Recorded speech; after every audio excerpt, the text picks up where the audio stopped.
That's a good read back, Jeremy. We're following along with you.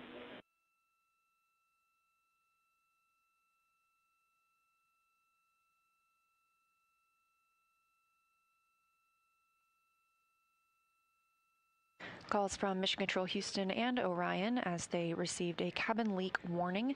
However, teams on the ground were transitioning the air revitalization at that time. The crew will continue to monitor the status inside the cabin. However, we are still go for translunar injection burn at this time.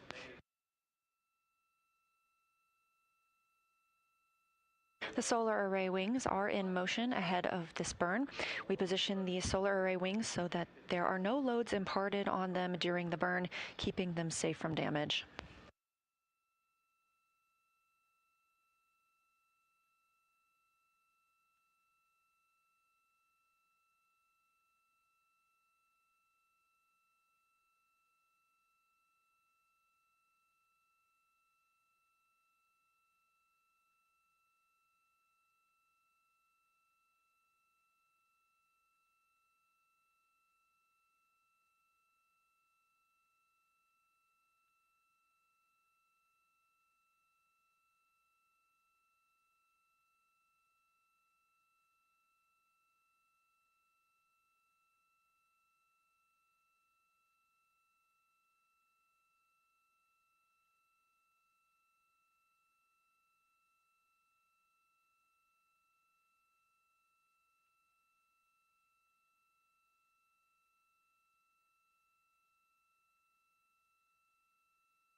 Integrity, we see a stable cabin pressure.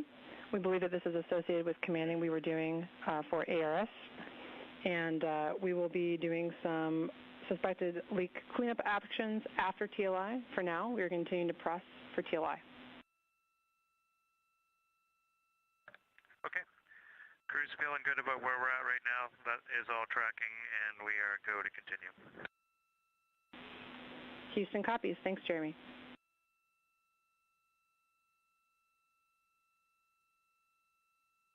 After looking at the data here on the ground, further confirmation from the teams that they believe the warning the crew received was when they switched over the air recirculation system following the exercise that occurred earlier. The cabin temperature and pressure have been reported as stable, and so the crew remains go for translunar injection burn. They'll take some actions to clear that warning that they received after the translunar injection burn, which is targeted to start just about 14 minutes from now. That burn, 5 minutes and 49 seconds, will be on the orbital maneuvering system engine, part of the European service module. We are now 1 day and 1 hour into the flight of Artemis II.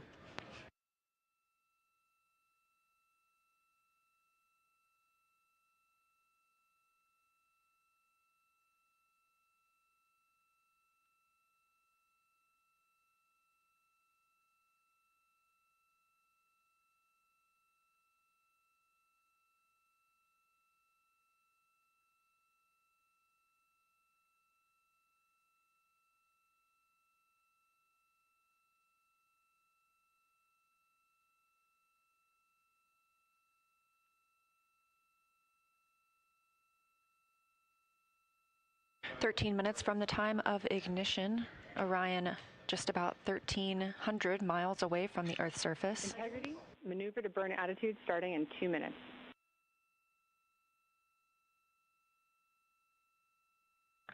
Integrity copies.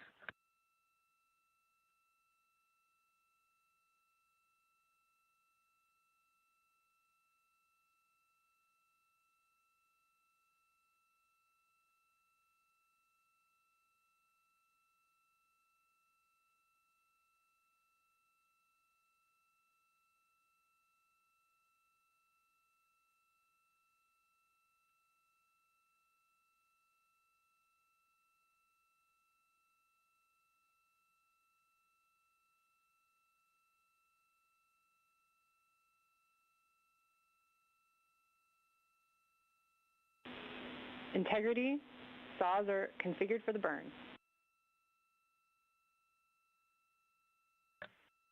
Copy saws. The calls you hear in Mission Control Houston coming from Capcom NASA astronaut Chris Birch up to the crew aboard Orion. The solar array wings have been configured into the position for the burn. They are moved forward up toward Orion and away from that orbital maneuvering system engine. This protects the solar arrays during the burn, keeps them safe from any loads that may be imparted from the thruster as it fires. Again, coming up on 11 minutes until the time of ignition, and we are standing by for Orion to maneuver into the burn attitude.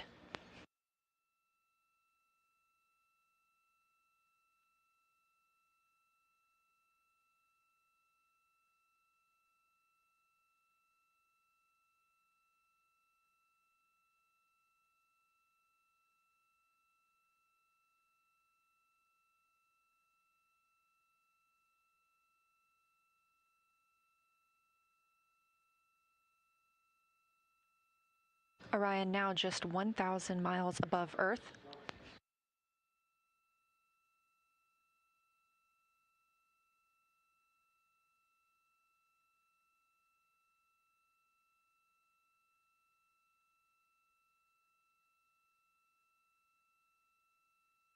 Just over 10 minutes until time of ignition for the translunar injection burn that will send Orion beyond the moon and commit us to a splashdown in the Pacific Ocean on flight day 10. Approaching 900 miles above Earth's surface, and at time of ignition, Orion will be just 115 miles above Earth, approximately 250,000 miles away from our lunar neighbor.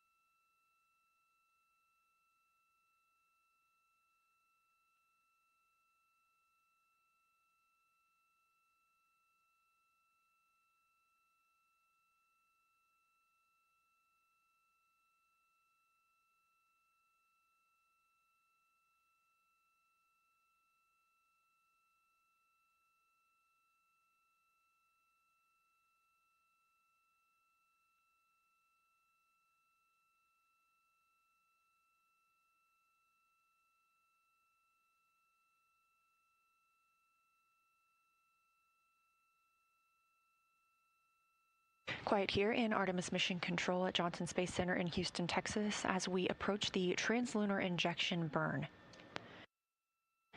Less than 9 minutes away from time of ignition of this 5-minute, 49-second burn.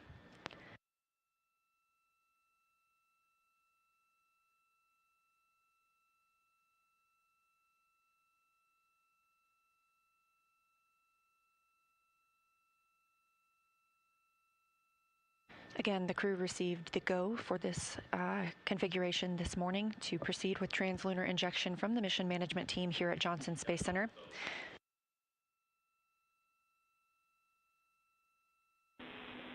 Integrity, roughly 1 minute left in our maneuver to burn attitude. Okay, we show the same.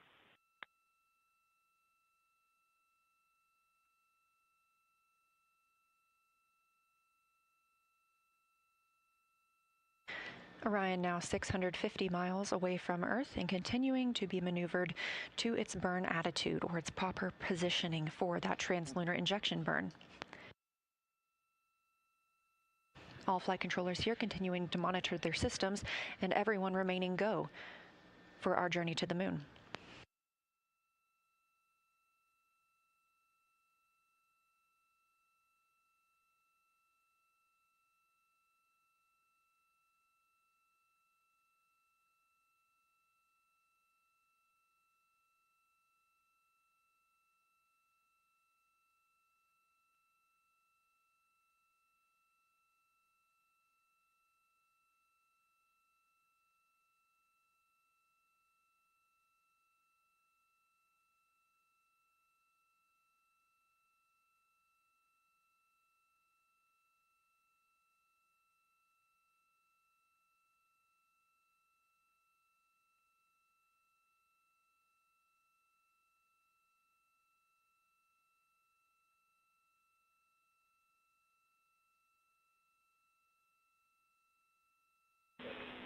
Integrity, Orion is in burn attitude.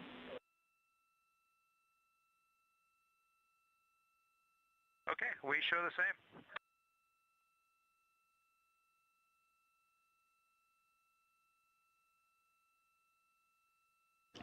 Capcom Chris Birch confirming to the crew that Orion is in the proper attitude, the proper positioning for the translunar injection burn, now less than 6 minutes and 20 seconds away. Orion is less than 500 miles from our Earth. Again, we will watch that tick down to 115 miles above the Earth's surface.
Coming up on 1 day and 1 hour and 10 minutes since the launch of the Artemis II mission from Kennedy Space Center in Florida.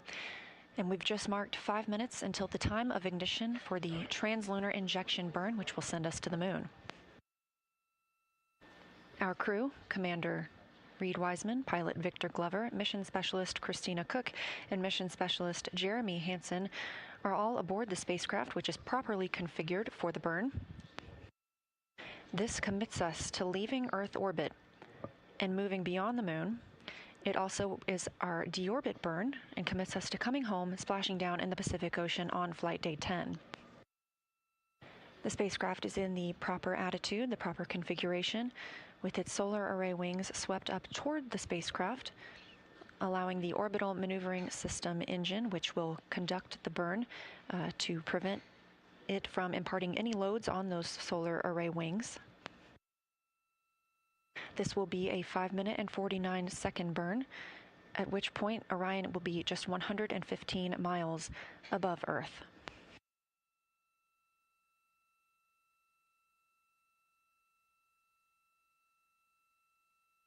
It remains quiet here in Artemis Mission Control at Johnson Space Center in Houston, Texas, as teams continue to monitor their systems. Everything's still looking good, and everyone go for translunar injection.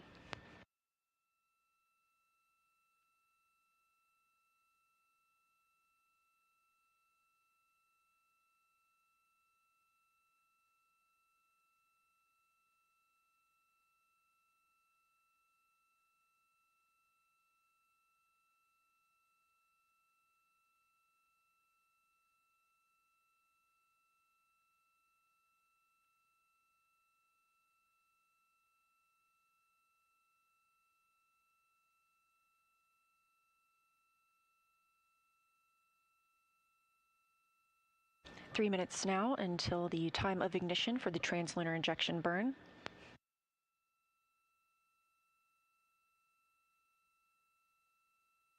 Orion now 190 miles above Earth's surface, 248,600 miles away from the moon.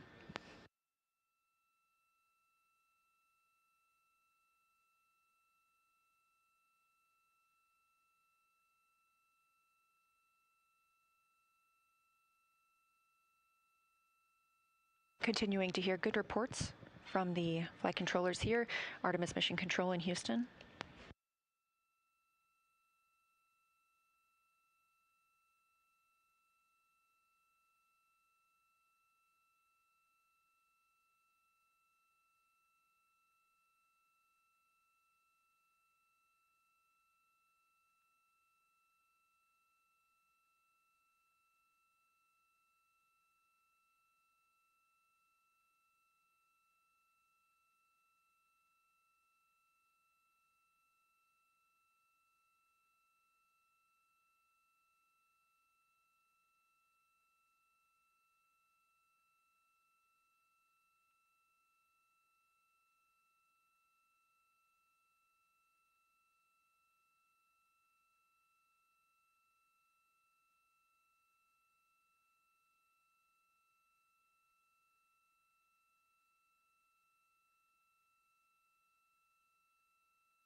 Orion just 130 miles above planet Earth.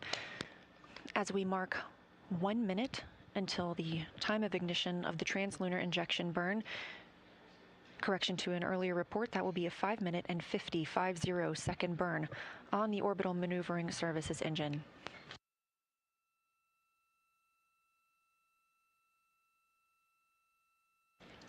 Mission control is go. The crew is go. You're getting a live view from Orion now of Earth.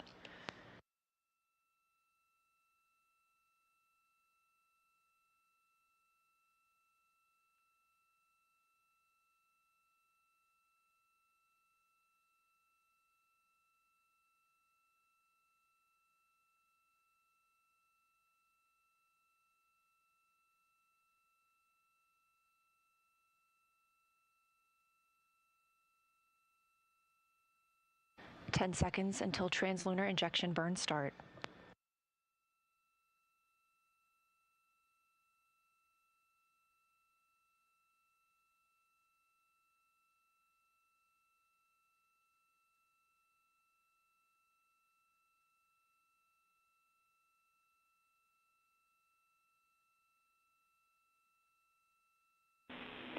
Integrity, good engine, good control. We show the same. Feels great up here. At MET, mission elapsed time of 1 day, 1 hour, and 14 minutes into the Artemis II mission. As Orion was flying 115 statute miles above Earth and 247,600 miles away from the moon, we have the start of the translunar injection burn that will send the crew around the moon, the first humans to do so in over 50 years.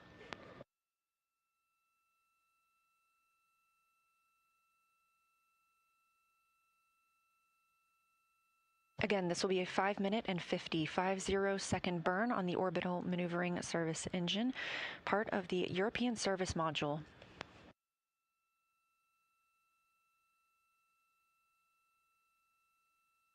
Continuing to hear good calls here from Prop in Artemis Mission Control in Houston, Texas. Integrity, looking good.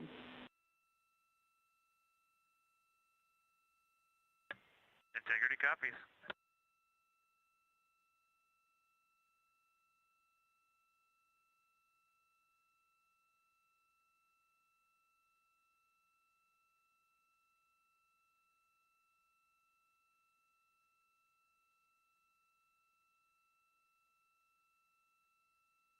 Velocity of the spacecraft ticking up, now over 23,900 miles per hour.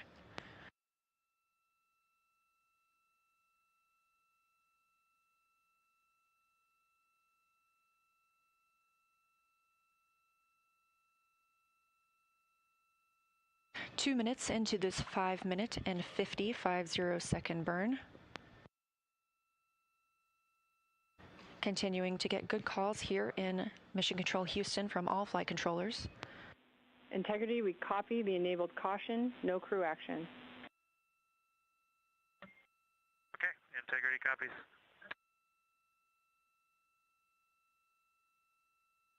The crew did receive a caution on their screen and have no action at this time. We continue to burn the translunar injection burn.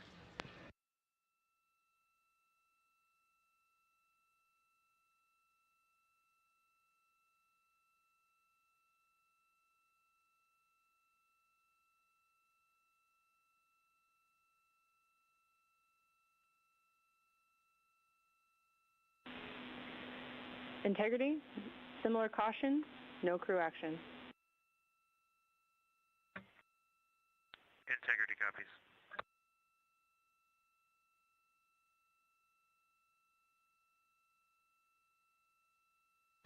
Over 3 minutes now into the translunar injection burn.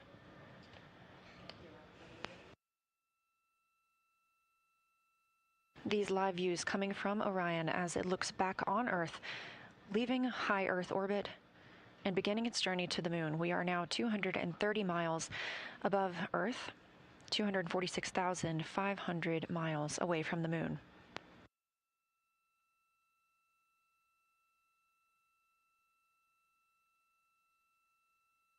Again, this burn started on time, MET, mission elapsed time, 1 day, 1 hour, and 14 minutes. We are targeting a 5-minute and 50 second burn. We've just hit the 4-minute mark into the burn. Quiet here in Mission Control Houston as flight controllers continue monitoring all systems. Everything looking good.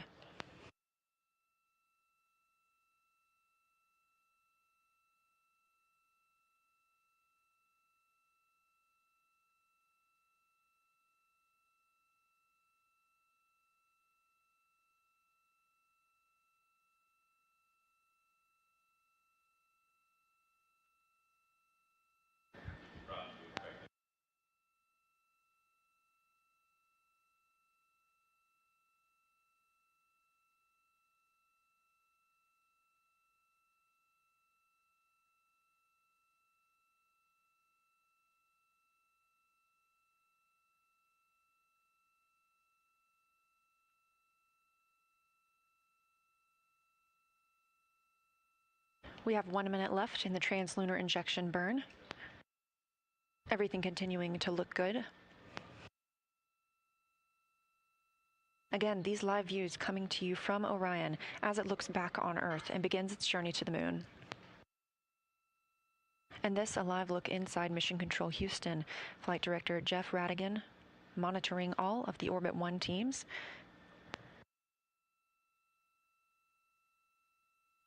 NASA Administrator Jared Isaacman has also joined us in the room to monitor the translunar injection burn. We have less than 20 seconds left of this burn. This is the final major burn for the mission because this also serves as our deorbit burn.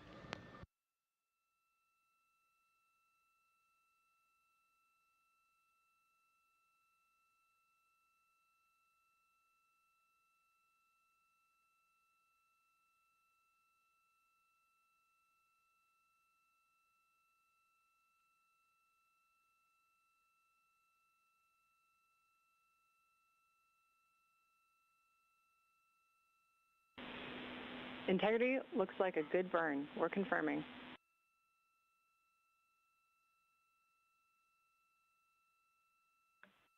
Integrity copies. Confirmation from teams here on the ground to the Artemis II crew aboard Orion. We have translunar injection burn cutoff and early reports that it was a very good burn.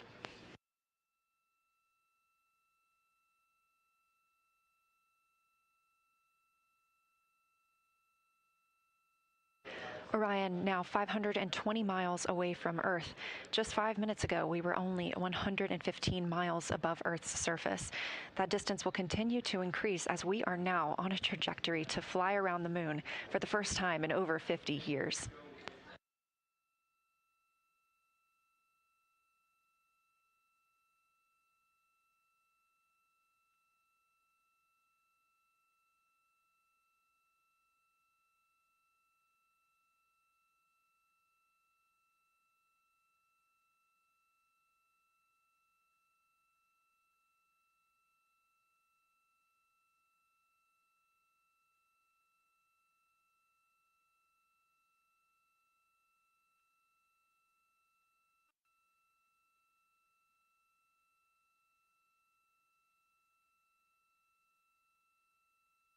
Live views from the Orion spacecraft as it looks back on Earth following completion of the translunar injection burn, the burn that commits us to flying around the moon.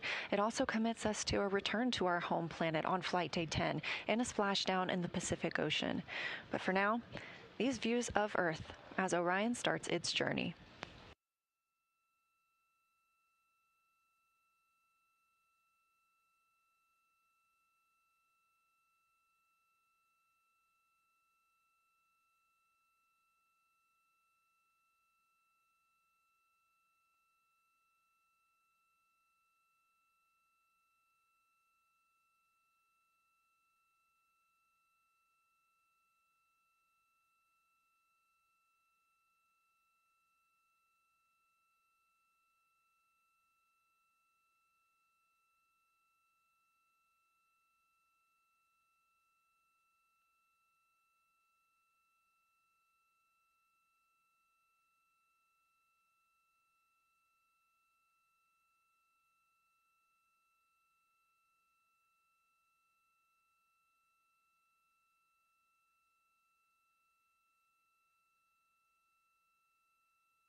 This is Artemis Mission Control. 1 day, 1 hour, and 24 minutes since liftoff of Artemis 2. We have just completed the translunar injection burn. Preliminary reports of a good burn. Again, this commits us to flying by the moon and coming back home on flight day 10. We're approaching 1,000 miles away from Earth. Just 10 minutes ago, we were 115 miles above Earth's surface.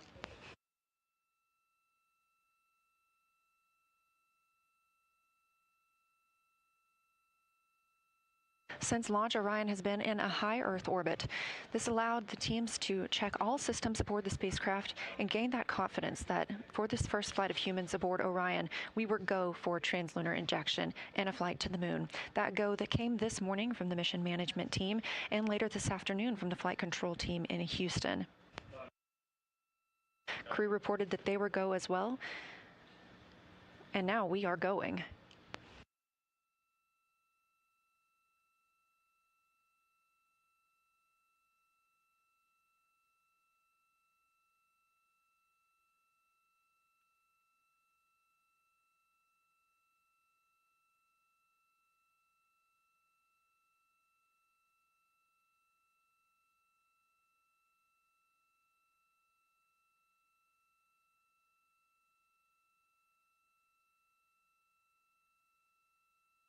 Teams in Mission Control Houston continuing to provide good reports on all systems aboard Orion. And Houston Integrity, we just wanted to share a little bit of the sentiment up here as we came around the planet, and we're zooming over just 100 nautical miles above it if you got a moment.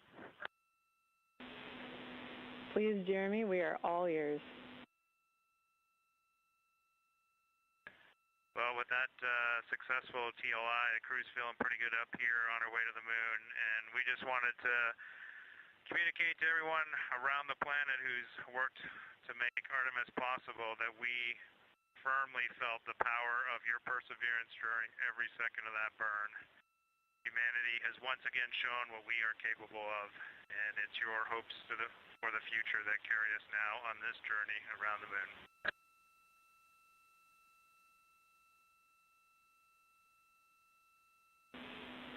Thank you for those words.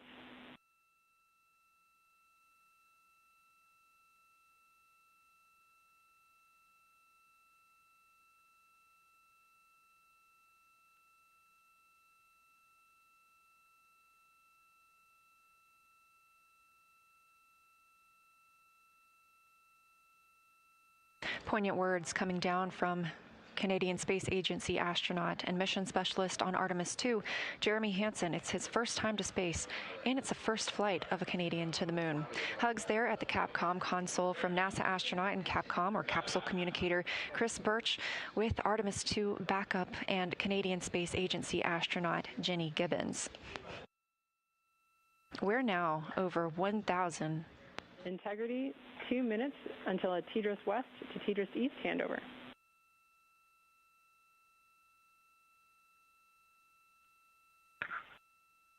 Integrity copies.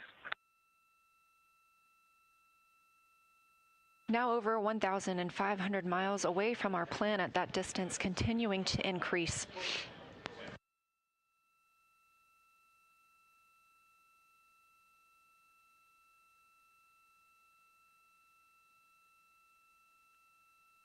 You can keep track of Orion's distance from the Earth and to the moon at any time by visiting nasa.gov/track-Artemis. We are currently 242,800 miles away from the moon and continuing to get closer. We will do so until flight day 6 when we make our closest approach during the lunar flyby.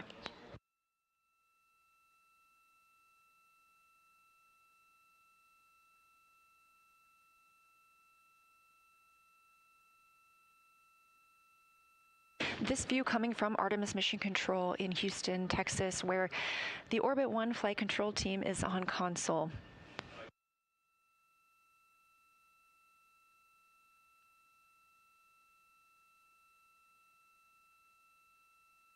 Team members continue monitoring the flight of Orion and the systems aboard the spacecraft.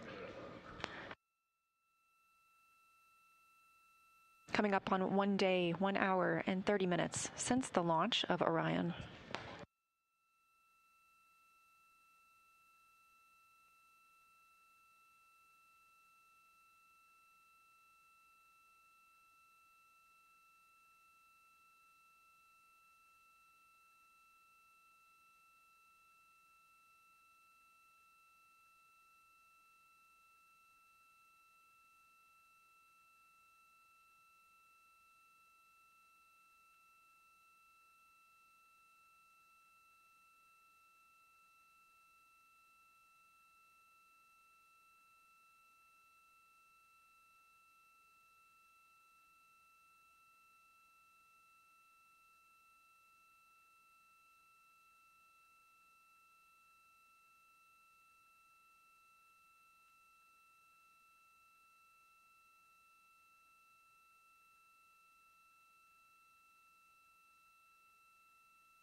Houston, integrity, our HC stow is complete.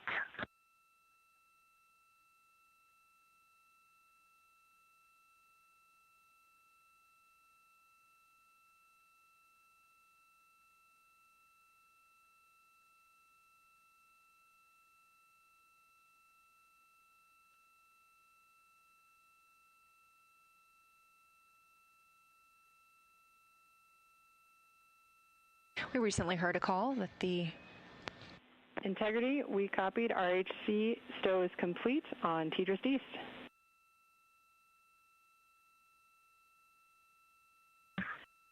Great, comm check.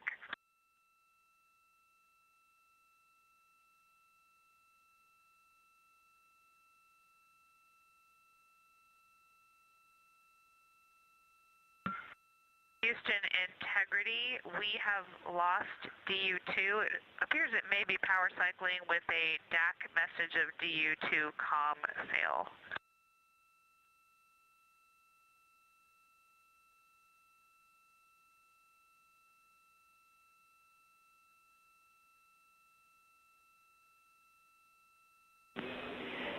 Integrity, we copy. We saw that enunciated caution, toggle in and out of alarm. Your go to try and power it up.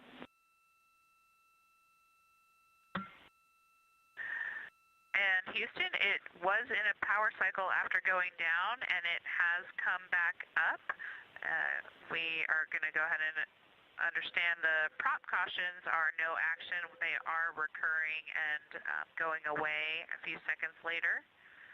We'll stand by for any other troubleshooting words on DU2, but so far it looks like it's nominal.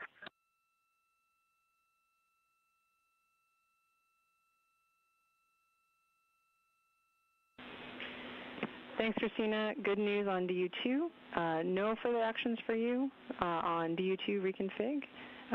We'll do any other backside stuff on the ground, and we are taking a look at that prop caution as well.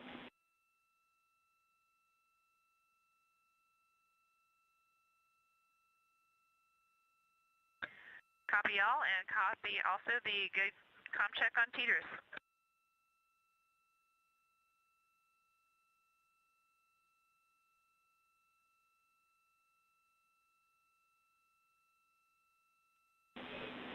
Yes, Christina, good comm check on Tidris East.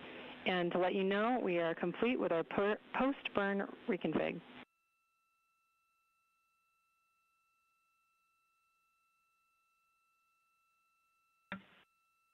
Copy all.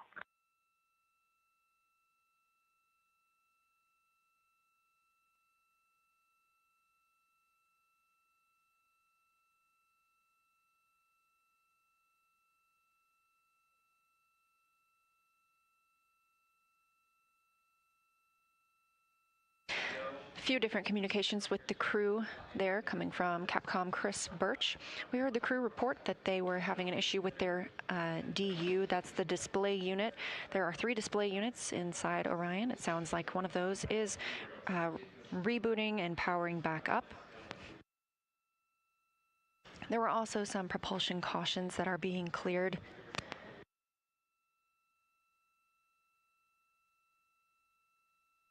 Additionally, we are still on the Tracking and Data Relay Satellite System, or TDRS, and have handed over to TDRS East, confirming that we had a good voice check on TDRS. We won't be on TDRS for long. We will be switching back to the Deep Space Network as we continue to increase our distance from Earth, now 2,780 miles away from our home planet.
Over 3,000 miles away from Earth now. Integrity, we are maneuvering to the Earth viewing attitude.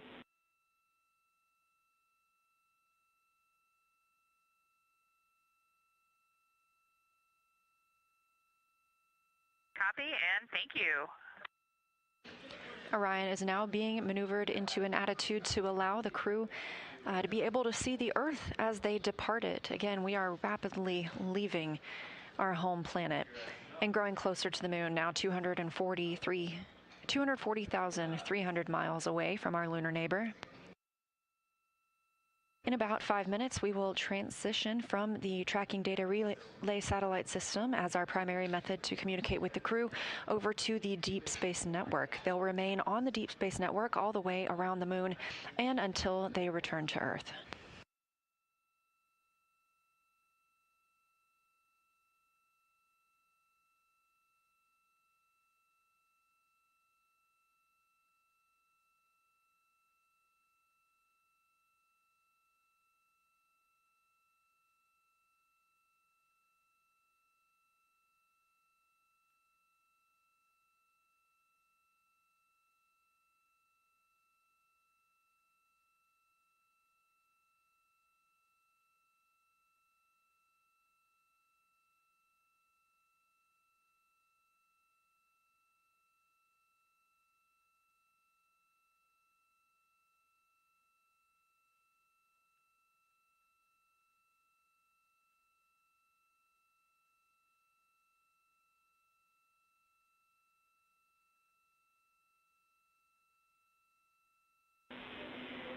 Integrity, we have completed the cleanup steps from our leak suspected warning that has cleared the board.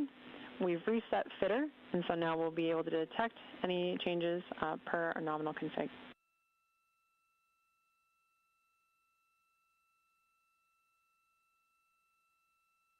That's great news, Houston. Thank you.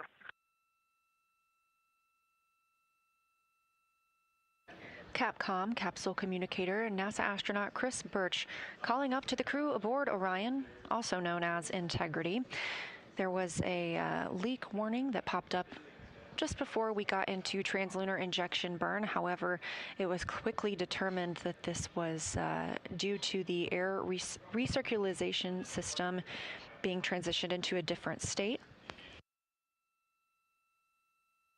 All teams remained go for translunar injection as we continued to get good readings inside the cabin, and that warning has since been cleared.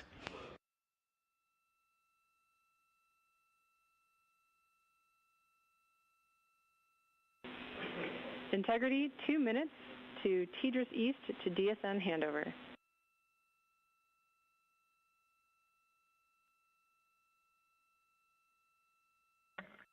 See you on the other side.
Standing by for TDRS to Deep Space Network handover.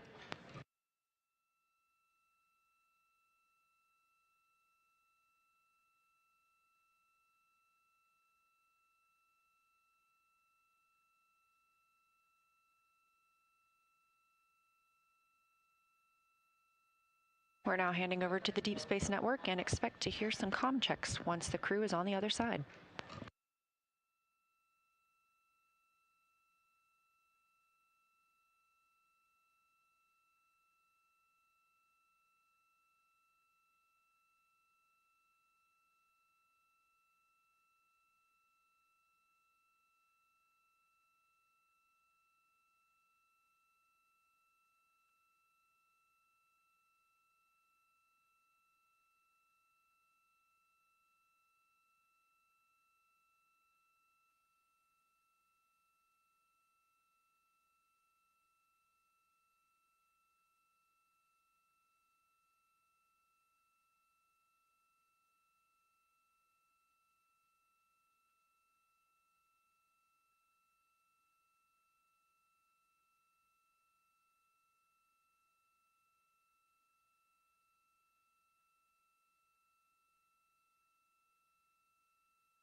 Integrity, Houston, comm check on OE1 on DSN Madrid.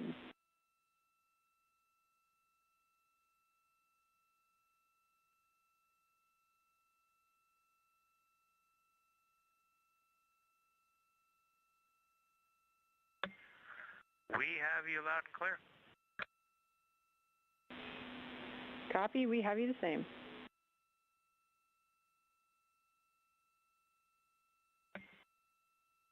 And we are getting just a beautiful view of the dark side of the Earth right now, lit by the moon.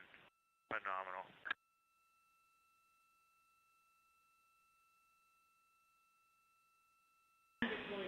That sounds amazing. We hope you're taking some pictures for us.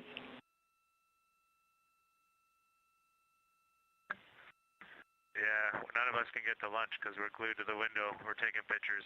Reed said he just can't take it anymore.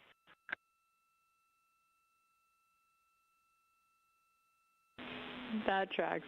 Thanks, Integrity.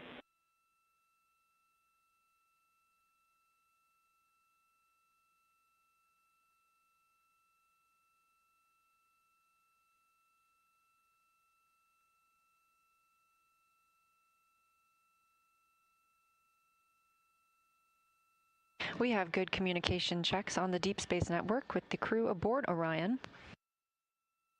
Commander Reed Wiseman, Pilot Victor Glover, Mission Specialist Christina Cook, and Mission Specialist Jeremy Hansen, having recently completed the translunar injection burn, are now on their way to the moon.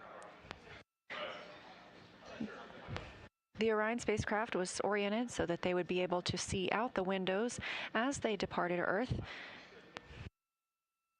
We are now 4,687 miles away from our home planet, a number that's continuing to grow and will do so until we fly by the moon on flight day 6.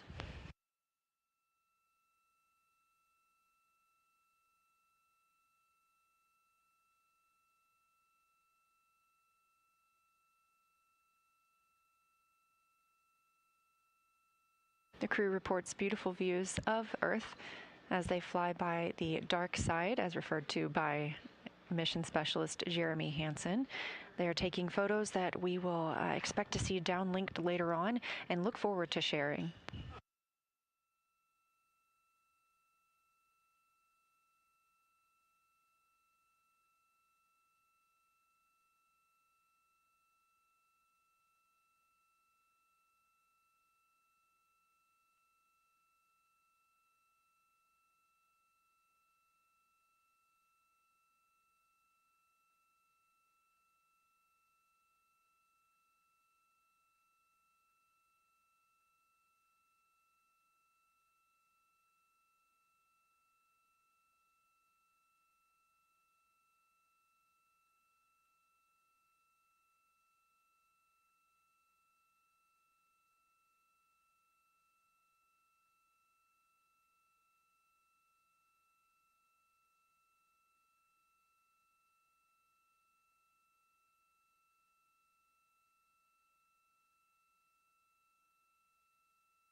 30 minutes since the start of the translunar injection burn. Again, that was a 5-minute and 50 burn using the orbital maneuvering service engine on the European service module. This was the burn that committed us to flying by the moon and returning home to Earth on flight day 10. We are now over 5,430 miles away from Earth. At the time of the burn, we were just 115 miles above our home planet. We're 237,000 miles from the moon. This view inside Mission Control Houston as teams continue to monitor the systems aboard Orion. Everything looking great after that translunar injection burn. Orion is also back on the Deep Space Network, which allows us to communicate with the crew as they travel farther away from our home planet. The crew is also in their timelined midday meal, but as we heard from mission specialist Jeremy Hansen, they are all glued to the windows, getting some views of Earth as they depart.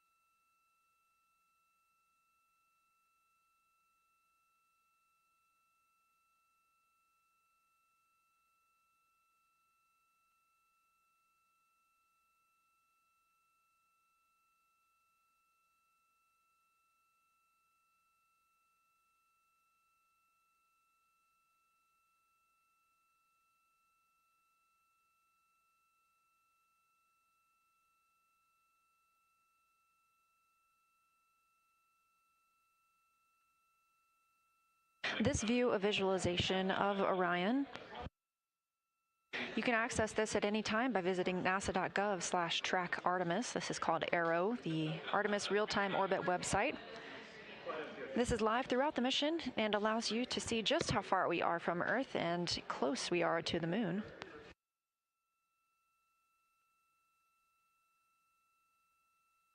It's now been 1 day, 1 hour and 50 minutes since liftoff of the Artemis II mission.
This is Artemis Mission Control here at Johnson Space Center in Houston. We are on our way to the moon after a successful translunar injection burn.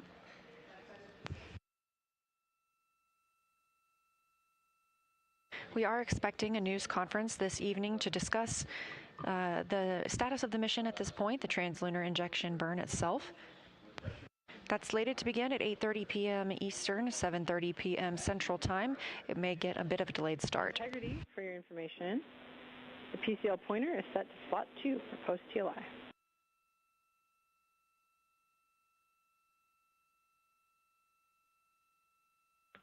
Okay, copy. Slot 2, on our way.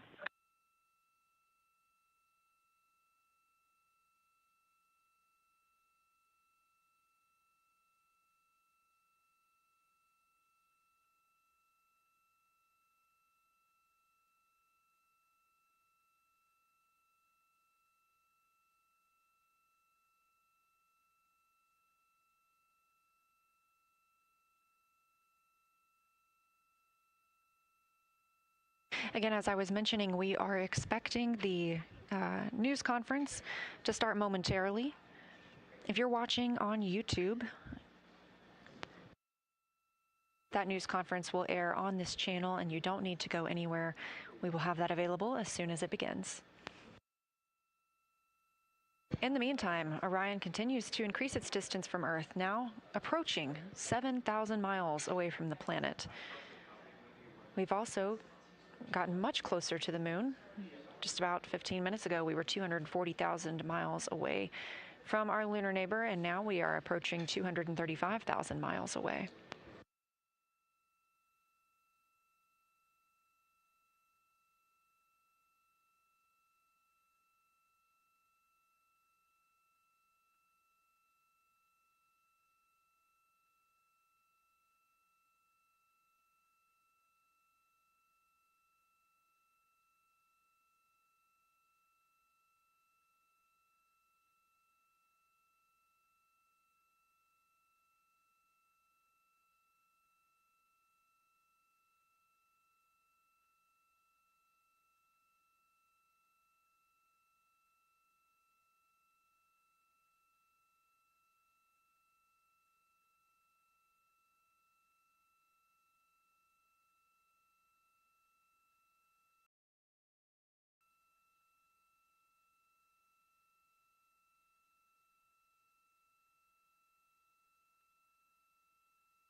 This is Artemis Mission Control. We are standing by for the beginning of today's press conference about the status of the mission and the translunar injection burn.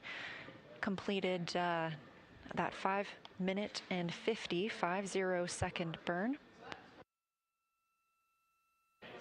Right on time and put us in the proper position to fly by the moon on flight day 6 and return to Earth on flight day 10.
This is Artemis Mission Control at Johnson Space Center in Houston, Texas. Again, we had a successful translunar injection burn that commits us to flying around the moon and coming home.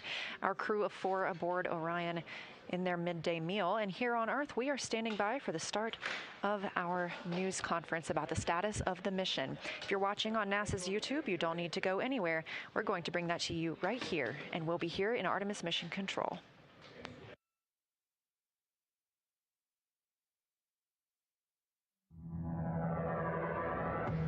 The Artemis II mission is a test mission of the Orion space capsule.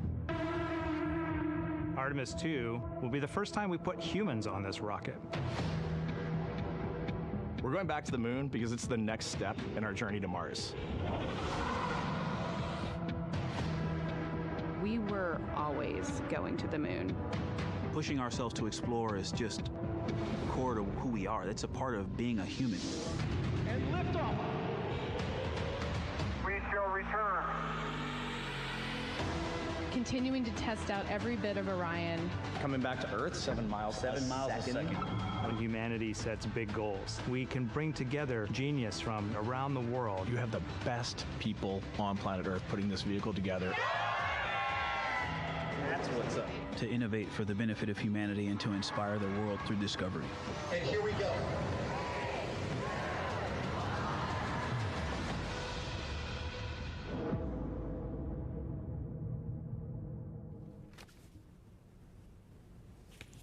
Good evening and welcome to NASA's Johnson Space Center in Houston, and welcome to our Artemis II status update. I'm Rachel Kraft with NASA Communications, and I'm joined by several NASA managers this evening to talk about our recent translunar injection burn to send 4 astronauts on the Artemis II mission to the moon, and about how the test flight is going overall. They are Dr. Lori Glaze, who leads NASA's Artemis program, Judd Freeling, Ascent Flight Director for the mission, and Howard Hugh, Orion Program Manager. We'll have some opening remarks and then take questions both from reporters here in the room and on the phone. And those of you who are joining us by phone can press *1 to get into the question queue. And with that, we'll start with Lori. Great. Thank you, Rachel. So, ladies and gentlemen, I am so excited to be able to tell you that for the first time since 1972, during Apollo 17, human beings have left Earth orbit.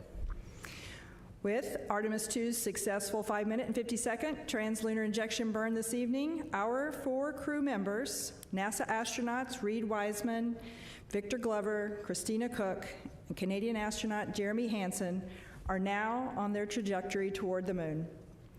The burn was executed by our flight operations team here in Houston, and it was flawless.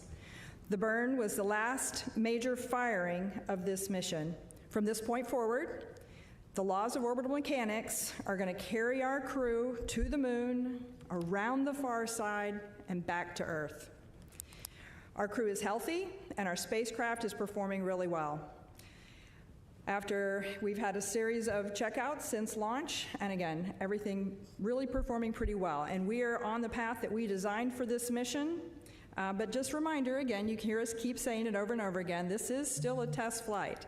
We are getting, and we're going to continue to get, lots of new data every day, important information as we continue learning how we're going to operate this Orion spacecraft in the actual space environment. And I'll tell you, we're already learning a lot as we go.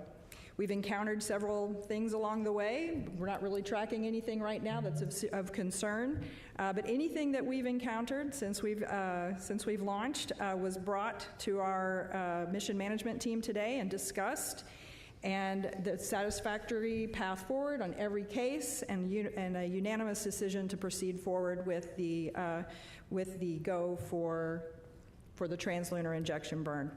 So you'll hear a little bit more about some of that here in a minute, all the things that we've been doing. Just a reminder, we got 8 days of work ahead, and we intend to learn as much as we can, everything that we can that this vehicle can teach us. And with that, let's see, before I do that, we had a couple images we wanted to share. Let's see if we can pull some of those up. I wanted to share one of my favorite images. This one I saw last night. Actually, I was getting onto the plane to fly here from Florida. this one popped up, and I just absolutely love this one. Looking out the window, you can see the solar array wing there and the OMS engine from the Orion spacecraft, and then you can see Earth's crescent in the back. I just thought it was absolutely gorgeous with our crew members being able to see out the window there and get that photo. It's just absolutely beautiful. And then the second image I wanted to show you, you'll hear a lot more from Howard about the proximity operations demonstration that was conducted yesterday evening. And let's see, is that one going to come up? It's coming back. It's coming back. There it is.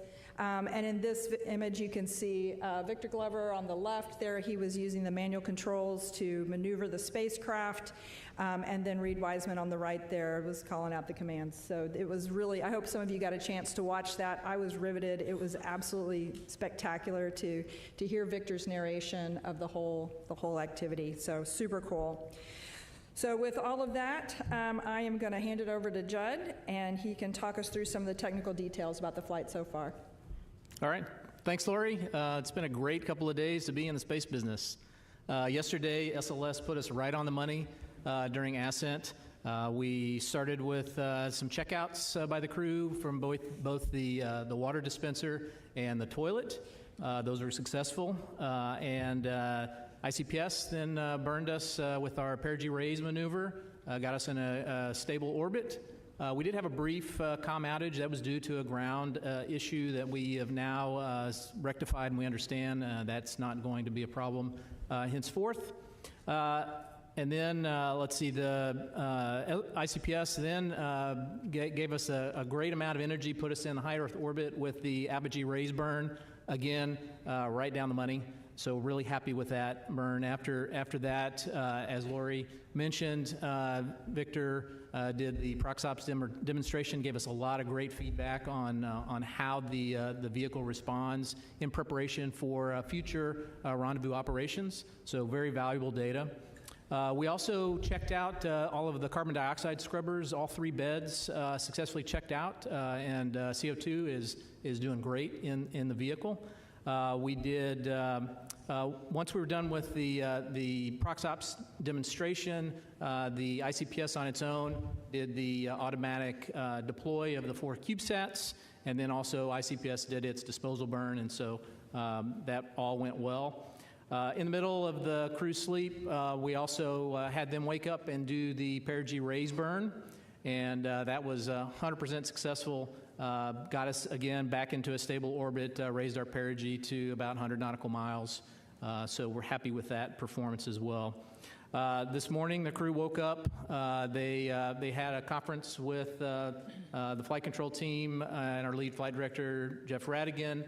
Went over some details of anything that they had, changes to the timeline, which were minimal.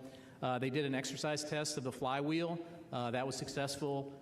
Reed reported that it was exactly like training. His arms were really tired, and he got a great cardio workout. So we took some samples of what the carbon dioxide was while we were doing exercise, and that was all great as well. And of course, just a little under an hour ago, we did the translunar injection, which sets us up for the free return around the moon and also for splashdown in San Diego. So with that, I'll hand it over to Howard to give you some more details on the Orion. All right, thanks, Judd. Really excited to be here. Wow, what a great 2 days, huh? I haven't slept, I don't think, very much over the last 24 hours, just following all the things that have happened for the Orion spaceship. We had a perfect ride uphill, got into orbit, spent a good day, just checking out systems. And we're getting ready for TLI that Lori talked about, and a successful TLI and a really great precision burn that we just had. But I'll talk about the things that we accomplished yesterday. Yesterday, as you know, we did a proximity operations demonstration with a centerline camera and with a spacecraft. I call it test driving the car. It's been an awesome event for all the engineers and the team that's worked on it to hear Victor and Reed talk about our spaceship and the work that we put in to put into this capability for manual flying. I would say that, first of all, we accomplished all the test objectives that we set out for this proximity operations. We have 2 precision tests, and I'll describe a little bit about what those were.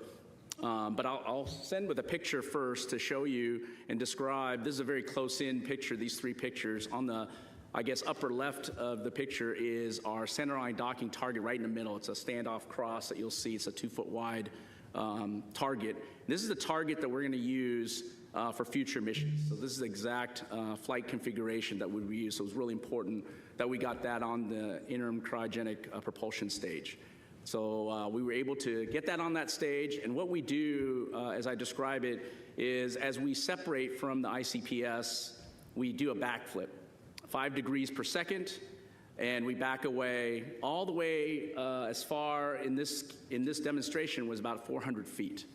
And that back away scenario, that allows us to have a good standoff understanding. We're pretty far away, not this picture, but I'll talk a little bit about where this is going. Then we start doing what I call course manual piloting.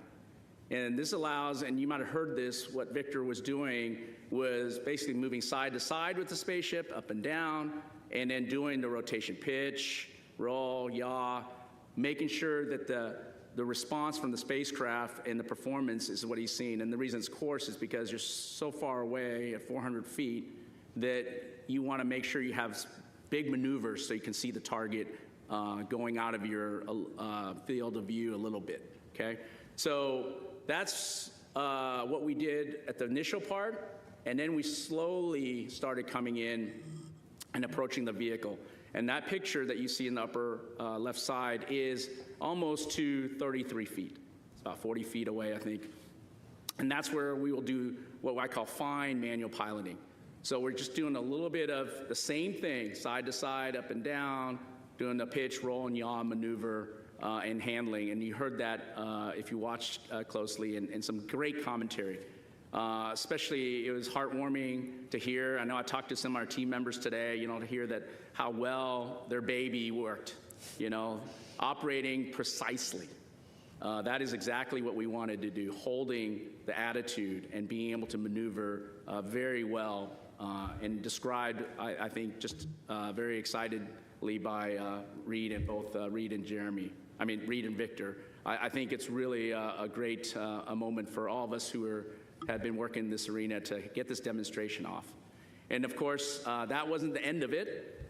We did back away to about 65 feet, and we let the ICPS do a maneuver, and then we had another target, what we were calling this two-dimensional target. So it didn't have a standoff cross like we did on the ICPS nose.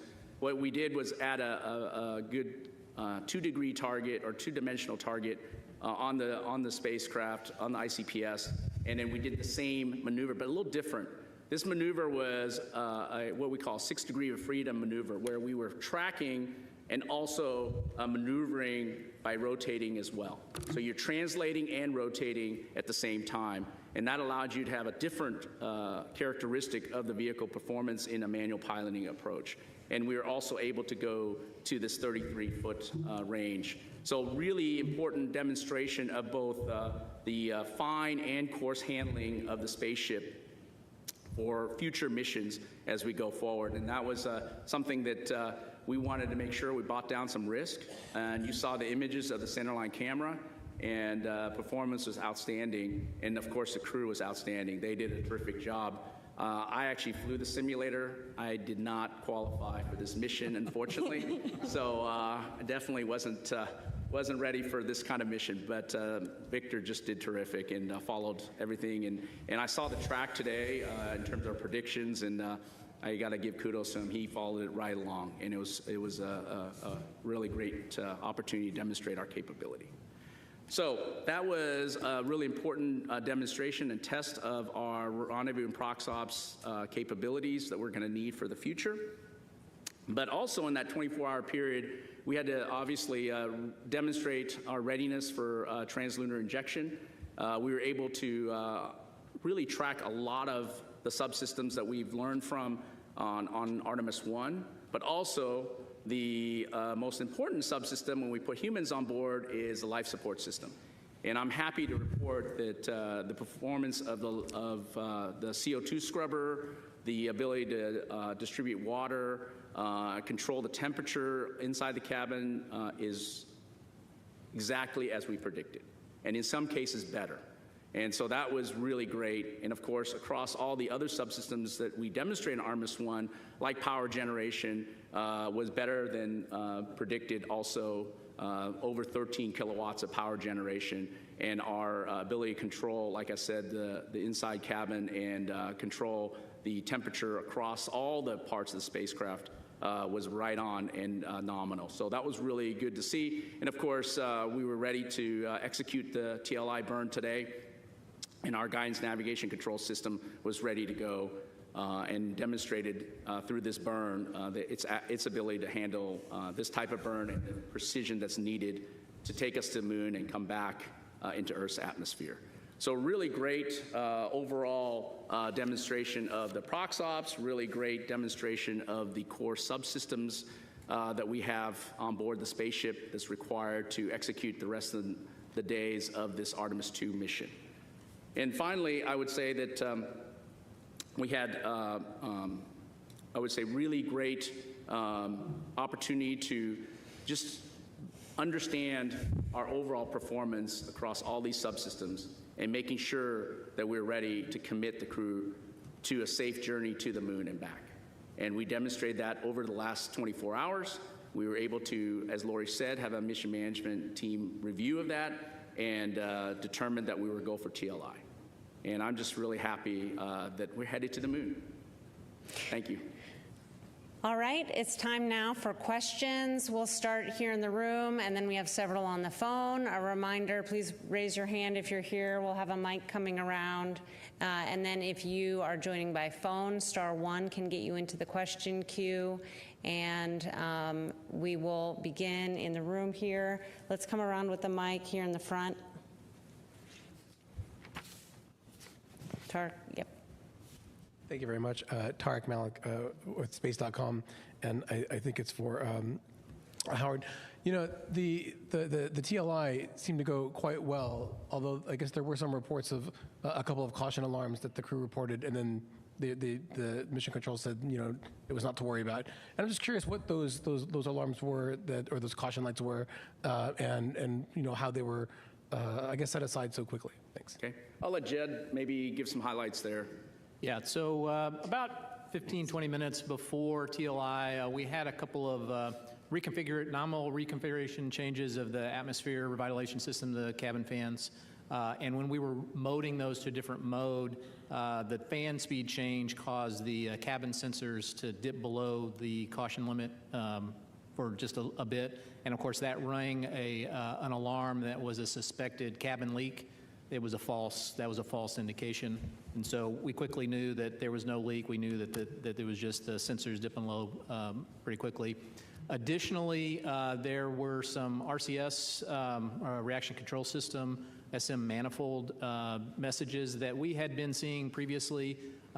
Essentially, whenever we're using that system, there's a pressure sensor divergence. And we've seen that before, and so we knew exactly what those signatures were. So again, not an issue at all. Eric. Eric Berger, Ars Technica, and just congratulations. So far, it's been spectacular to behold all of this. I guess two questions for Howard. You know, first of all, quick question: were there any thruster issues during the ProxOps demo? Any sort of outages or concerns with that regard? Did everything perform nominally? And then does the performance and Victor's piloting during that exercise give you confidence in Orion's handling for the maneuvers contemplated in Artemis 3 with one or two of the HLS? Yeah, no issues with the thrusters. They perform nominally and the performance is excellent. Relative to future confidence, this gives us a lot of confidence in terms of close in. I've talked previously about being on the docking axis. It's very important for the crew because unlike Orbiter, where we were able to have situation awareness from the windows, when we approach closely, we are very dependent on the cameras and the LiDAR that will be on Artemis 3 and above for our relative navigation. And so this was a really good exercise of that. And of course, hearing the crew in a preliminary way through verbally, but we'll look at the data very closely and then get the post-flight report from them in detail. I think at first indication that the vehicle performed better than obviously they expected.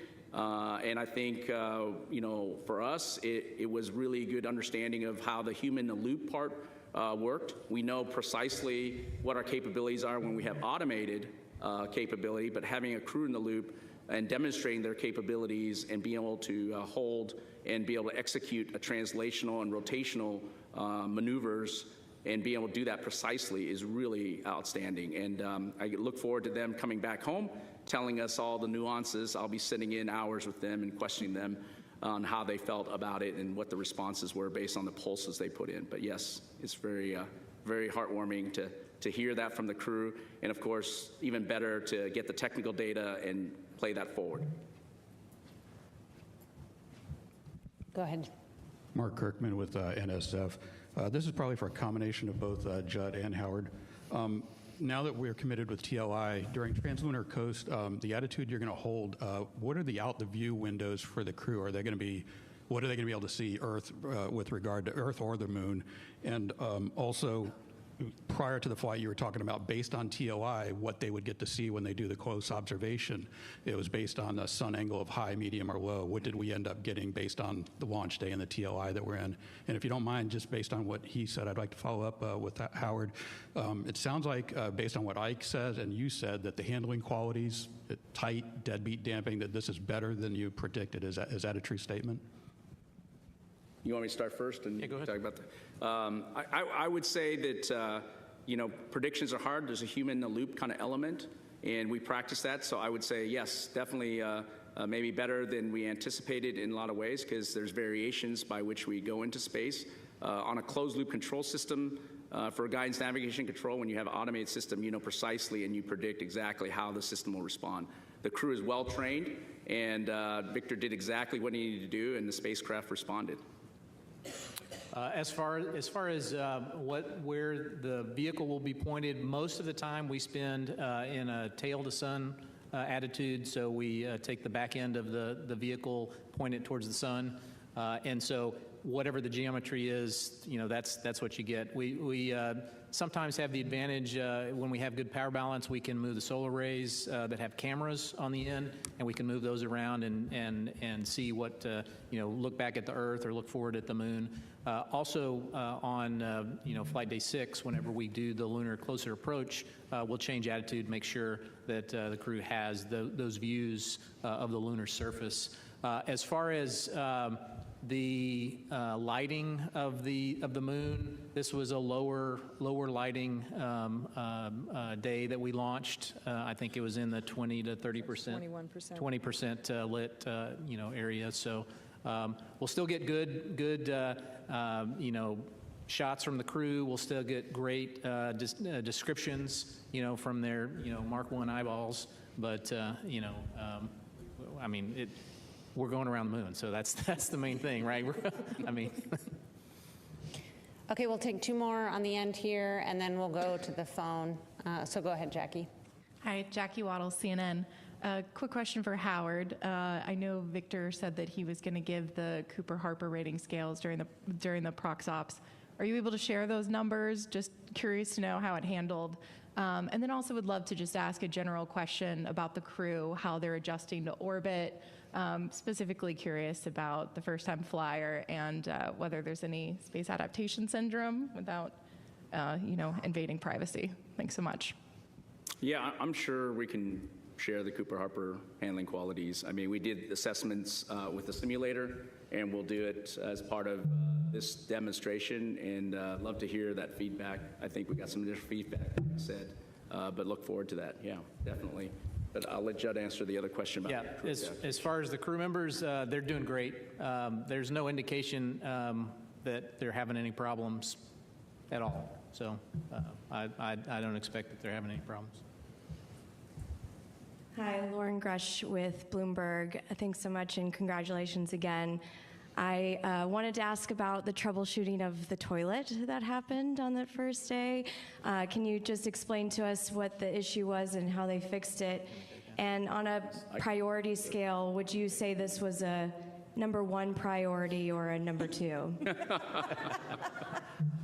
So when, we had always planned to wet the toilet with some water that we had pulled out of the PWD, the potable water dispenser, and it turns out, I guess, we didn't put enough in, and so the pump was not fully wetted, and so it has automatic fault detection in that if it's not fully wetted, it'll shut itself down. So once we figured out that we didn't put enough water in, we put more in there, made sure that it was essentially primed, the pump was primed, and then the toilet came right back up.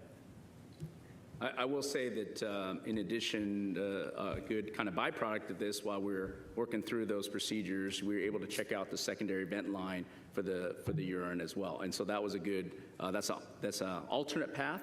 If we could not go with the primary line, we were able to bend out on the secondary line, and we were able to demonstrate that. And we didn't demonstrate it today, the primary vent line through the working toilet. So I think both lines are working well, and really happy about that. Yeah, I'll just add real quickly that I think this is a great example of some of the procedural things as we're learning to work and live in the Orion capsule. We've got real humans in there. They're trying to live and learn, and we're gonna learn things along the way. Oops, we need to do this. We need to prime it first. This is the kind of things we're gonna get. All right, we'll take several questions from the phone now, and we'll start with Marcia Dunn from the Associated Press. Oh yes, hi. Good evening. I have a question probably for you, Lori. Could you just or anybody really, could you talk about the stress level in mission control prior to the TLI burn? I mean, were you really sweating it there? And now that that's done, do you have any new revised numbers for the lunar flyby distance? Do you still think the Orion's going to go 4,000 miles past the moon before turning around, maybe closer to 5,000? Any new lunar distance numbers from today? Thanks. Hey, Marcia, thanks for the questions. I'll let Judd speak to what the mood was like down in Mission Control. I was actually sitting up observing the room and listening in on the loops, and everything was seemed like it was going very smoothly. They always seem so calm and controlled down there in Mission Control. Up in the room where I was with several other folks, as soon as we counted down and we started that burn, we just sat in silence and watched the clock go and waited for that statement that said the burn was complete. And it was just wonderful to just sit there, watch, enjoy it, and say, we've done this. So it's a great accomplishment. We're really proud of all the teams that got us to this point. Let's see, the second question, about the distance. So the anticipated distance, I believe, was around 4,600 miles from the surface, is that right? And it's a good burn, so I'm anticipating we'll be pretty close to that, but I don't know that anyone's done the actual calculation yet. Yeah, assuming that we had a nominal burn, which we did, the max distance that our folks calculated was 219,639 nautical miles max distance from the Earth. Yeah, okay. So, as far as the mood in Mission Control, these teams have done lots and lots of simulations, and so I would say they're consummate professionals. Everybody, even with the sensor problems that we had, able to do the TLI and get us through everything, perfectly. So, I mean, I wouldn't say there's any stress level at all. Yeah, maybe, Lori, I'll jump in on the mission evaluation room that supports the flight control team. I was in there with the team, and, we have high confidence in our main engine. We've operated several times on Artemis 1, and, of course, we operated the upper stage separation burn as well. And I'll just tell you, everybody was standing, not so much nervous, just excitement. And then in one of our conference rooms where we had a couple of G&C experts with us, we geeked out and talked about TGO, VGO, Lambda, Lambda dot, and teaching class on how these burns were calculated, what the guidance targets were, and it was really fun to listen to that while we waited for the TIG. So it was really fun. All right, our next question on the phone line is from Andrea Leinfelder with the Houston Chronicle. Hi, I have a question on the exercising. So I was watching the video when Reed was exercising, and I know Mission Control kind of started chuckling because you could see the movement. So I was wondering if you'd kind of quantify a little bit how much it was moving. I know it was expected, but I'm still curious to know how much. Also, just a technical question. Would you say that Orion was in high Earth orbit or low Earth orbit during the TLI burn, just because it seems so close to the Earth? Thanks. Can we take that? Let's see, as far as the exercise, the flywheel machine, it's a little bit like a rowing machine. I think you saw that. I mean, are you asking, I didn't quite understand the question, like how much movement does the capsule do while we're doing the movement? Is that the question? Yeah, I don't think we saw anything that we didn't expect. Yeah, you'll see some solar ray dynamics, which is expected. But it didn't perturb any of our control where we've had to make any adjustment, big burns or anything like that to control the attitude is where you would hear or get affected by those dynamics. Of course, we'll look at the data. I wasn't sitting in front of the data console today, but I just saw it on the videos that were coming down, and we'll talk to the team, but we didn't expect anything different. I asked our guidance navigation guys if there was any issues, and they said nope, didn't see any issues relative to exercise. And then, of course, we'll always look at the data and go by that, but looks good so far. Let's see, and the other question was, were we in a high Earth orbit when we did TLI? Yes, technically we were, but we were at the lowest part, perigee of the orbit, so we were about 100 nautical miles off the Earth's surface, traveling about 23,000 and change miles per hour. And so because we did the TLI burn, now that takes us out of the high Earth orbit and gets us on that free return trajectory to the side of the moon. Okay, next up is Nell Greenfield-Boyce with NPR. Hey, can you hear me okay? Thanks for having this briefing. I would appreciate hearing a little more about the water dispenser situation. It sounded like just before the burn, they were doing what they were calling like water ops, and they were bagging up water in plastic bags. Could you just go over exactly what the issues were with the dispenser and why it was decided to have backup water and how much water the astronauts actually bagged up? Thank you. Yeah, great question. So during ascent, so we have 4 water tanks in the Orion service module, and each one of those tanks has an isolation valve between them. The isolation valve between the middle 2 tanks failed closed during ascent, and so it essentially isolated 2 tanks on one side and 2 tanks on the other. Each end of those tanks goes to one of 2 different water dispensers, a primary and a secondary, so we have full access to all of the water. However, in an abundance of caution, we decided it probably good, just in case we have a subsequent failure of an isolation valve, to bag some water, and so that's exactly what we did. We're going to bag some water in the cabin and preserve that just in case we have a subsequent failure. Okay, our next question is from Joey Roulette with Reuters. Hey, thanks. I just wanted to clarify the predicted maximum distance from Earth. Did you say 219,000 miles? And is that based on, and that's based on the TLI burn that was just done today, right? Those are predicts prior to us performing the TLI burn, so that assumed a perfect TLI burn, so I haven't gone and run those numbers again. And just real quick, the reason I asked, of course, is because that's far below the record breaking for Apollo 13. Is that your guys' understanding, I guess? That's in nautical miles. So the Apollo distance record in nautical miles was about 216,000 nautical miles. Okay, our next question is from Jackie Mogensen with Scientific American. Hi, thanks for this. I have a bit of a general question and then a specific one. The general one is, how do you feel like everything is it going to plan, and are there any concerns you're keeping an eye on at this point? And then more specifically, I was curious if you could tell us about what to expect from the first high-res images and video, as well as when we might see the solar eclipse? Thank you. I think I'll take a stab. It's echoing in here, so it's kind of hard to hear the question. But I think the first one is how things are going. Is there anything we're tracking? And I'll just look over at my colleagues. But, things are going really well. I think we couldn't be more pleased with how well things are going. Right now, we're not tracking any issues of concern. As I said, we're learning from the spacecraft, but that's what we anticipate, and we're not tracking anything. We went straight into the TLI with absolute confidence that we can complete the rest of this mission as planned.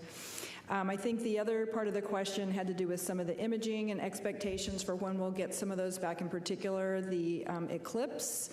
I'm really excited about the eclipse that we're probably going to encounter now as part of this mission. I think the crew's excited about it as well. I know they did a little training to learn about what they're going to see. It'll be really cool when they're out and beyond the moon, be able to look back with the moon eclipsing the sun. They'll be able to see the sun's corona. That's kind of a cool, exciting thing to do. So they've been trained on it, and they're looking forward to it. Okay. We'll come back here in the room for other questions. Let's start here in the second row. Hi, Michael Atkinson, Houston Public Media. There was a little bit of online chatter about the Outlook issues that were happening with Reed Wiseman. I was wondering if you could talk a little bit about what exactly was going on with that. Yeah, this is not uncommon. We have this on station all the time. Sometimes Outlook has issues getting configured, especially when you don't have a network that's directly connected. And so essentially we just had to reload his files on Outlook, to get it working. Okay, go ahead. Richard Tu with the Post newspaper. A question for Howard. You talked earlier about a ground issue related to the communications problem. Can you explain that a little bit more? Was it literally like a loose screw, or was it something underground cabling, maybe a resistance issue? Can you elaborate on that a little bit more? Thank you.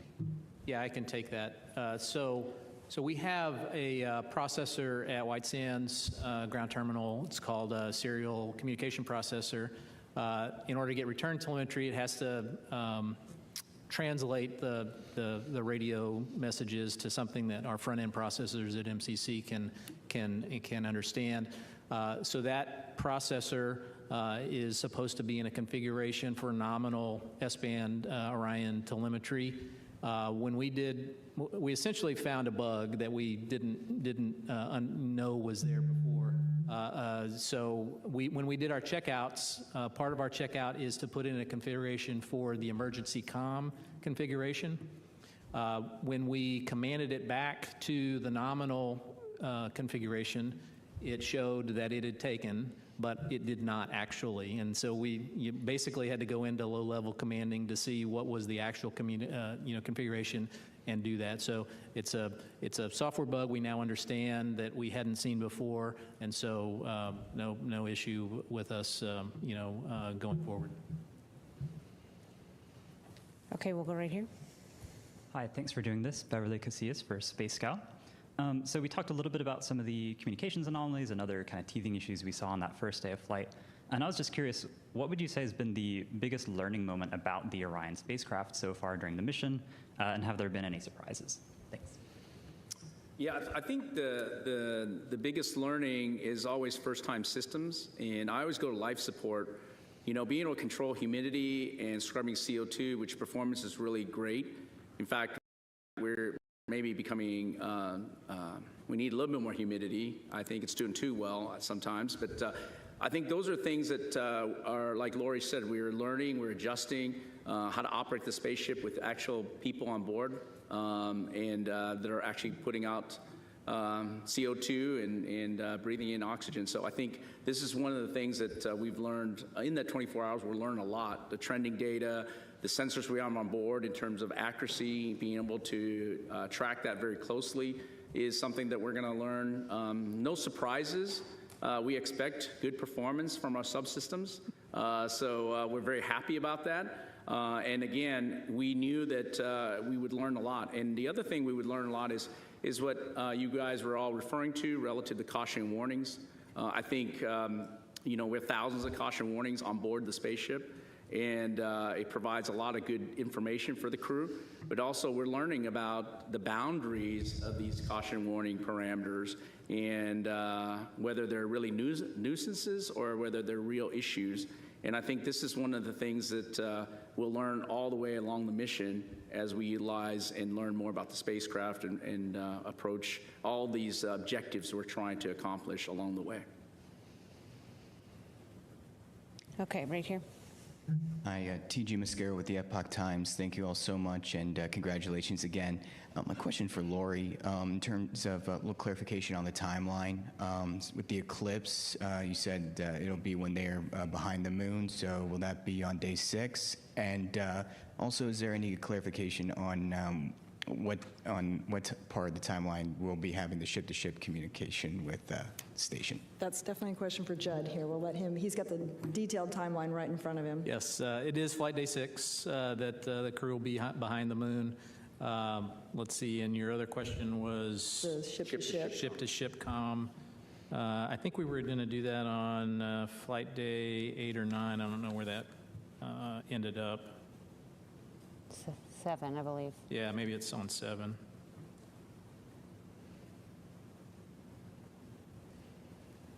Yep, it's flight day 7. Okay, let's come here to the one with their hand up. Yes. Hi, Katrina Miller for the New York Times. How fast will Orion move as it heads to the moon, like the maximum speed? And have the crew members been able to check in with their families yet, or when will this happen? Okay, so it changes speed as it goes around in orbit. The maximum speed we just experienced at TLI, which was, we started off at 23,660 miles per hour. We added about 867 miles per hour, so that's 24,500, something like that, 24,500 miles an hour. And then as we get closer to the moon will be our lowest speed around the apogee, which is around, I think, 1,300 foot per second, which I'm not going to do math in public on how many miles per hour that is. But then once we come back to Earth, it gets around that same speed, around 25,000 miles per hour as we get to entering our interface. And have they talked to their family? Okay. Let's actually come over to this side here in the middle. Oh, and there was the additional question about if the crew has spoken with family yet. Yeah, I don't believe they haven't had time to talk to their families yet. They've been really busy, so we'll make time for that as we get, now that we're past TLI. Robert Coppinger, British Interplanetary Society Spaceflight Magazine. The RCS thrusters on the service module, are they European technology or American technology? And Administrator Isaacman's distance record from one of his 2 space flights, when does Integrity beat that? Wow, I would say the RCS, or Reaction Control System, if you're asking that is a European-built system. I don't know about Administrator Isaacman's distance, so I can't comment on that. I suspect we've already broken that. I thought we broke it when we went into the high Earth orbit. But yeah. When we got out to apogee, we would have already exceeded that. Okay, was there another question? Second row here, yes. And then we'll go back to a few more from the phone. Hi, JJ Love with Tech Talk Media. Thanks for taking my question. The viewers of our Inside NASA Innovation series are eager to understand the broader human impact of this mission. So looking beyond the boundaries of space exploration itself, which industries here on Earth stand to benefit most from what you're discovering up there? And what is being learned in the mission that will tangibly improve life for people down here? Oh, those are some good questions. I think from the industry standpoint, I think there's a whole range of things that we're going to benefit. Number one, just thinking basically just in our production capabilities within the U.S. and around the world. But I feel certain we're going to be pushing boundaries of technologies as well, not just in the systems that we're flying on the rockets, but even in some of the things we're testing out inside the crew cabin for the crew to use, and the cutting edge of technology. So a lot of amazing things there. And then what was the second part of your question?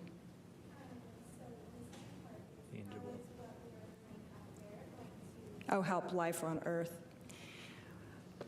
It's always a wonderful question, and I really feel like the exploration that we do is just inspirational for everyone here on Earth, hopefully inspiring our young people around the world, the Artemis generation that's growing up now to want to grow and achieve and to learn and to start trying to think through where they're going to dedicate their talents as they get older and learn the different skills that we need to cut the edge of new technologies into the future. Okay, we'll go back to the phone for several questions. Our next one is from Robert Perlman with collectspace.com. Hi. You know, the quote, "Your go for TLI," is one of those iconic quotes from the Apollo years that just has held the test of time. But Michael Collins was the astronaut who coined it, and he later said that maybe he should have picked out something more momentous. I'm wondering, you know, now having gone through a TLI, if you think that it speaks to, or not, does it hide how this burn is different from all other burns, that this is the one that you're committing to leave Earth's orbit and go to the moon, and there's no turning back. I know that you said that there wasn't extra stress, that you had practiced this over and over, but was there any moment that you actually, you know, gulped hard that, yeah, we're going to the moon? So the question, it was a little bit garbled. I think it was about the TLI burn and that burn being perhaps special in the minds of the team. Robert, may need to get you to say some of that again. I think we captured that, though. Yeah, that, do you think the public, when they hear go for TLI, or when we speak about it normally during a press conference like this, does it really convey how the momentous moment that it actually captures? So I think what he's getting at here with the question, and help me if I get this incorrectly, but you know, as we're executing on that 5-minute burn, is there a point at which our teams, as we're executing, kind of absorb the impact of just how important this burn is, and how, you know, if we don't get it all the way through the burn, then what would happen? I don't know if you want to speak to how your teams execute within the mission control. They're very measured, they're very controlled, they execute, and they're ready to respond. Yeah, I would say we probably reflect on that after our shift, and we'll execute everything professionally.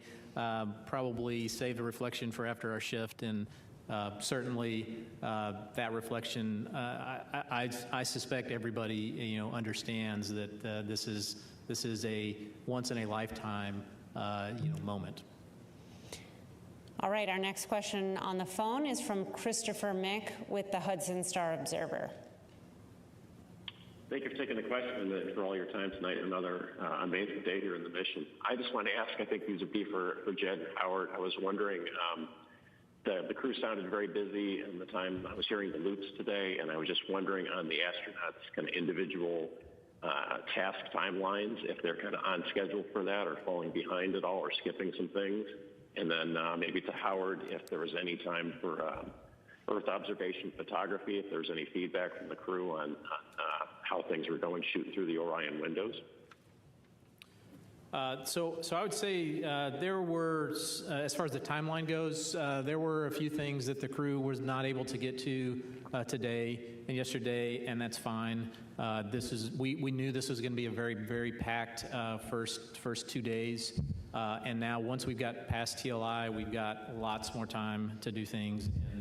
And observation certainly is one of those things that the crew absolutely will be doing during their time, and they've got plenty of time now to reflect and do those other operations.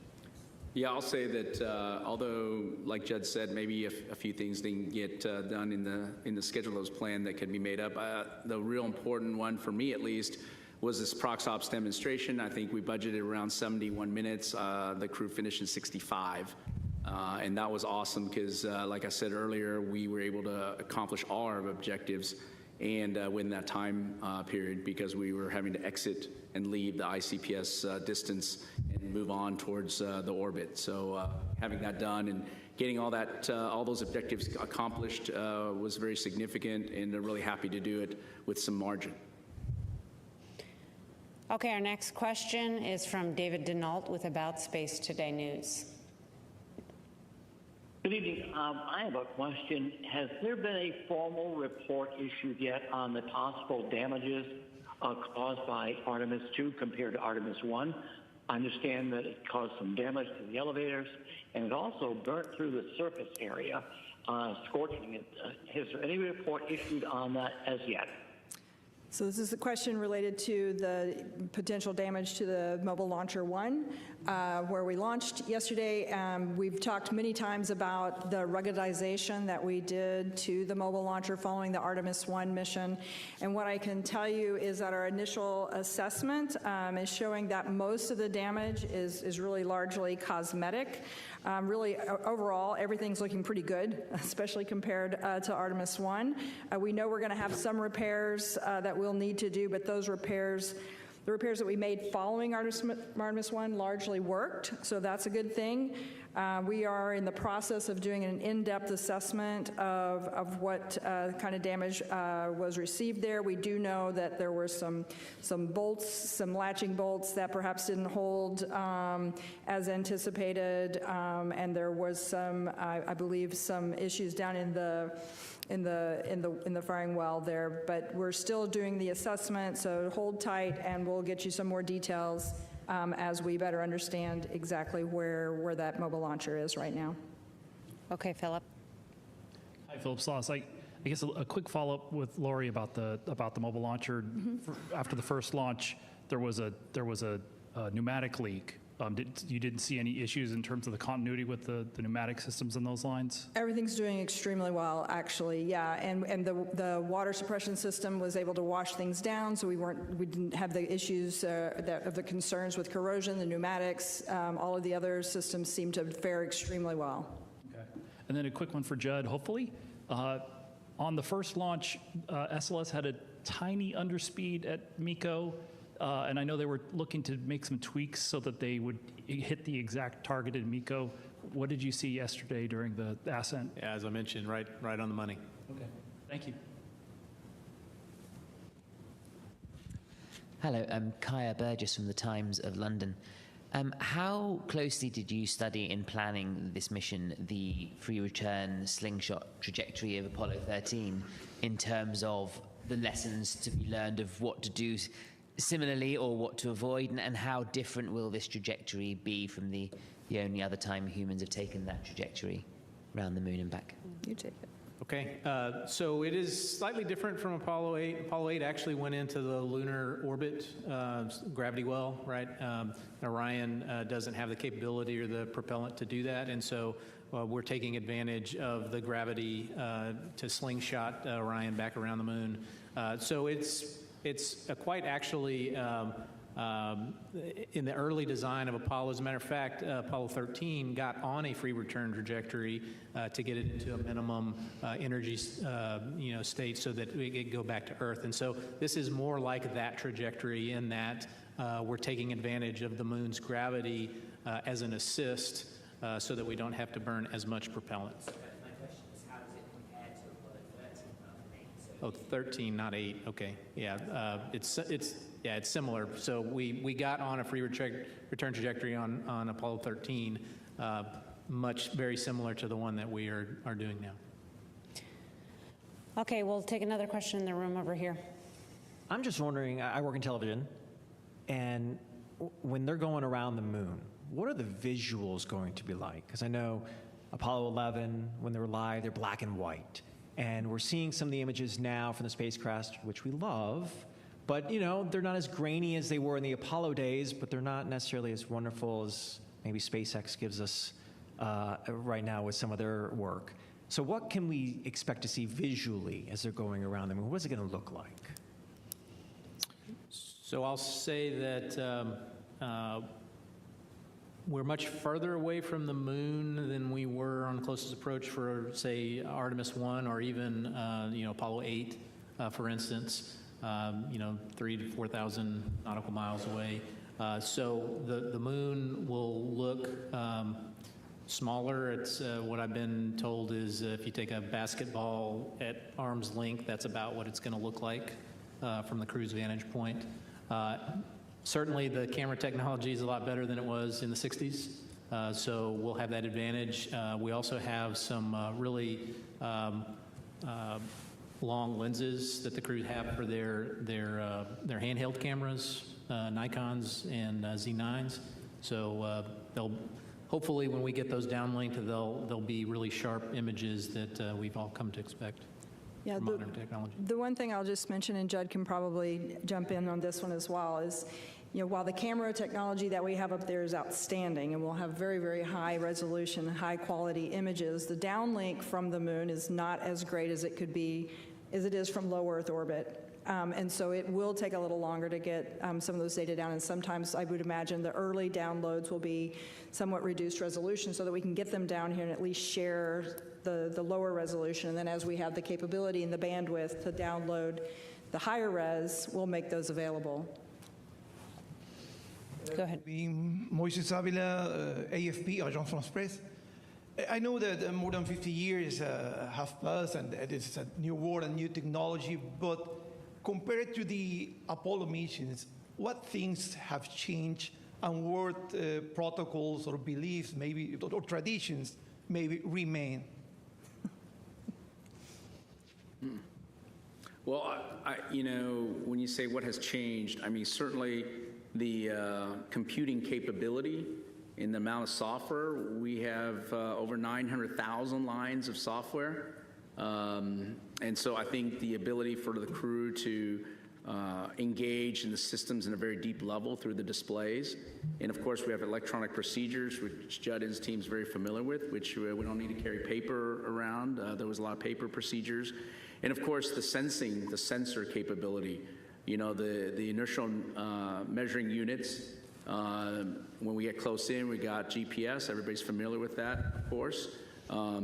The ability for us to know exactly where we are in space, the precision by which we're able to do rendezvous prox-ups and docking, just even with a camera, is a huge step in technology. And so I think this is one of these things where the ability for us to utilize the technology to advance and make it easier on the crews to operate, and of course leveraging the ability for us to build a little bigger spaceship, a third larger, and allow us to fly another crew member and be able to compact that in smaller components, but yet still provide the same functionality and even more in some cases, is a huge advancement for us. So I think overall, but physics doesn't change. The teardrop shape is very efficient from an aerodynamics perspective. The Apollo giants were just very good technical engineering experts. And engineering and the physics does not change. And so we learned a lot from them in terms of the things they learned, and we leveraged off of that. Okay, we'll take one final question here. Thank you, Rachel. Will Robinson-Smith with Spaceflight Now. Thank you all for your time tonight. A couple of quick ones for Judd. You mentioned when we spoke back in September that pad abort would be the riskiest that the crew could possibly endure. I wonder, as you saw Ascent and they ticked past those abort scenarios, how you were feeling, you know, getting further and further along the pathway. And now that the crew is in flight, I know we discussed in some previous briefings that certain abort scenarios or early returns are still possible even past TLI. At what point does it make the most sense to continue with a free return as opposed to an early U-turn? Thank you. Yeah, so always feel great not to have to do an abort, period, right? And so I'm happy that SLS performed so well, that ICPS performed so well that we didn't even have to entertain that. As far as now that we're post TLI, it's about a day or two in past TLI where it's no longer feasible to do what we call a direct abort, and it's more likely that we'll get home at the same time if we just continue on in the free return trajectory. All right. Well, with that, we'll go ahead and conclude. I want to thank our participants for joining us today. You can follow all of our mission progress in the multitude of ways we have available on nasa.gov, and we look forward to providing another update tomorrow afternoon. Thank you for joining us.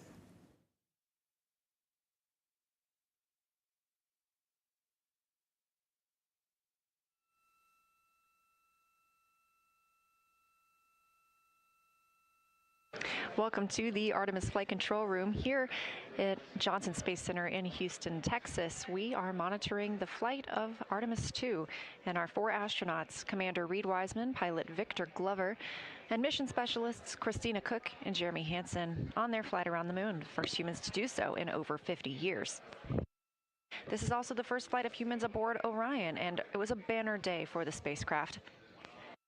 At 6:49 p.m. Central Time, the Orion spacecraft executed the translunar injection burn, a 5-minute and 50-second burn that committed the spacecraft to leaving a high Earth orbit and beginning its journey around the moon and back home.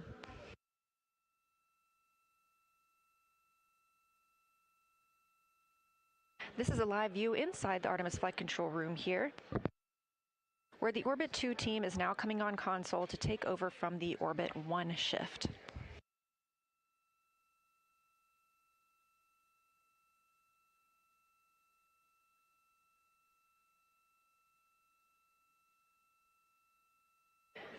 If you were watching the news conference, we had a few calls to and from the crew during that time frame.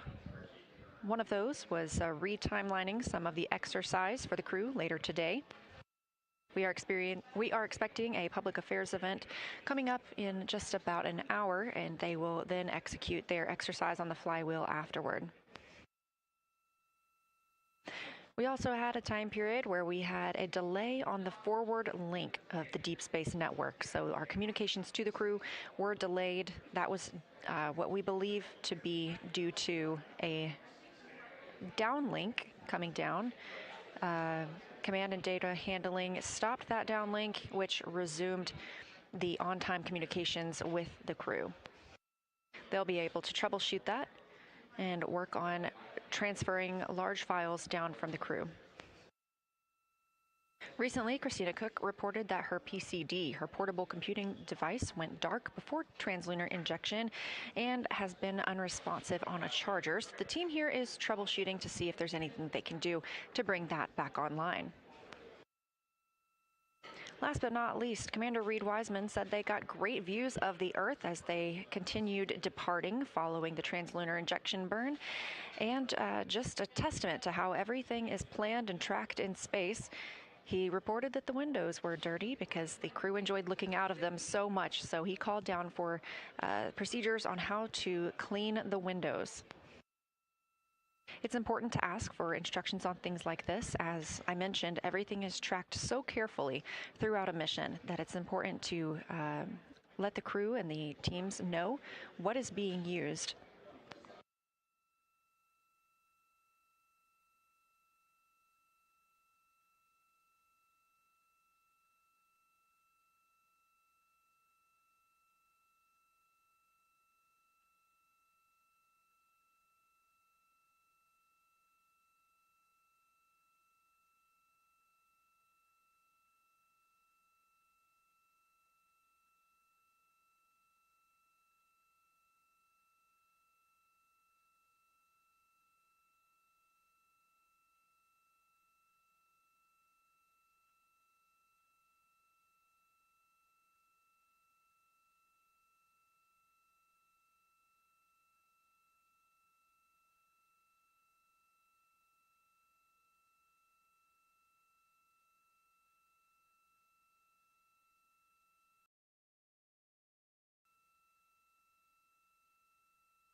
This is a live view from the Orion capsule looking back on Earth, our home planet. We are now 18,500 miles away from Earth.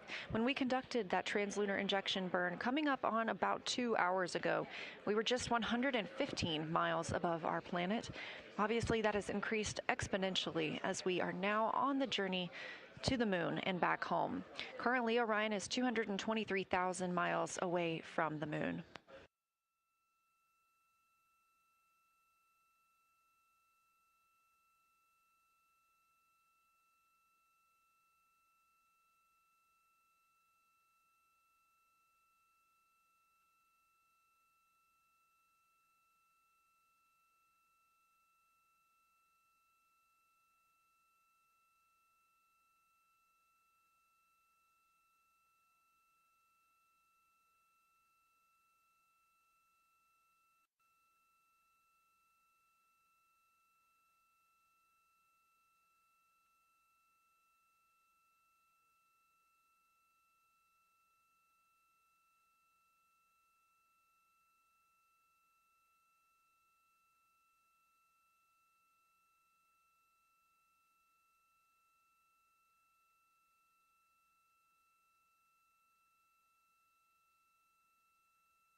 Integrity, Houston, with some additional PCD troubleshooting for Christina.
Go ahead for Christina. All right, Christina, we have one additional Hail Mary to try and recover your PCD. We're going to suggest that you reseat the power cable and then press and hold the power and volume up simultaneously for 20 seconds. You should be able, if the PCD responds, you'll enter BIOS, and you might get a screen in which you can select exit, making a functional PCD at that point. Good luck. And work. Thank you.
This is Artemis Mission Control now, MET or mission elapsed time, 1 day, 3 hours and 10 minutes into the Artemis 2 mission, the first flight of humans around the moon in over 50 years.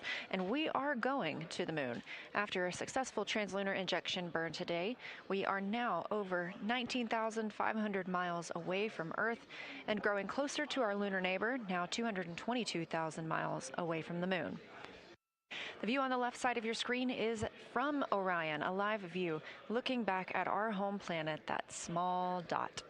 And down in the bottom right-hand screen, you can see Capcom Chris Birch wrapping up her Orbit 1 shift today, as well as Flight Director Jeff Radigan. They've been leading the teams throughout Orbit 1 and the translunar injection burn.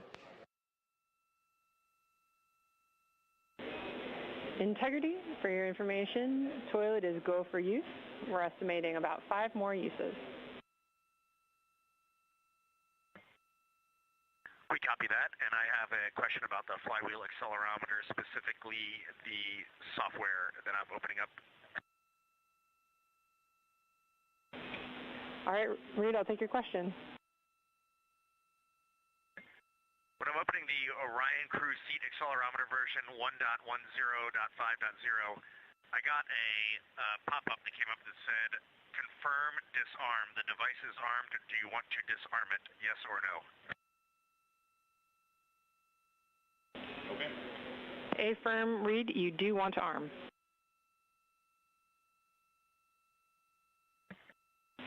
Excuse me, you do want to disarm. Do I want to disarm it? Yes or no?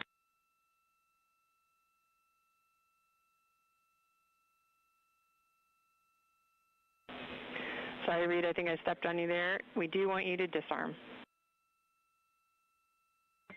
Copy that, disarm.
integrity on 1 for flywheel accelerometer. Go ahead, Reed.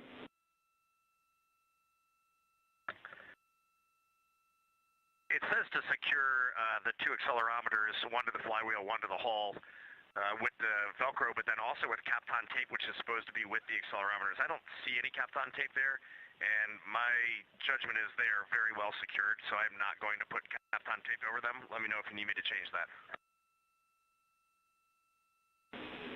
Reed, that sounds like great judgment to us. That's no problem.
Houston integrity for PCD. Go ahead, Christina. Hey, Chris. Unfortunately, no joy with that action, and I also had Ike try it. Neither of us were successful getting it to respond in any way.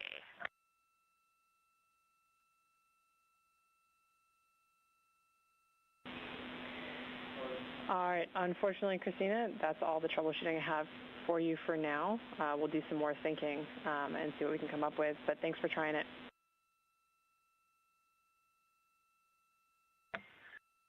Okay, she acknowledges that. I've got a question for you on the dual camera bracket config for transit.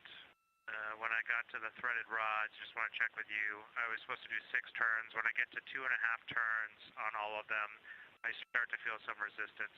I assume it's a helicoil, so do you want me to push through that resistance to 6 turns?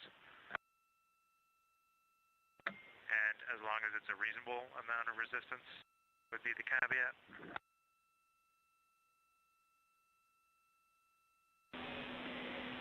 All right, Jeremy, thanks for that report. We're going to check and get back to you. We think your approach is reasonable, but we're just going to verify.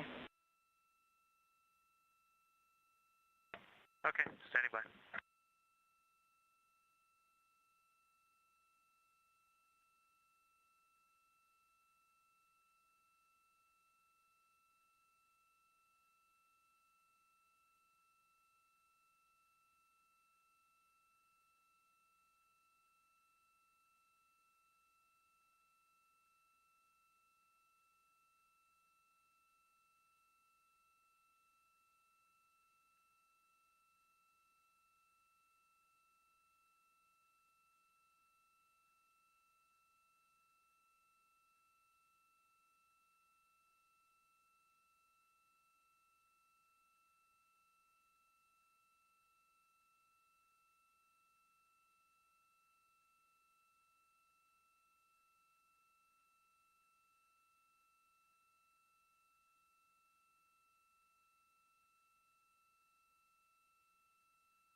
This is Artemis Mission Control here at the Johnson Space Center in Houston, Texas. This is a visualization known as ARROW, the Artemis Real-Time Orbit website. You can access this at any time on your computer or device by visiting nasa.gov/trackartemis. And thanks to ARROW, we were able to see that we are now 22,000, almost 23,000 miles away from Earth, creeping up on the moon, now 219,000 miles away from our lunar neighbor.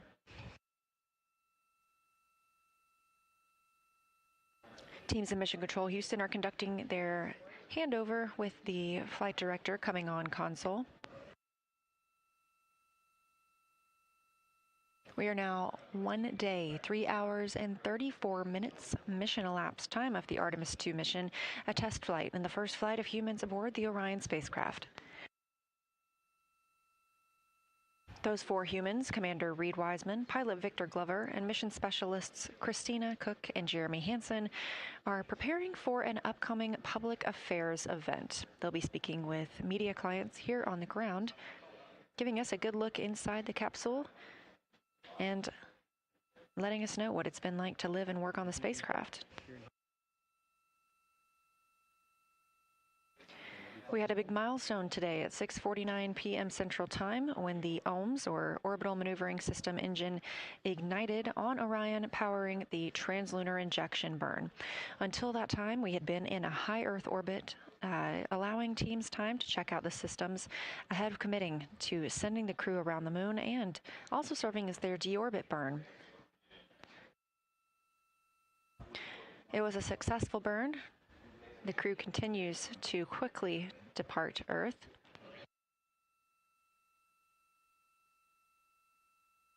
We will see the closest approach of the crew on flight day 6 during their lunar flyby.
Integrity, Houston, with some dual camera bracket install words for Jeremy.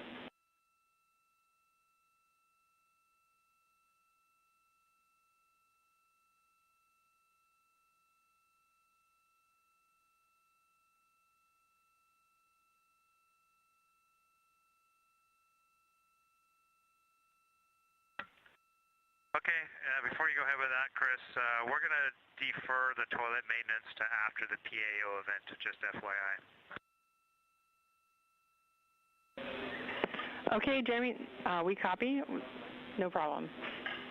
Are you ready for the dual camera bracket instructions? Yep, go ahead. All right, we'd like you to give a little pull test on the fasteners and see if they're snug. It's possible there might be a little play in the system. But if they feel snug, they're not going to come out. You can continue installing the bracket per the procedure, leaving the number of turns as they are. We think we probably have a good enough fit.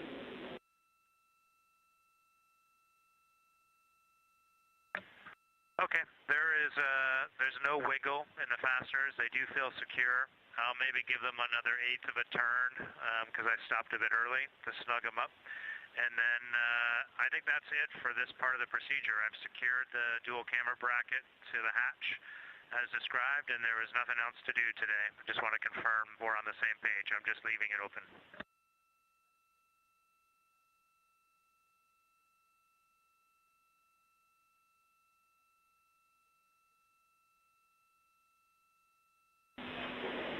Copy, Jeremy. That sounds good with your 1/8-inch snugging turn.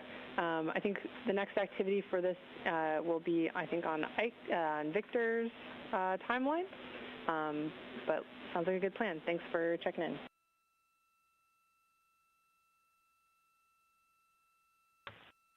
Okay, copy.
This is Artemis Mission Control here at Johnson Space Center in Houston, Texas. Mission elapsed time, 1 day, 3 hours, 43 minutes. Orion has completed its translunar injection burn today at 6:49 p.m. Central Time as the start of the burn. That was a 5-minute and 50-second burn. The spacecraft and its crew, Reed Wiseman, Victor Glover, Christina Cook, and Jeremy Hansen, are now over 24,000 miles away from the Earth. Lots of movement in mission control right now as the Orbit 1 team is starting to step off console after a very momentous shift. We remain live for our coverage all throughout the mission, all the way until the crew is back home on Earth. Currently, the crew is setting up for their first public affairs event while aboard Orion.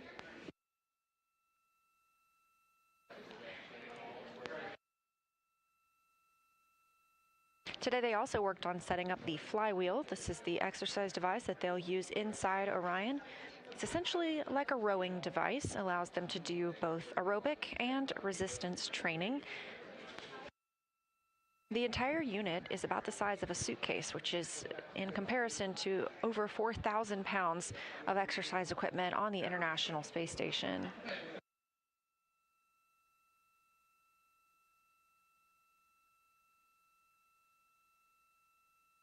The crew in Orion woke up at 1:35 p.m. Central Time today, and they're slated to remain awake until about 3 a.m. Houston time tomorrow, April 3rd. Their sleep was scheduled to be interrupted last night by the perigee raise burn that put us in the proper configuration for the translunar injection burn. And with TLI complete, they will get the opportunity for a full night's sleep tonight.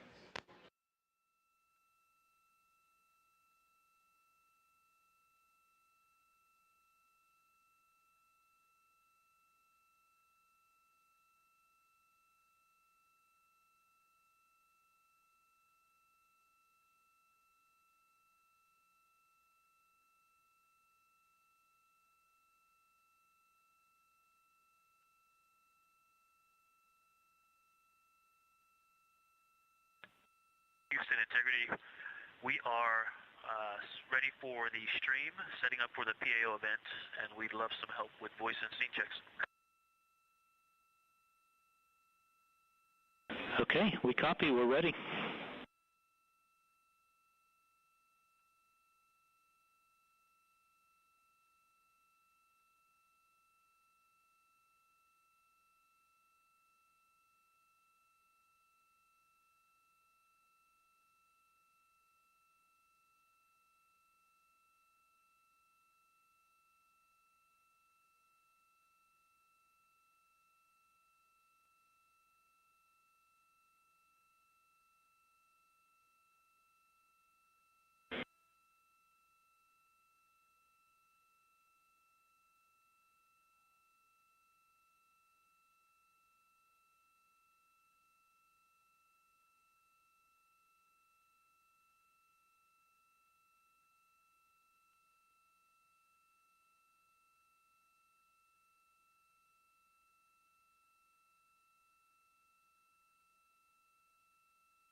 Integrity Houston, we're still not seeing anything. Oh, just came on board. Okay. Just jumped the gun. Now we're seeing your video.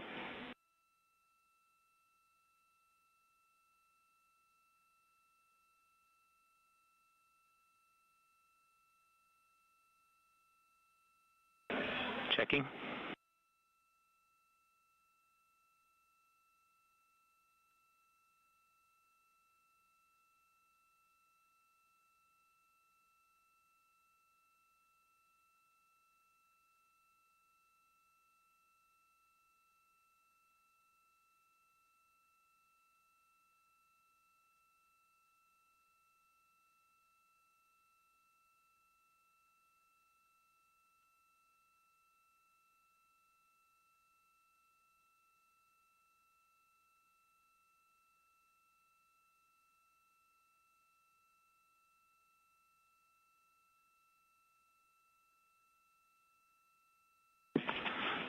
Okay, Integrity.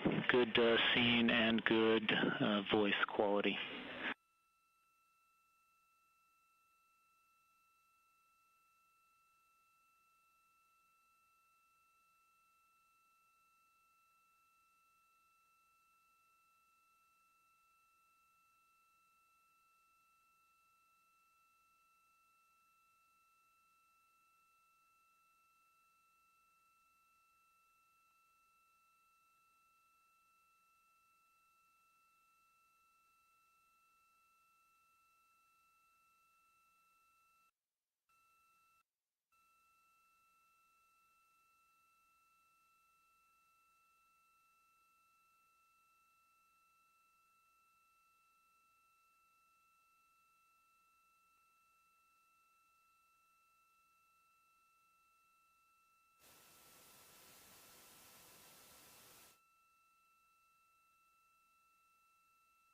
This is Artemis Mission Control. You're getting a live look on console as the Orbit 2 team has come into the mission control room.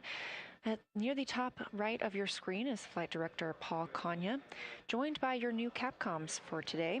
That'll be Mark Reagan and Sandra Moore.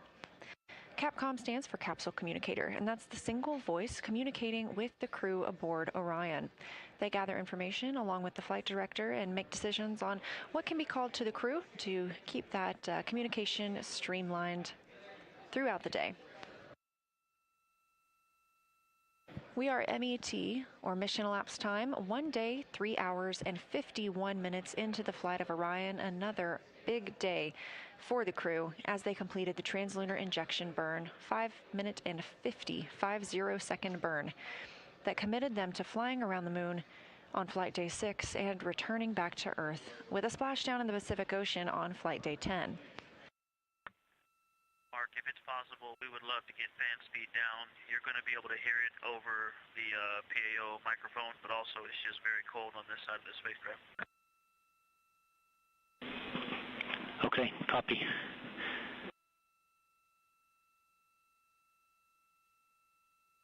Pilot Victor Glover calling down about turning down one of the fans in the spacecraft.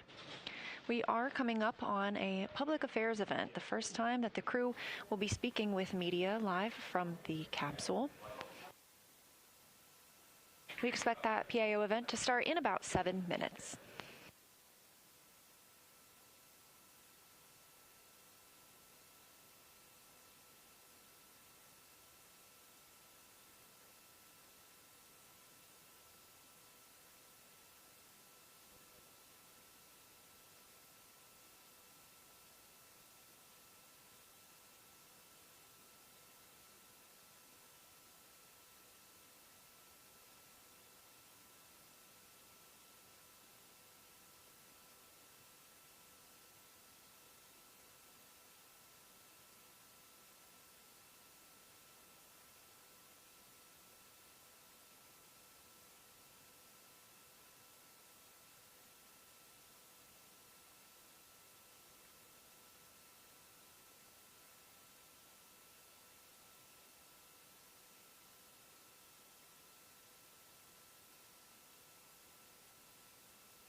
Our 4 astronauts have been configuring the cabin and the cameras for today's public affairs event. The crew module of Orion has 60% more cubic volume than Apollo. The spacecraft has 330 cubic feet of habitable volume. Integrity Houston. Unfortunately, the fan speed is as low as we can go right now per flight rule, but you are welcome to try to adjust the direction of those diffusers above the hatch if that helps any.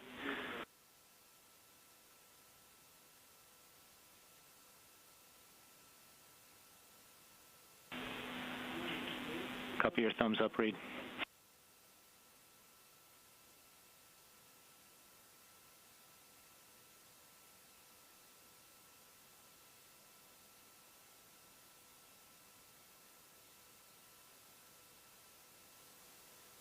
Crew continuing to set up for the public affairs event.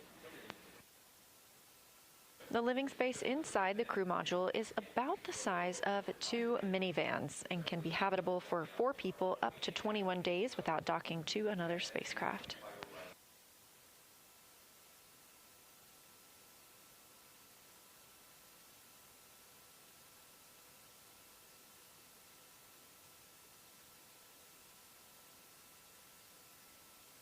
After the PAO event, the teams here on the ground are timelining some exercise for the crew. Commander Reed Wiseman was able to use the flywheel device earlier.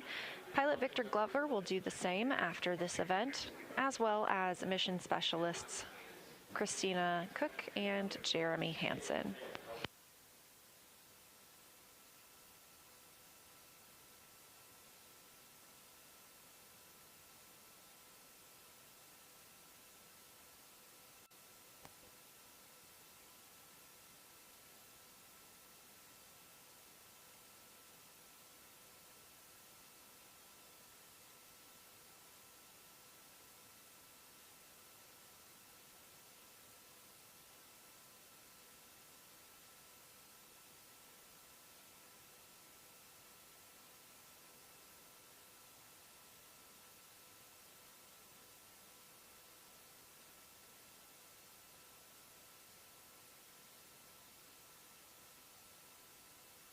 Checking in on Orion's distance from Earth, approaching 26,000 miles from our home planet, 216,300 miles away from the moon.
Standing by for the start of the public affairs event. Crew aboard Orion is ready to speak with teams here on the ground.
Integrity Houston, you ready for the event?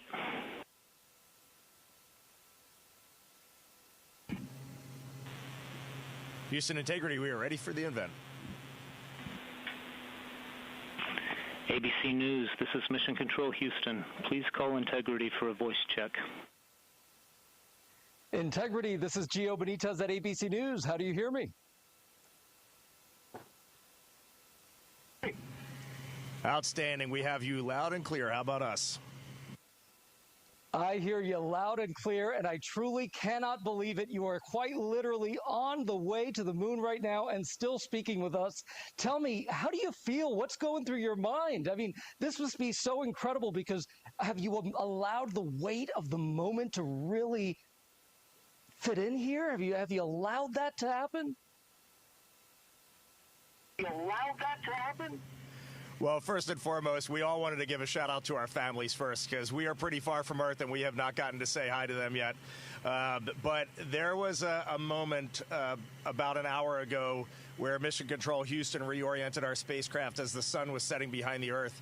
And I don't know what we all expected to see in that moment, but you could see the entire globe from pole to pole. You could see Africa, Europe, and if you looked really close, you could see the northern lights. It was the most spectacular moment, and it paused all four of us in our tracks. What has been most surprising to you about this so far?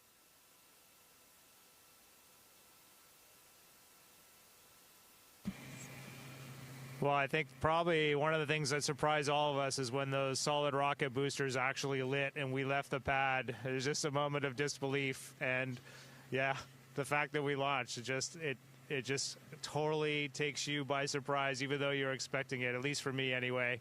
And I just had a huge smile across my face. Did it feel different? Because I can imagine that's such a powerful rocket that must have felt different for you.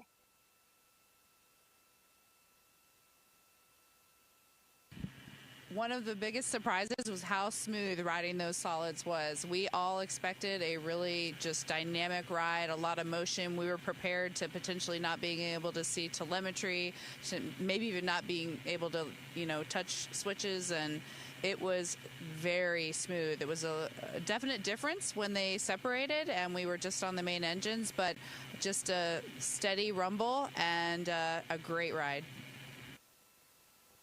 What do you want to tell Americans here at home who are watching this right now? They're quite amazed at the fact that you are speaking to us on the way to the moon right now. What do you want to tell them about this particular mission and why it's so important?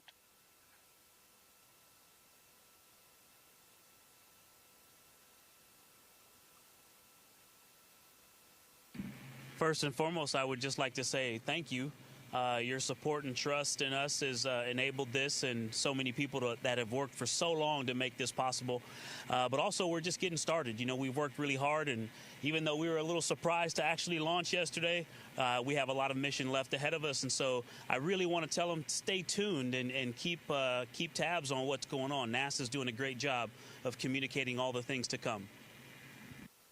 I can't even tell you how many cheers were there on the ground. I was there watching you all lift off from the Kennedy Space Center, and everyone was so excited, so happy, and that was just incredible. Jeremy, I know this is your first time in space, and you're surrounded by all of these space vets. What's it been like for you that this is your first mission there?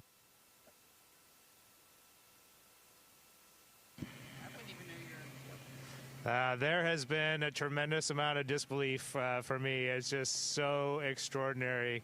I just kept saying to them yesterday, like, I really like it up here. I wish I could have got here sooner. It's just such a tremendous place to be. The views are extraordinary. It's really fun to be floating around, and it just makes me feel like a little kid. I heard that there was a little bit of an issue with the toilet. Which one of you was the plumber?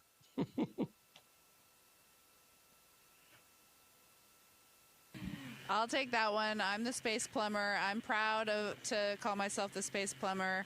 I like to say that it is probably the most important piece of equipment on board. So we were all breathing a sigh of relief when it turned out to be just fine. It was just an issue, I think, of sitting for a long time and needing a little time to warm up, a priming issue.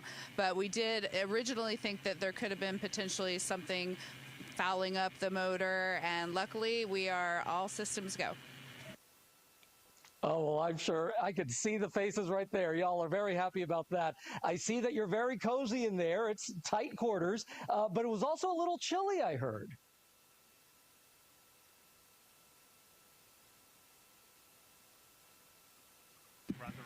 It is quite cold, and yeah, we're wishing we had the lower temperature sleeping bags with us. But right before this PAO event started, I pulled my knit cap off, and I'm ready to put it back on. But Houston's been working with us to change fan speeds and temperature set points, and we've actually been able to warm it up a lot better in the last half a day or so. Our last nap before TLI, we got a lot more comfortable. Well, that's a really interesting question. How is it that you take a nap in there? What does sleeping even look like?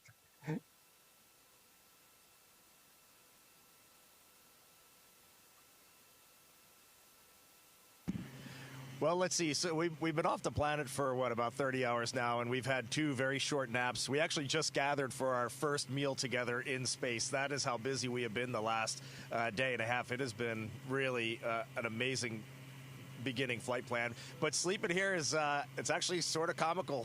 Christina has been sleeping heads down in the middle of the vehicle, kind of like a bat suspended from our docking tunnel. Victor's been up where Jeremy is right now. He's got a nice little nook wedged in there.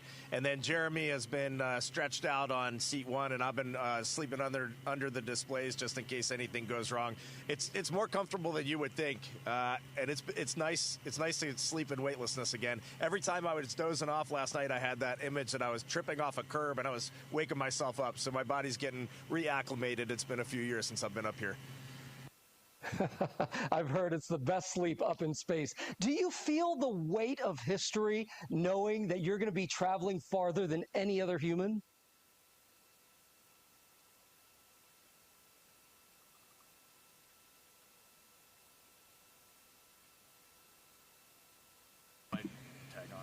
You know, it's a remarkable thing. You would think it would be weighty, but we just feel like we're lifted up by the team that supports us, and you just sort of execute the plan. A lot of people telling us how to work this and manage this vehicle, and a lot of great training, and you just kind of go step by step, which I think is pretty remarkable what this team can do, and it really highlights their excellence.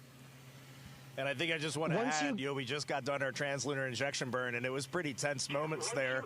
For a second, and when we got done that burn, we just kind of looked at each other as a crew. We have been to the moon before in 1968 through 1972. It's been a long time since we've been back. And I got to tell you, there is nothing normal about this. Sending 4 humans 250,000 miles away is a Herculean effort, and we are now just realizing the gravity of that. Yeah, nothing normal about this. What are you most excited about once you get to the moon?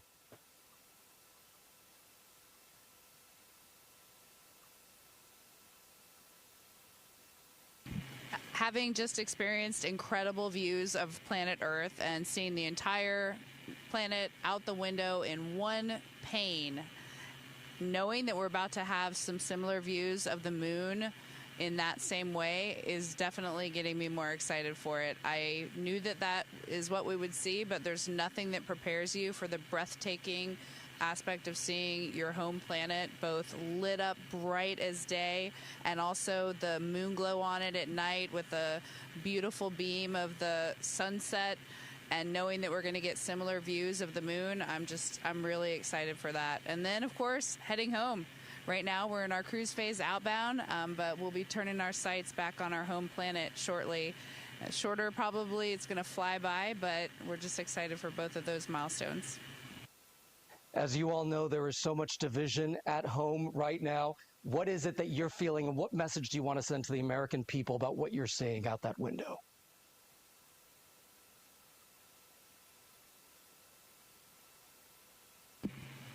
Well, the first thing I would say is trust us. You look amazing. You look beautiful. And from up here, you also look like one thing. You know, Homo sapiens is all of us, no matter where you're from or you know, what you look like. We're all one people. And so, you know, this mission, one of the things that's amazing about being around and just being an astronaut, you know, serving our countries at this time is that we get to give ourselves a mission that we can hold on to say, hey, look at what we did for the rest of our lives. You know, we call amazing things that humans do moonshots for a reason, because this brought us together and showed us what we can do when we put, not just putting our differences aside, when we bring our differences together and use all the strengths to accomplish something great.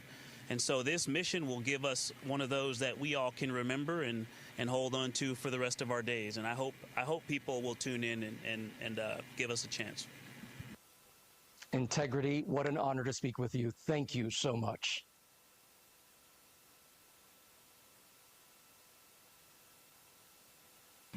Thank you for being with us. Integrity. This is Houston ACR. That concludes the ABC News portion of the event. Please stand by for a voice check from Fox News.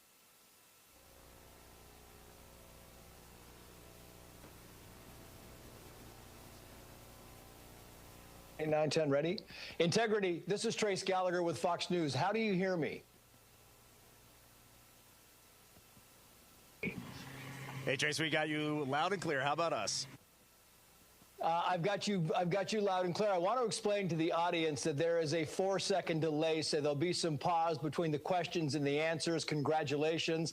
How does it feel to be the first humans to leave Earth's orbit in some 54 years? Is there a difference in Earth's orbit and being outside the orbit?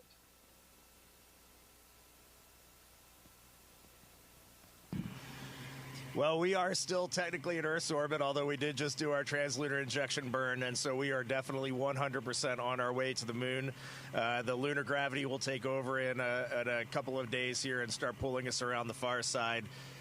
At the end of our translunar injection here about an hour and a half ago, we just really looked at each other, and I know the United States has done this 1968 through 1972, but this is unbelievable that we can put our minds to something and pull it off. This is an unbelievable technical accomplishment. Yeah, I mean, it really is unbelievable to us. We watched this thing. It was just this flawless launch, and it was unbelievable to watch. And what really fascinates me about this is that you, in a few days, will become the first humans to travel the farthest in space, more than anybody else has ever done. It took us a long time to get back here, and now we're about to exceed that. Is that a moment of pride? Is it a moment of history? How do we feel about that?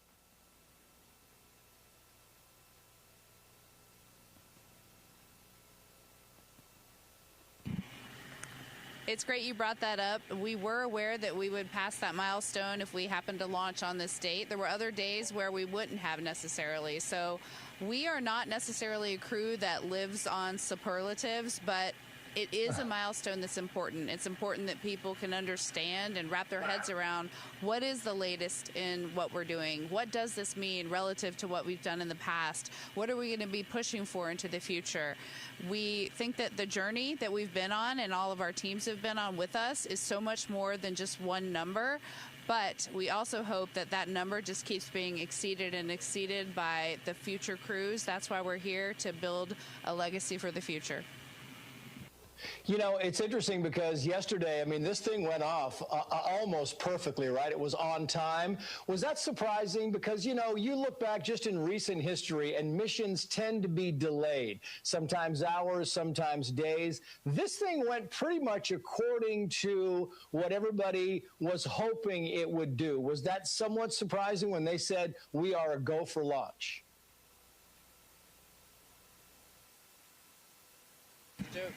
Yes. You know, it was surprising. I think we were, you know, we like to say that we're prepared without having an expectation. But, you know, in the back of your mind, you kind of hope you launch. And then when we got really close, it was like, wait, we're getting ready to go to space. And when those solids lit, you know, it was a ride where you're trying to be professional, but the kid inside of you wants to break out and just hoot and holler.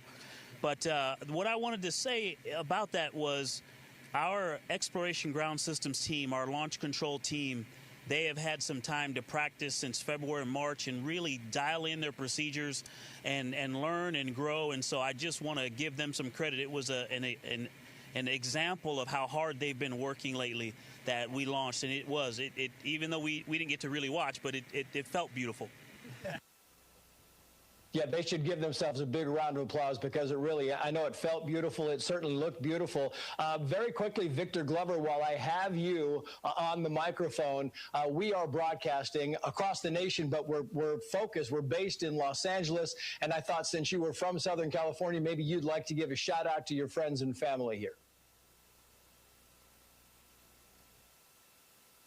Oh, well, of course, my mom lives there, my grandparents, all the cousins, aunts and uncles, and just everybody in California. Thank you for all of the support and the love for all of these years. So many of my career milestones happened in that special place. That will always be home, no matter where the government sends me.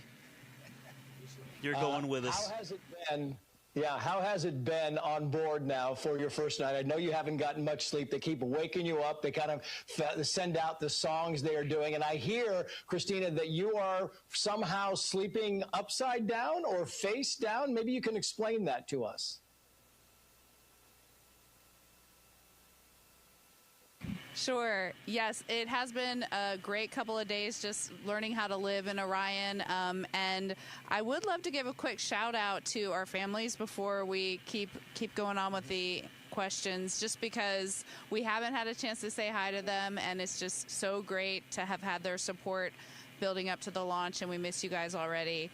Living in Orion isn't quite the same as being at home with our families, but yes, some of the exciting things are the burns that we do. They kick off with such an acceleration that most things that you see Velcroed around that aren't actually fastened down all fall down to the floor of Orion.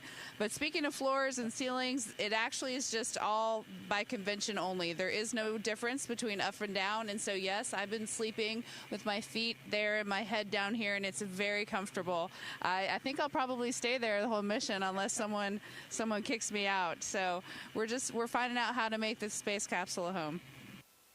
Maybe we can hand it to Jerry Hansen here. And Jamie, you can also say hello, give a shout out to your family. And I'm wondering, while you do that, if you'd like to tell us if there have been any glitches, any problems. I know we heard there was some kind of an issue with the onboard toilet, but beyond that, are we good so far?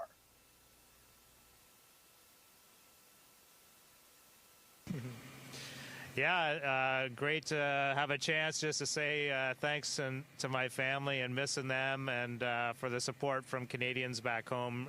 Really appreciate the opportunity to be here and do this. We did have another little surprise today. I mean, the vehicle is in great shape, and we feel like everything's going really smoothly.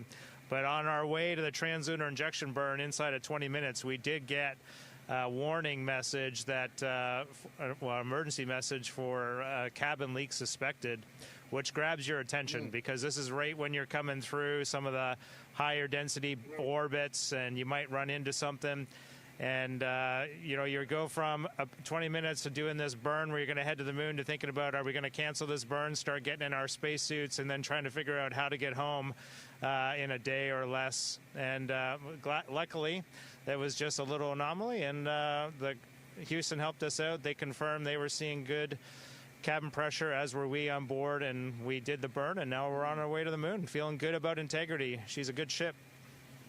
It's going to be fantastic. Reed Weissman, you are the commander of this mission. Maybe you'd like to give a shout out to your family as well. And I'm wondering, the responsibility, does it weigh heavy on you? Do you feel like, I'm just not going to go to sleep. I'm going to make sure that we do everything we need to do. What is it like to be the commander of something so historic and something that people have been waiting for so long?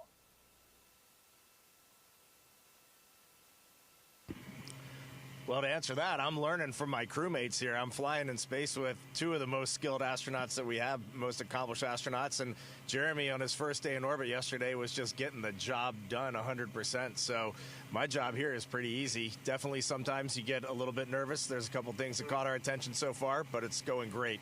And my job is very easy. I am definitely getting pulled along by my crewmates. And then you gave me the opportunity. I'm taking it. Say hi to my family, my dad back in Maryland, and my brother probably heading home to Washington, and then everybody back in Houston. My daughters, my girlfriend, everybody's doing great back there. Thank you. I guess really, lastly, what we really need to know is, are you happy so far with the food? Are you happy so far with the wake-up songs and the music? Any kind of request that we can make on your behalf while we get a chance to talk to Mission Control a little bit later? We get a chance to talk to a little bit later. We just had our first meal together. That's how busy it's been. And this morning, our lead public affairs, Courtney Beasley, we heard her voice come on the radio first, and she introduced the songs and some amazing messages from the teams across this international program that have put this vehicle together. And we all agreed we would wake up slow and get into the day easy and quiet. And this morning, we all got up cheering and rocking and getting everything ready to go. It was the perfect way to start our day. Yeah, well, you are making history. Reed Weissman, Christina Koch, Jeremy Hansen, Victor Glover. Congratulations to all of you. America, the world is with you. We are watching every moment of this journey, and we will cheer you when you get back and along the way. Thank you for joining us. Best of luck to you, and safe travels.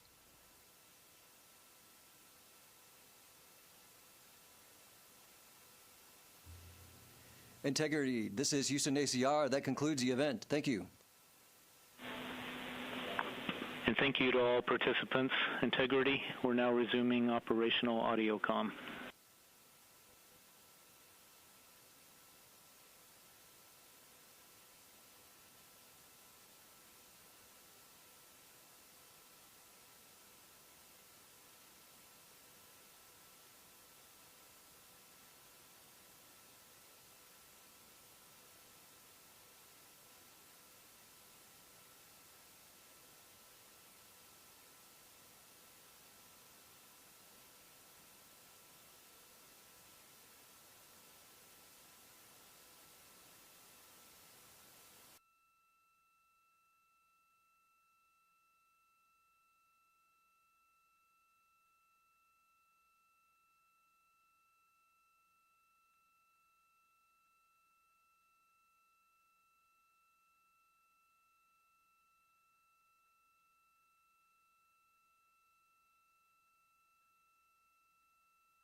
Integrity Houston for some PCD configs.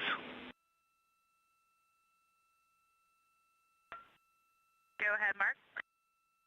Yeah, first we're going to need to hardline PCD3 in prep for the PMC. And then second, one more Hail Mary to troubleshoot that PCD4. We'd like to try removing the SD card from the back behind the kickstand, and then repeat those steps that you took earlier, which was holding the power and up volume switches simultaneously for 20 seconds and trying to get an exit screen to come up.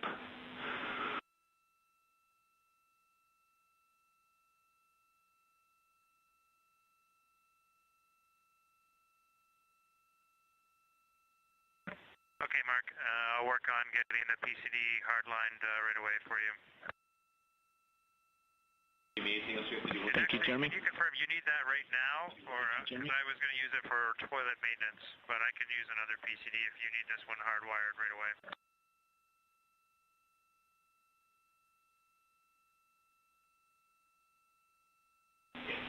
Yeah, Jeremy, we do need PCD3 for the PMC, so if you could use another one for the toilet maintenance, that'd be great. Yeah, absolutely. Okay, that'll be hardlined in the next 3 minutes. Okay, copy.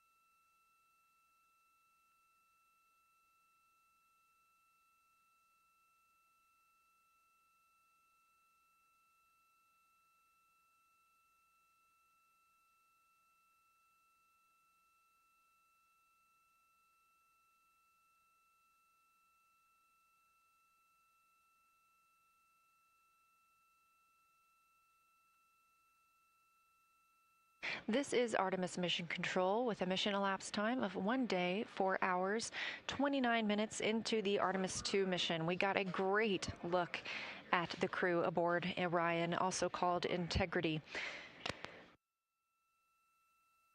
That was their first opportunity to talk with media back here on Earth and share with us what it's been like since they started their journey to the moon. It was a big day for the crew as we conducted and completed the translunar injection burn. This takes them out of high Earth orbit and commits them to flying around the moon and splashing down on Earth on flight day 10. The Orbit 1 team has handed over to the Orbit 2 team, now led by Flight Director Paul Kanya. And therefore, I am also handing off to my colleague and friend, Sandra Jones, NASA Public Affairs Officer, who's going to be on with you for Orbit 2 today.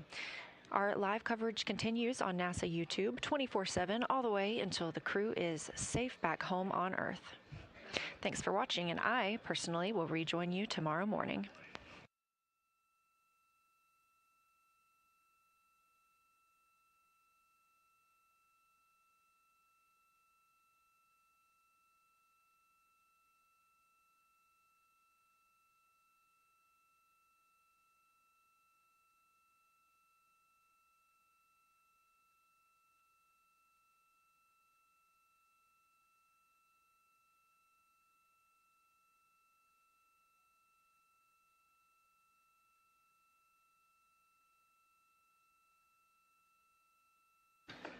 And good evening from Artemis Mission Control at NASA's Johnson Space Center in Houston, Texas. As Leah stated, I'm Sandra Jones, and I'm going to be continuing to bring you live coverage around the clock for this shift as we continue the historic crewed test flight of Artemis II, humanity's return to the moon for the first time in over 50 years. At this time, now 1 day, 4 hours, and 31 minutes. So let us know if that was successful. And then would you mind just telling us how you see the rest of the day's schedule going? We think we got a tiny bit out of sync with you.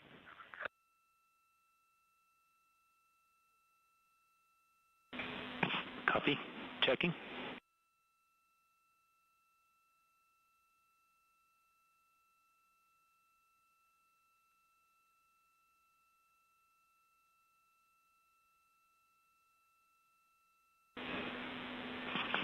Yeah, Jeremy. Copy on the hardline PCD3, and then what we expect is the PMC next when you guys are ready, and then immediately followed by the flight director crew conference, and then followed by exercise the rest of the day in whatever order makes sense to you guys.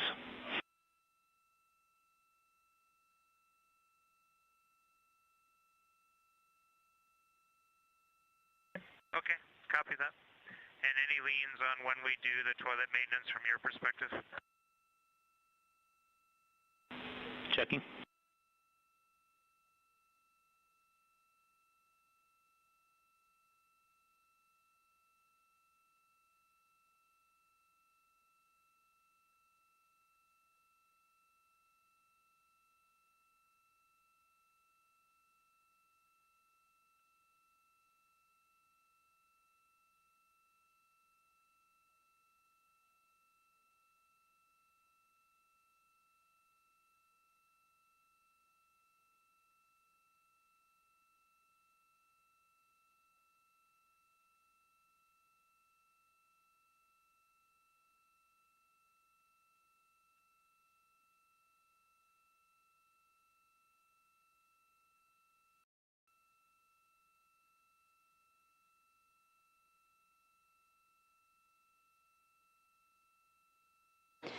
The Orion spacecraft, with its crew of NASA astronauts Reed Wiseman, Victor Glover, and Christina Cook, as well as Canadian Space Agency astronaut Jeremy Hansen, are now 30,000 miles away from Earth following the completion of their translunar injection burn, that 5-minute and 50-second long burn sending them on a round-trip journey to the Moon.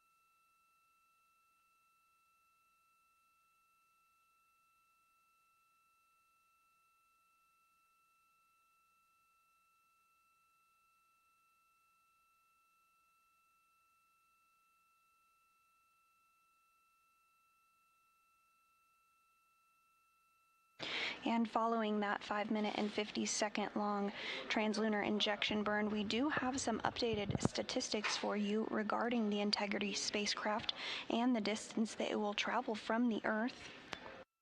Integrity will reach a maximum distance from Earth of 252,021 statute miles, and this will surpass the Apollo 13 distance record by 3,366 statute miles.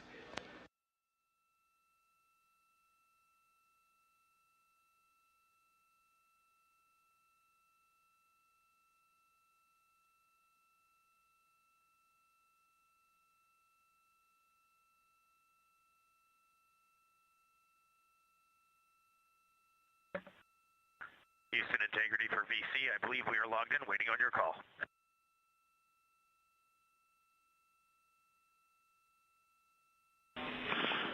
Copy, Reed. We are dialing now.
At this hour, now 1 day, 4 hours and 38 minutes into the flight of Integrity, the name chosen by the Artemis II crew for their Orion spacecraft, the crew's main priority is to adapt the environment of space and the lack of gravity.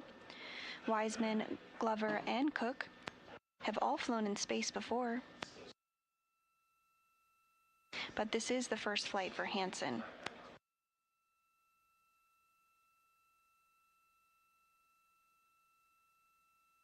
Additionally, on the docket for the crew during the remainder of this Orbit 2 shift are exercise activities on the Flywheel exercise machine that was tested out for the first time earlier today. Flywheel is a simple cable-based device for aerobic exercises like rowing and resistance workouts, such as squats and deadlifts. It works like a yo-yo, giving astronauts as much load as they put into it, maxing out at 400 pounds. Following this, the crew will head into their pre-sleep period before getting some rest.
And if you're just joining us, you're looking at an animation of the Orion spacecraft.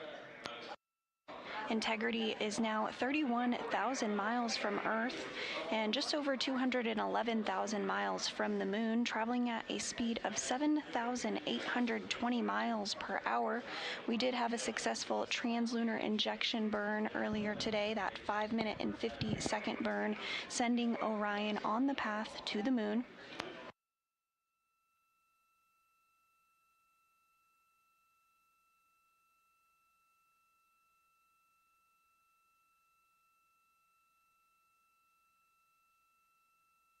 Additionally, this burn set up the Orion spacecraft and its crew to travel the farthest distance from the Earth, rather, that any human being has ever before.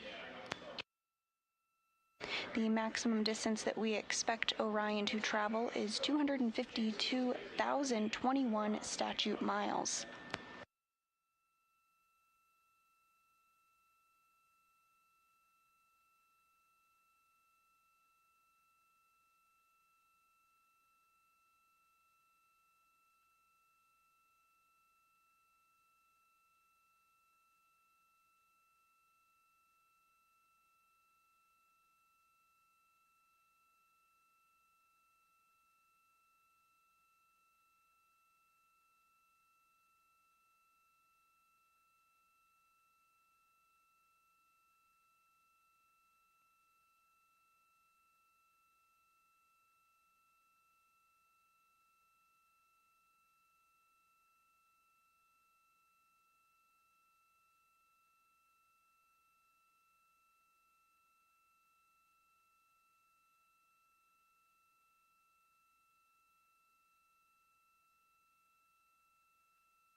And you're looking at a live view of the Orion spacecraft. The large engine that you see in the center of the Orion spacecraft on the bottom of the service module is the Orbital Maneuvering System engine. This was built by Aerojet Rocketdyne and was the engine that was used today for the translunar injection burn. Again, that 5-minute 50-second burn, sending Orion on its way to the moon. This is a repurposed Space Shuttle Orbital Maneuvering System engine that has flown in space before.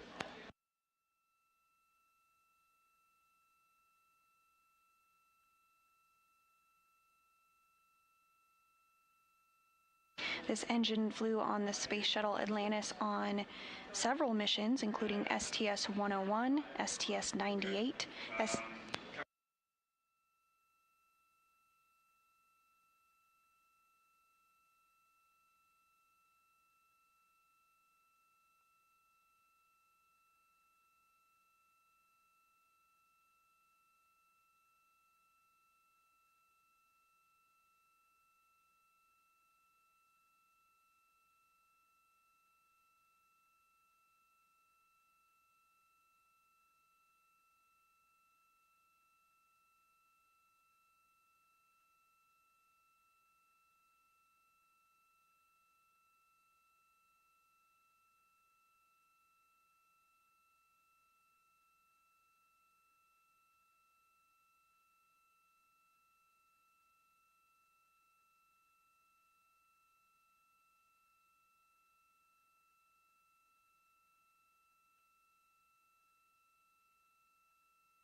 And just to continue with the times that this Orbital Maneuvering System engine has flown on Space Shuttle Atlantis, that is STS-101, STS-98, STS-104, STS-108, STS-109, and STS-110.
We are continuing to bring you live coverage of NASA's first crewed flight test to the moon aboard the Orion spacecraft.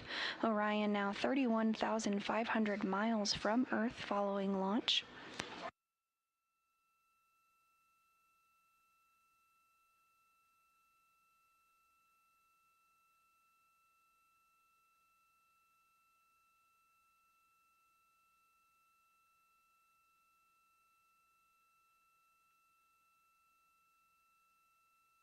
This view of the Orion spacecraft and mainly the orbital maneuvering system engine. Integrity on 1, PMC complete, ready for flight director conference when you are ready. We are setting up for that.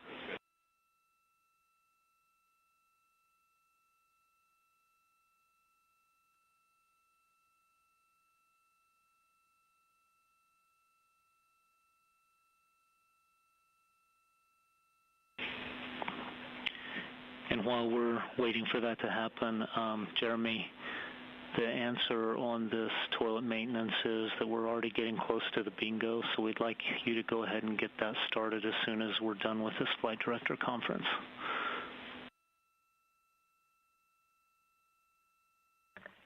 He copies. Thank you.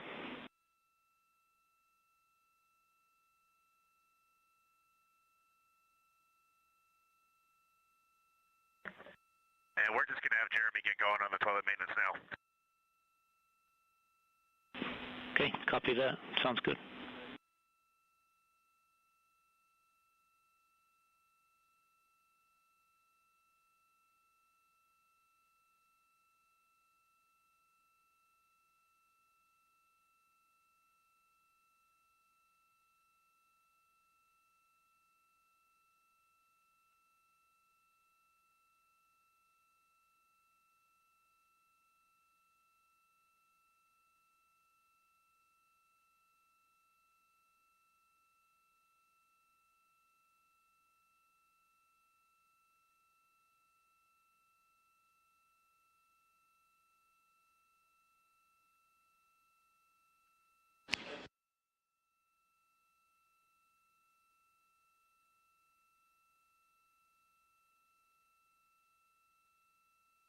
And we did just hear some communications from the ground up to the crew aboard the Orion spacecraft, namely NASA astronaut Victor Glover, getting things configured for their daily medical conference to check in and see how they're feeling.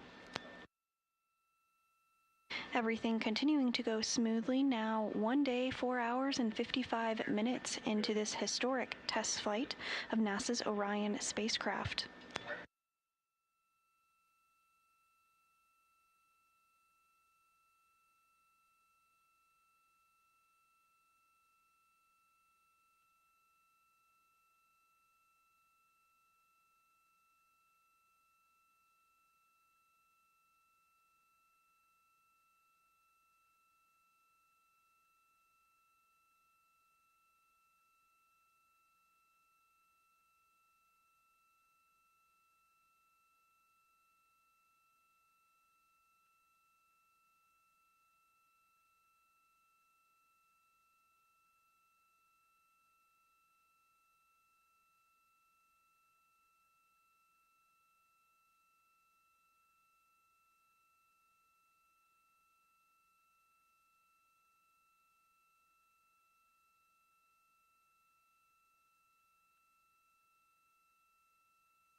This is Artemis Mission Control, and we're continuing to bring you live coverage around the clock during this historic crewed test flight of Artemis 2 and the Orion spacecraft named Integrity, humanity's return to the moon for the first time in over 50 years. Following liftoff atop the Space Launch System rocket from the Kennedy Space Center in Florida, NASA astronauts Reed Wiseman, Victor Glover, and Christina Cook, as well as Canadian Space Agency astronaut Jeremy Hansen, separated from the SLS, remaining inside Orion and still attached to the upper stage of the rocket, the interim cryogenic propulsion stage. They then orbited the Earth twice to ensure the spacecraft's systems were working as expected, while still close to home, and demonstrated new capabilities, including manually piloting Orion.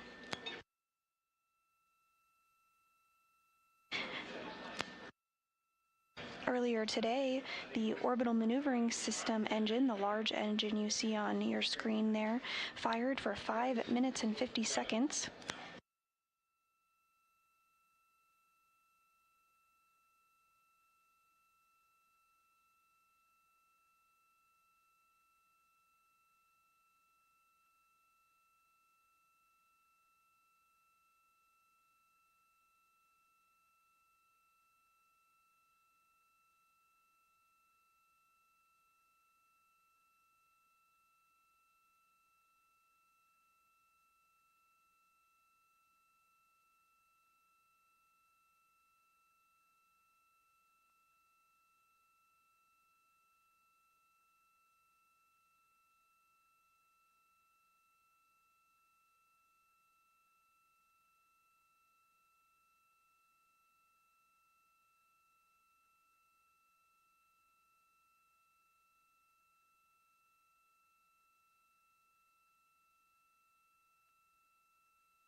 And from this view of the Orion spacecraft, we're also getting a look at the auxiliary engines. These smaller engines are located on the bottom of the service module in 4 sets of 2. And each engine provides about 100 pounds of thrust.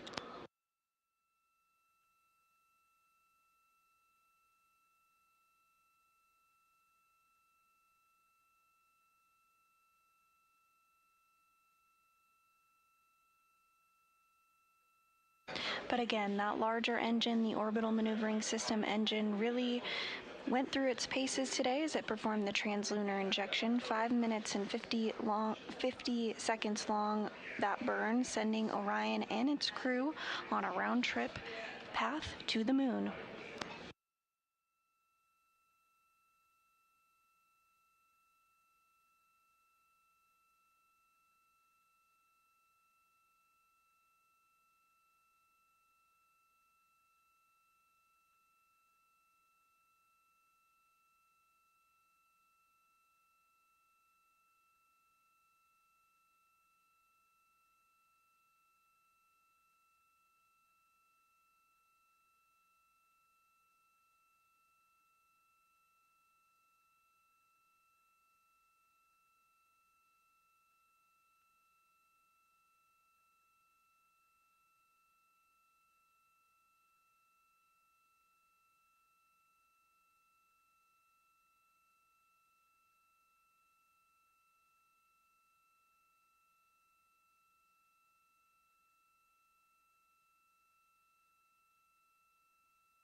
Integrity Houston for exercise.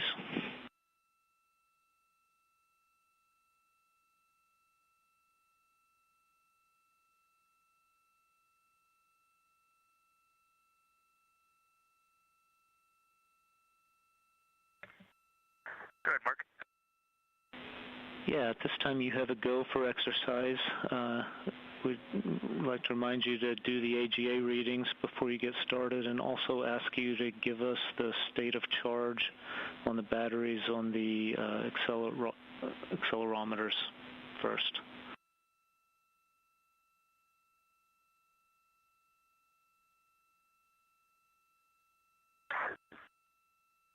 To get the state of charge on the batteries on the accelerometers, am I going to have to go plug PCD into each of those 2 accelerometers? I'm guessing you're talking on the exercise device.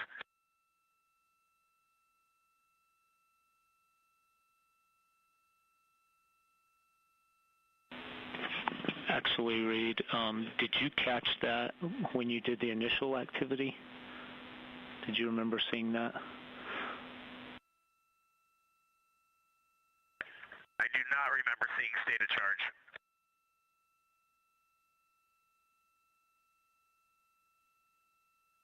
Okay. No, we don't want you to go to the trouble of plugging in a PCD, so we'll catch it on the next one. So disregard that one. Okay, sounds good. I do have a flywheel Excel data transfer activity later today. I can try to do it then. Oh, okay, that'd be great.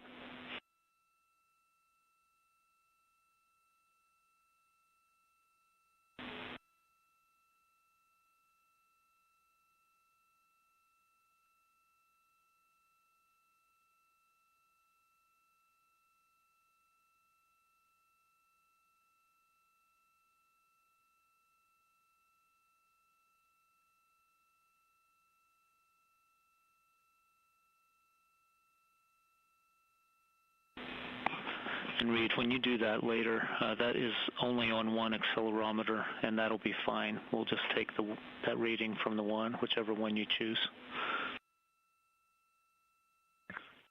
Okay, we'll see where we get to today.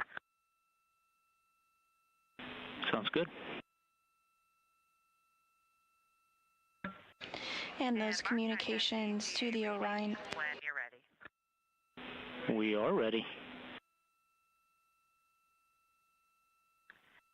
CO2, 1.3, O2, 19.0, 4.3 PSI, and 73.2 degrees Fahrenheit.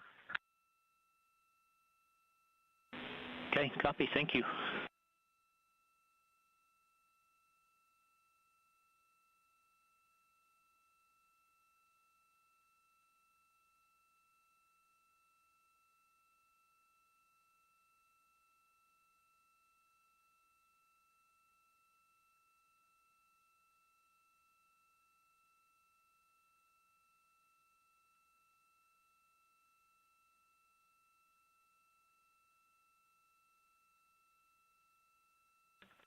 an integrity question for toilet maintenance. Go ahead. Hey, Mark. Jeremy is doing a very thorough cleaning, and notice the lid on the commode. When you raise the outer lid, the one that has the quarter turn that keeps it shut, inside there's another moving piece that the toilet seat is installed into, where the fecal bag is held in. On the bottom ring of that, it appears to be covered in tape or some type of seal protector. We were just curious if you know that should be removed, or if that's actually supposed to be there. And also, just for your awareness, when you lift the toilet seat up, the cover raises the toilet seat. They're kind of friction fit together, and you have to reach up in there and pull the seat down so that you can actually use it.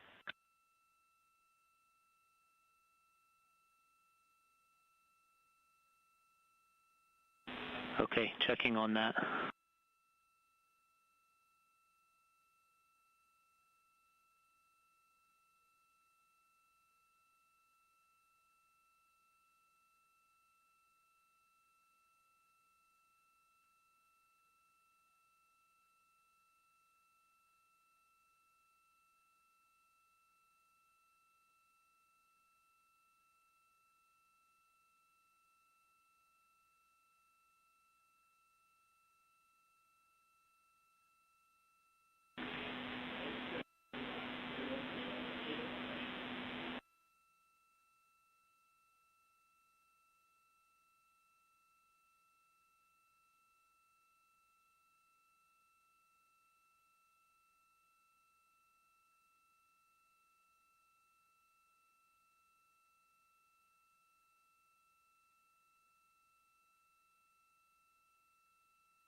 Hey, Victor, we are checking on the tape question. The seat lifting issue you described is a known feature, and you're right, you need to make sure you separate them and that the lid is down properly for use.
Integrity Houston, the answer on the tape on the toilet seat is that does belong there, so let's please leave it that way.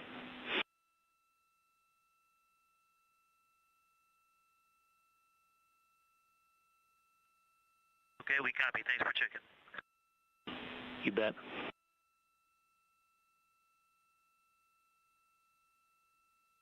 And we did just hear communications from here on the ground, Capcom Mark Reagan relaying to the crew on board Integrity that that tape that they noticed on the toilet is indeed supposed to be there. No action on the crew's part for the crew at this time.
the Integrity spacecraft with NASA astronauts Reed Wiseman, Victor Glover, and Christina Cook, as well as Canadian Space Agency astronaut Jeremy Hansen, closing in on the 200,000-mile marker to the moon. They're currently 207,485 miles away from the moon, and they're 36,600 miles away from planet Earth.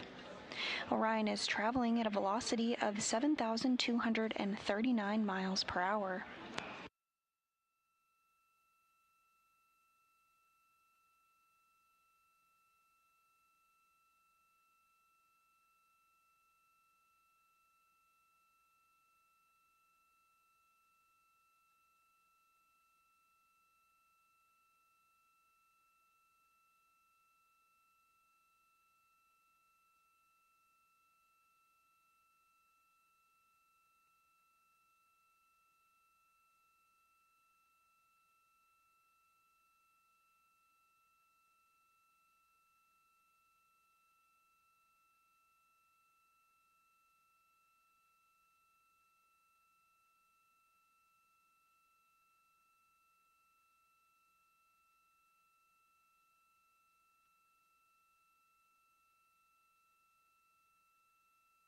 This view of the Orion spacecraft showcasing the Orbital Maneuvering System engine, or OMS engine, which provided the burn today for the translunar injection burn. That burn was 5 minutes and 50 seconds long, sending Orion and its crew on a trajectory to the moon.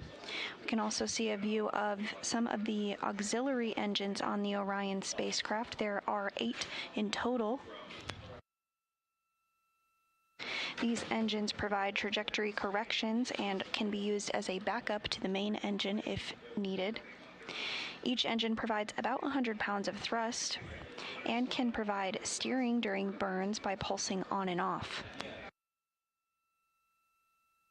Also, on the very top of your screen, as well as behind the large orbital maneuvering system engine, we do see a portion of the solar arrays. These serve as the primary power source for the European Service Module.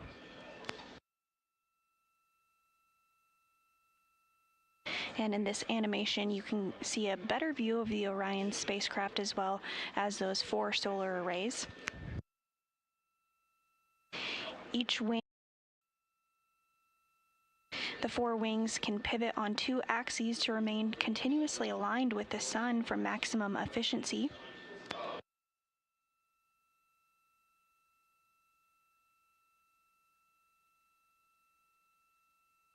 And the arrays provide enough electrical power to power 2 3-bedroom homes, which keep the crew safe and the systems running during their journey.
Houston integrity on one. Can we start a very quick stream of the HHP camera just for an off check?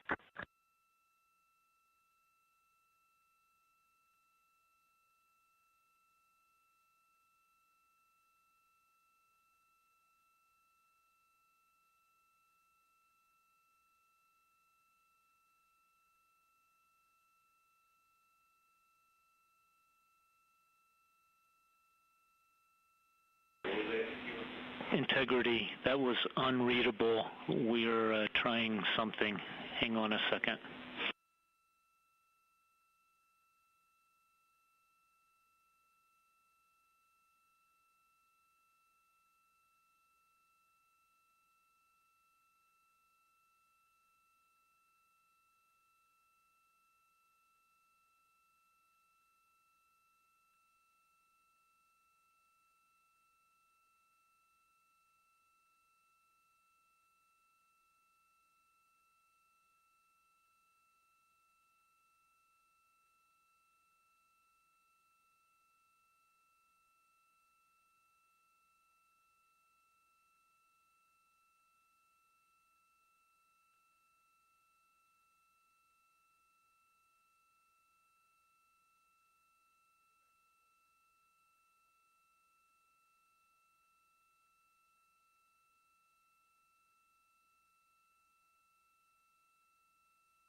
Integrity Houston, we are doing some config changes here. When we're ready for a two-way comm check, we'll let you know.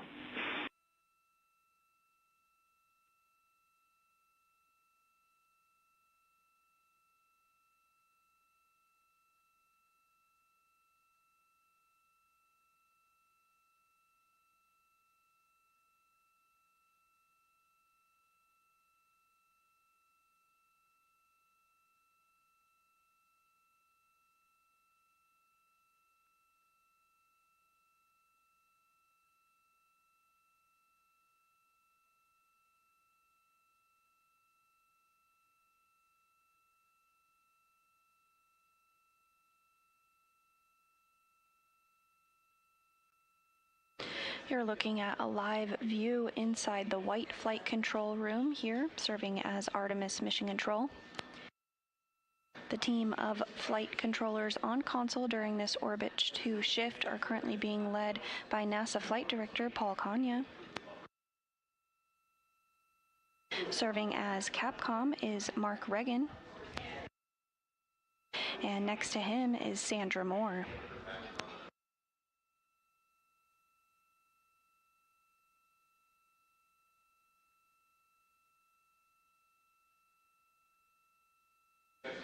We're now 1 day, 5 hours, and 34 minutes into the flight of Orion. Orion is 36,930 miles away from the Earth and 207,214 miles away from the Moon.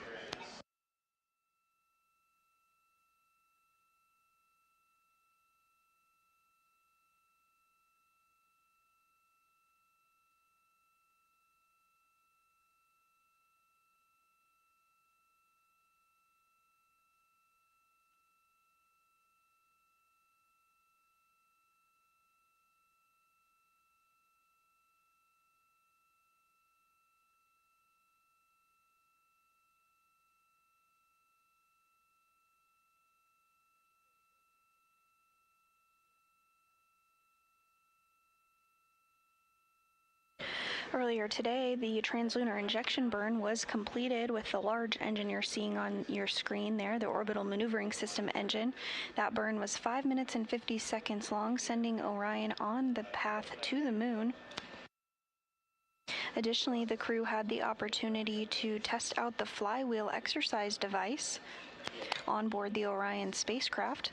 The flywheel is an exercise device that uses a flywheel, as the name suggests, Integrity in a Houston series. 1 with the voice check.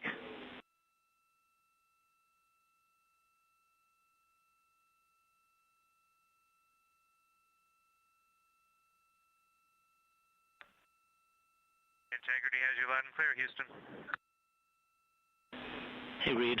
We were configured to do some high-speed file transfers, and it looks like maybe that squeezed out the voice range a little bit, is what our problem was.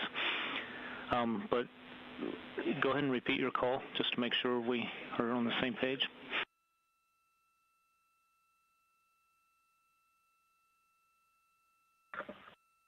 You probably already answered my question. I wanted to know, or just let me know when is a good time for us to try a quick HHP camera downlink to you. Okay, we will go for that right now.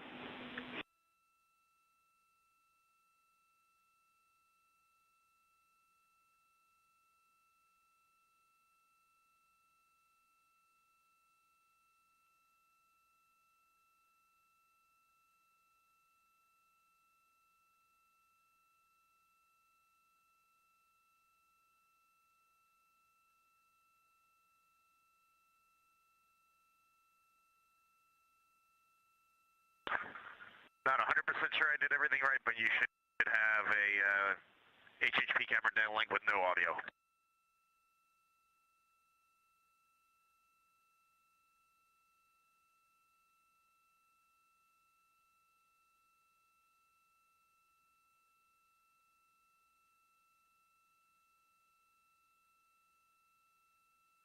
Okay, Reed, looks like the good news is that was a good test, and what we're seeing is a crew member exercising.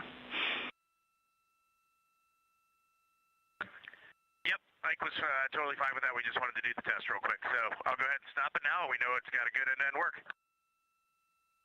All right, excellent. Thank you.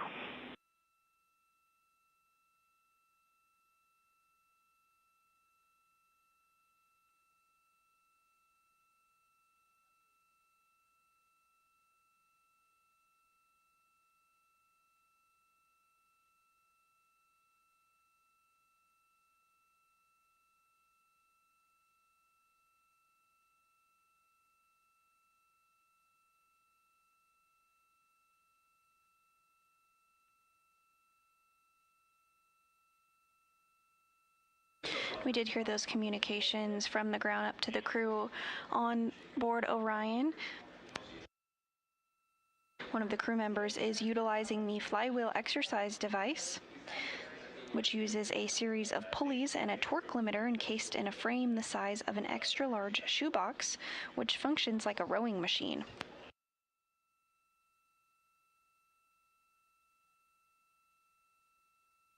When exercising on the flywheel, the crew uses a strap placed between their feet, which attaches to either a bar or a harness to interact with the device. Pulling on the strap allows the crew to perform aerobic, resistive, and rowing exercises. Crew member straps their feet against the footplate of the device, which is held at a slight angle from the front of the frame, and using the bar, the crew can perform exercises such as bicep curls, bent over rows, and deadlifts for resistance training, as well as rowing for aerobic training.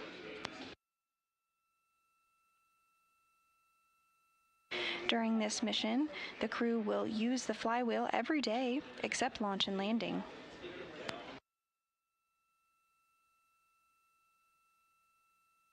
Each astronaut will spend about 30 minutes per day performing exercises, and the teams on the ground will be gathering data the entire way to verify information about the flywheel.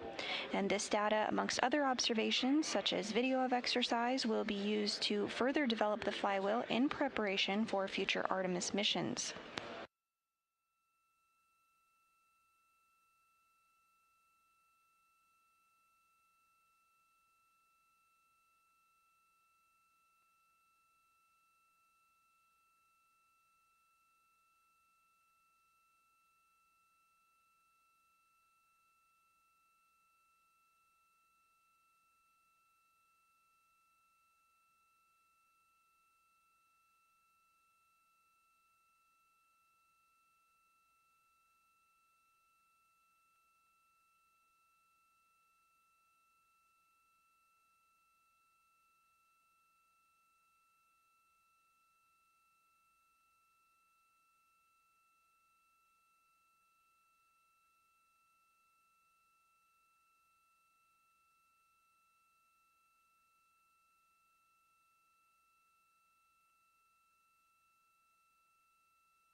Houston Integrity for comments about the PWD when convenient.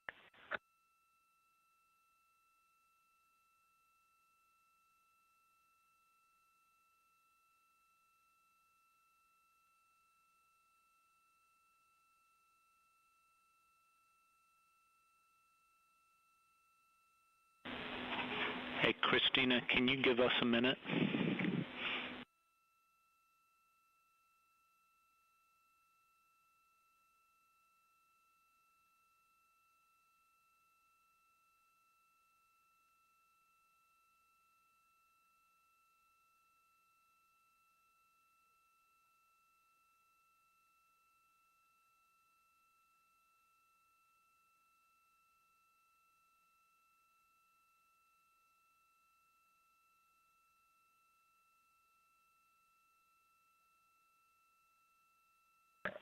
Of course. Okay, now we're ready.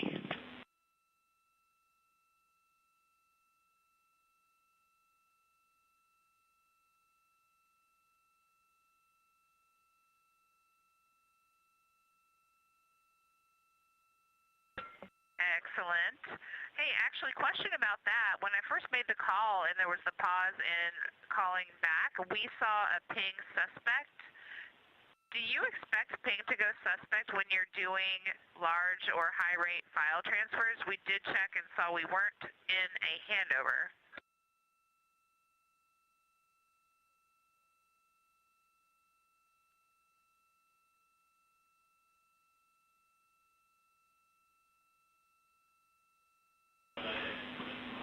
Yeah, Christina, that was an artifact of us trying to push up file transfer rates. We're kind of playing with that in the background to see if we can find a place where we can get files faster, but also not impact COM and overload the buffer. I think what we've decided is we're just going to stay at the safe rate that's been working so far in the mission and play with this a little more tonight after you guys go to bed.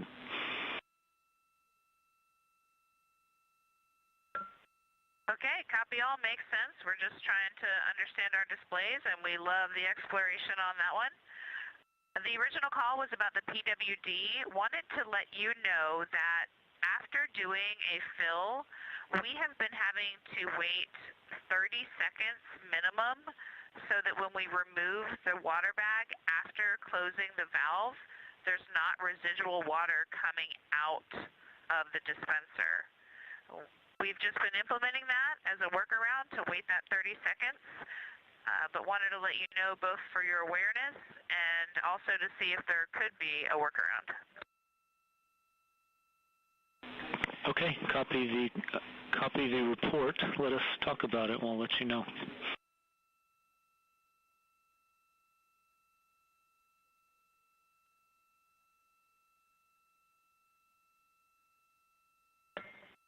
Thanks, Mark, and as you probably imagine, that's a low priority. We're getting by just fine as it is. Copy that, and glad to hear it. And you certainly look like you're doing great up there.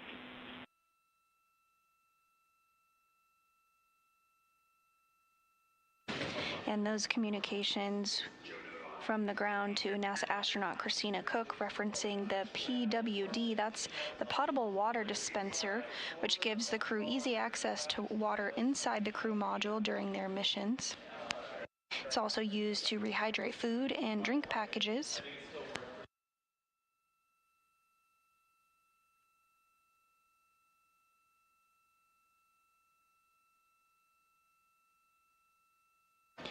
At this time, we are now 1 day, 5 hours, and 51 minutes into the first crewed flight test of the Orion spacecraft.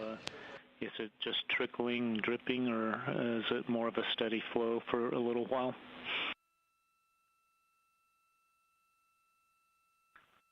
Hey, Mark, we will take a video, but if you remove a bag after closing the valve prior to about 30 seconds, a steady stream of water continues to come out, and it might be just a little less than what the standard flow is, but it's definitely a steady stream. Okay, copy. Thank you. And to be fair, I've never actually seen the full bore what it would be if the valve were open without a bag on it, so I can't compare, but the stream is steady and maybe about 1/8 of an inch wide. Okay, thank you. Copy. Could you give me a guess of how much volume it ends up being?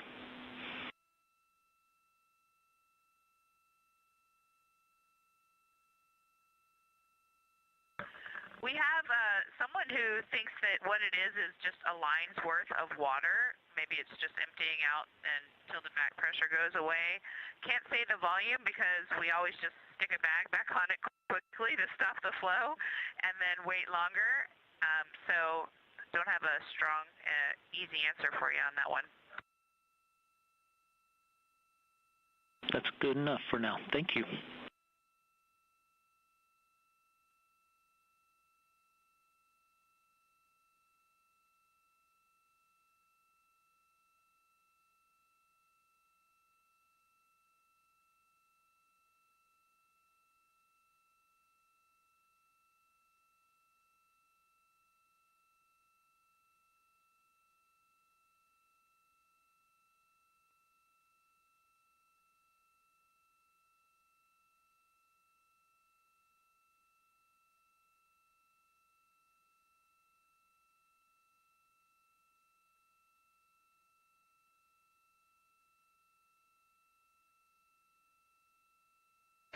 If you're just joining us, we're continuing to bring you live coverage of the first crewed flight test of the Orion spacecraft to the moon. We're now 1 day, 5 hours, and 54 minutes into this test flight, and the Orion spacecraft is traveling at over 6,900 miles per hour. And as you can see on your screen there in this visualization, is about 40,000 miles away from the Earth, with 204,000 miles remaining between the Orion spacecraft and its destination, the moon.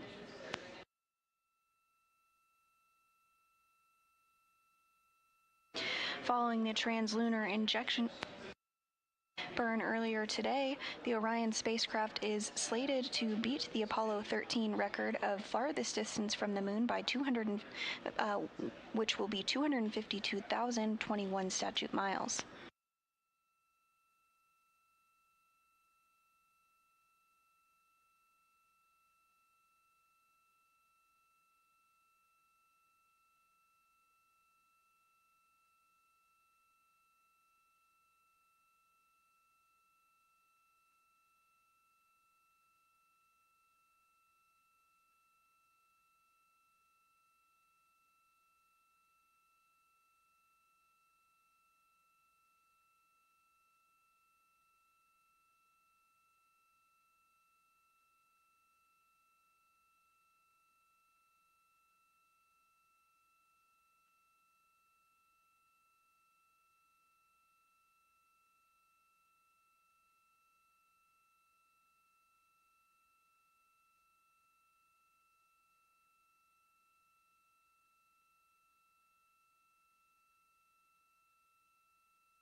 Integrity Houston for Victor.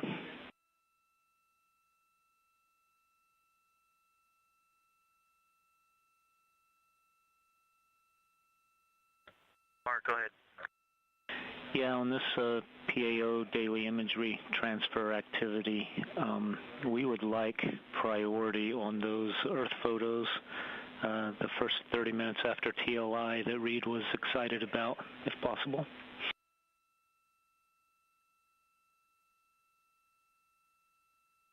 Okay, copy that. Good work, thanks. Thank you.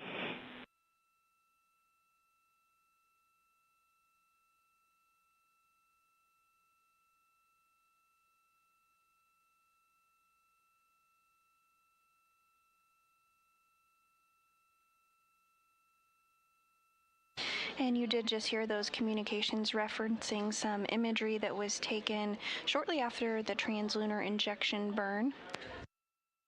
We did hear that Commander and NASA astronaut Reed Wiseman was quite excited about the imagery of the Earth that he was able to capture. So they're going to work on getting that down to the ground, and we will share with you all once we do have that available to be shared, and are looking forward to seeing it, as are you.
And you're looking at a live view inside the White Flight Control Room here at NASA's Johnson Space Center in Houston, Texas.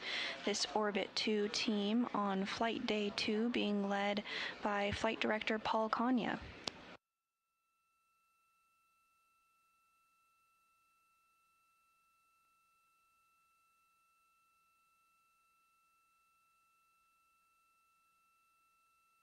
The crew is continuing to step through procedures for their day following the translunar injection burn, that 5-minute and 50-second long burn, setting them on a course to the moon and back.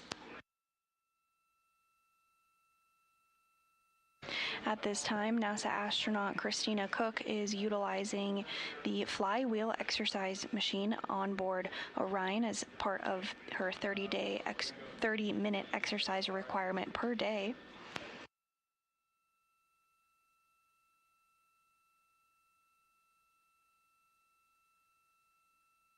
Meanwhile, NASA astronaut Victor Glover is working to downlink some of the imagery taken earlier today.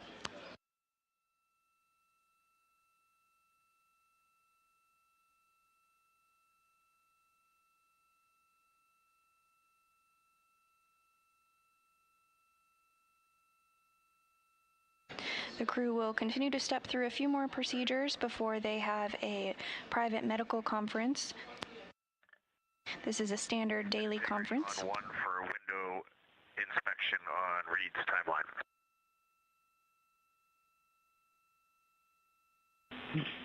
We're with you. Hey, Mark, is there anyone there that can tell us what the end goal is of this?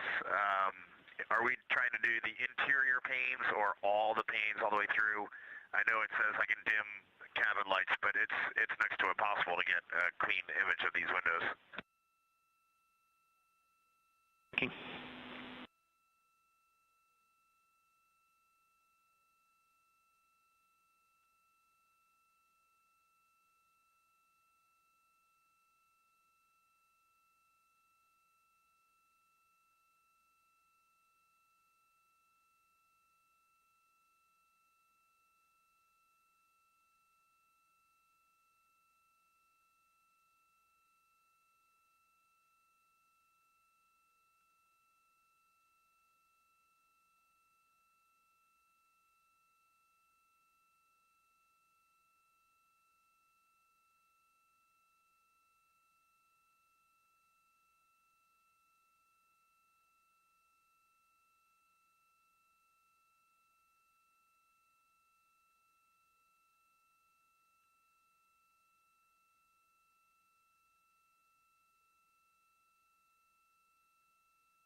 Hey, Reed, we're trying to just get a good characterization of all the panes and understand how clear they are before we go and do the observations through them. So understanding the overall condition is the goal here. So if you see any scratches or imperfections, that's of most interest, and especially if it looks like it's in the outer panes. And understand that the photos might be difficult in the lighting, and so just best effort on that if you find anything that warrants a photo. Okay, sounds good. I will do my best. Thank you. Yes, sir. Thank you.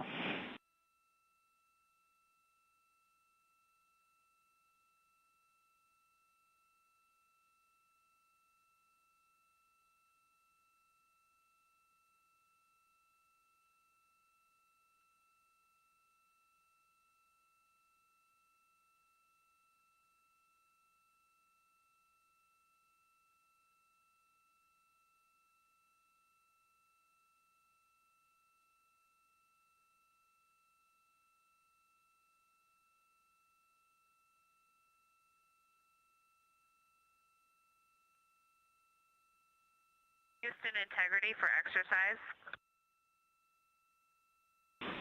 Go ahead, Christina.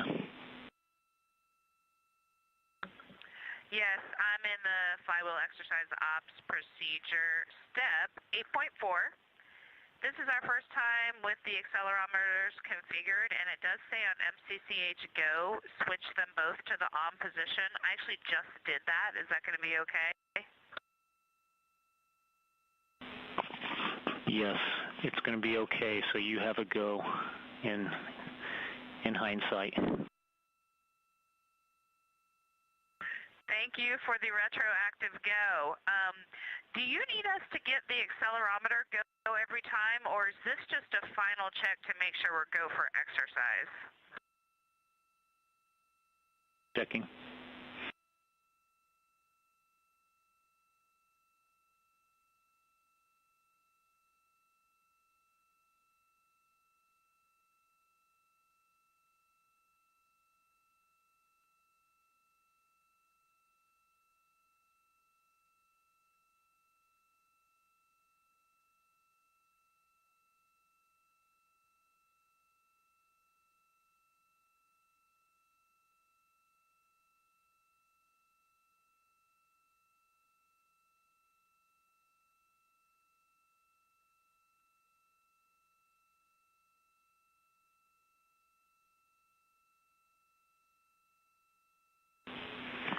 Hey, Christina.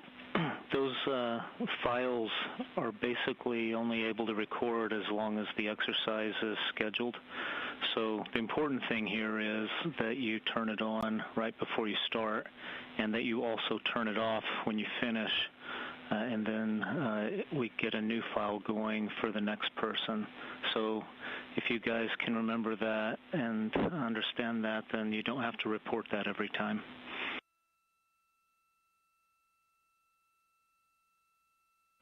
Copy all. Thank you. Yeah, thank you.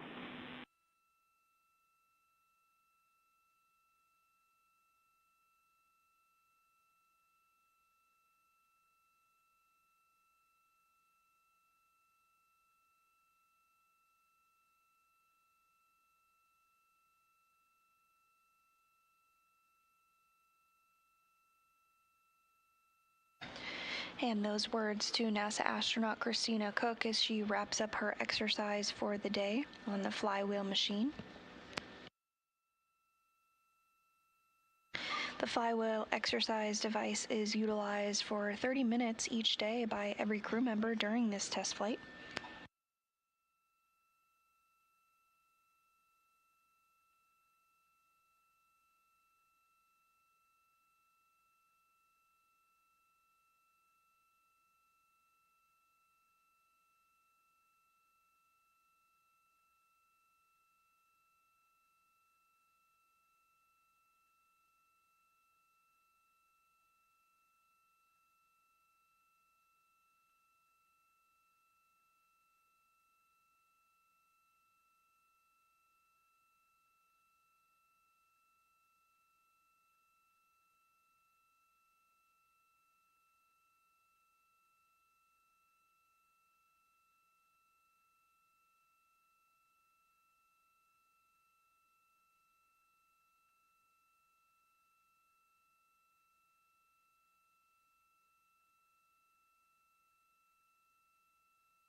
Houston integrity on 1 for window inspections.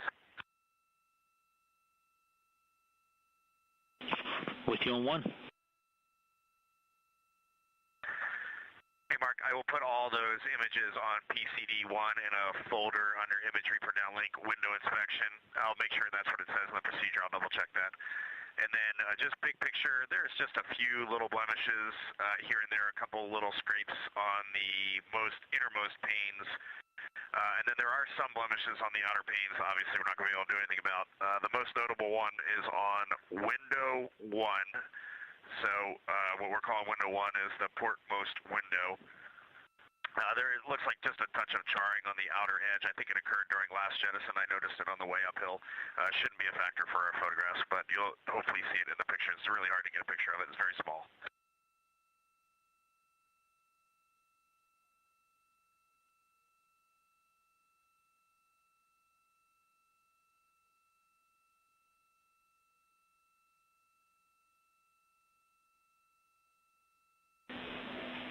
Okay, Reed, copy all of that. Thank you for that report. And actually, we don't need you to downlink those.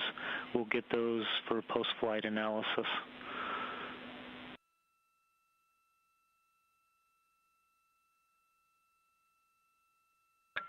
Oh, that's outstanding. Okay, perfect. Thank you.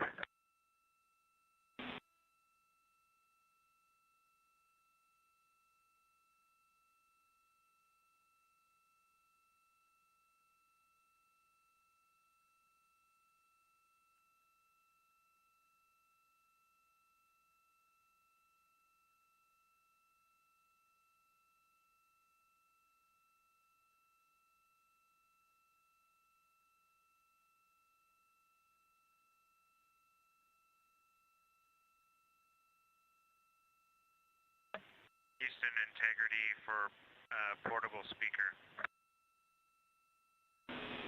Go ahead.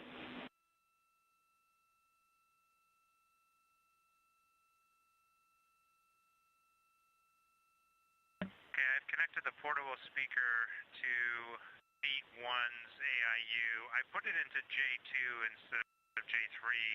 I don't think that makes a difference, but if it does, let me know. I can swap it over. We had a Peltor headset hooked up in J3 already, just sitting there. I was just going to leave it connected.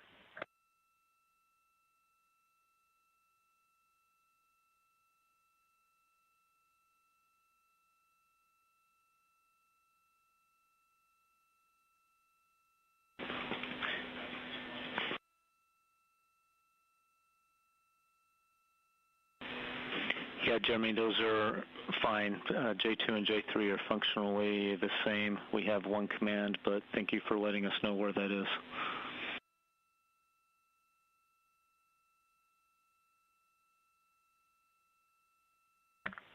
Okay, and so over to you guys to do your configuration then, and I guess the speaker will just start working.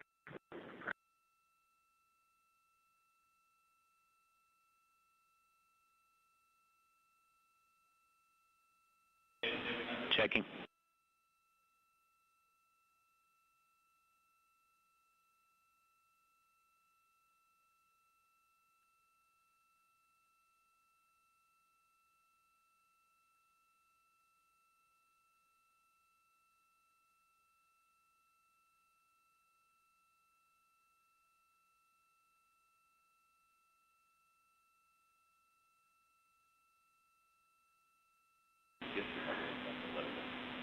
Yeah, Jeremy, our command is to prevent feedback. You'll still need to make sure that you've plugged in the USB port for power and turned on the knob.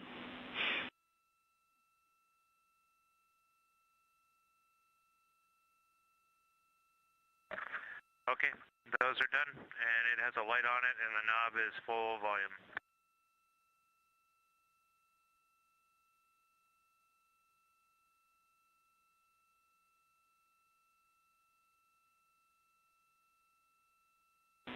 So, Jeremy, testing, are you hearing this call through it?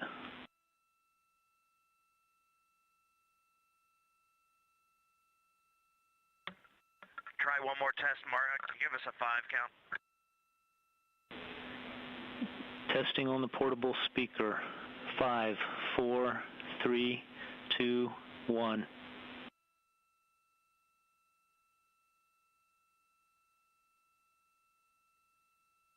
Okay, we're not hearing anything. Let us troubleshoot a little bit.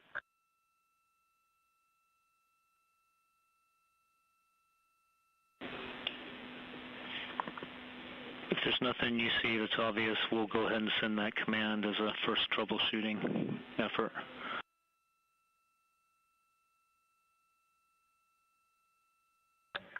Yes, please send it. Okay, in work.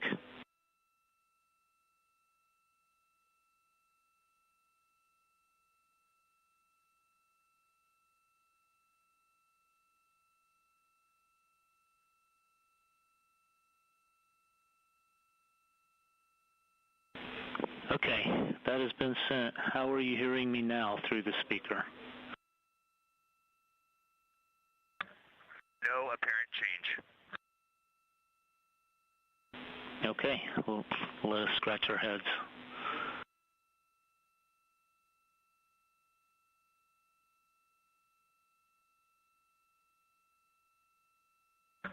Jeremy is unplugging the Peltor and putting it in J3. Okay, copy. Copy it.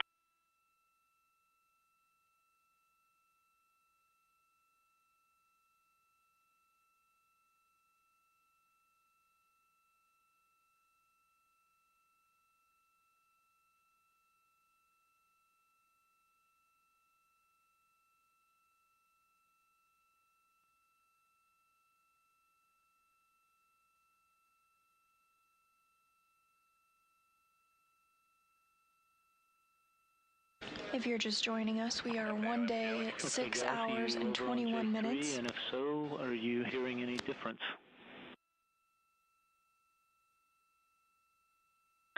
First question, Mark.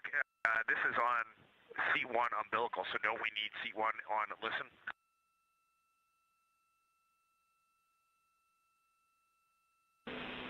Checking.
Okay.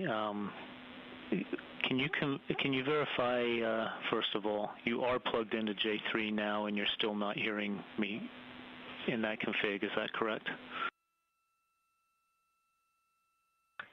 I think we resolved the issue. We just went to listen on seat 1, and now we hear out of both speakers very well. Okay. Very good news. Thank you.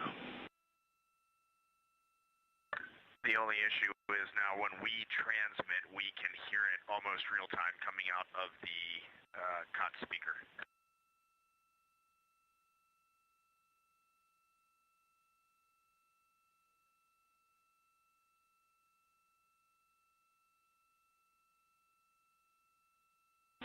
Okay, copy that. We're talking about it.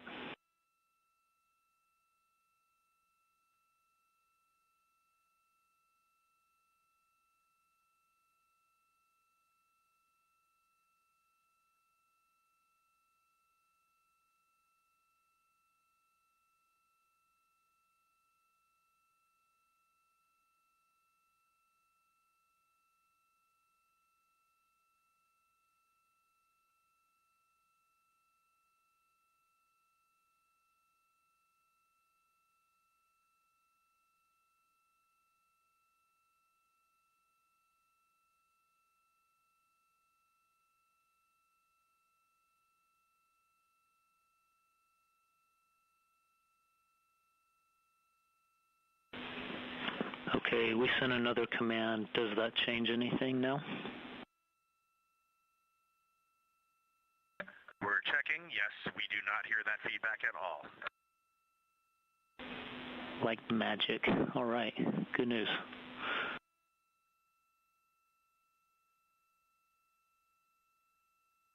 Yeah, strongly agree. That's awesome. Thanks, Mark. Yeah, our pleasure.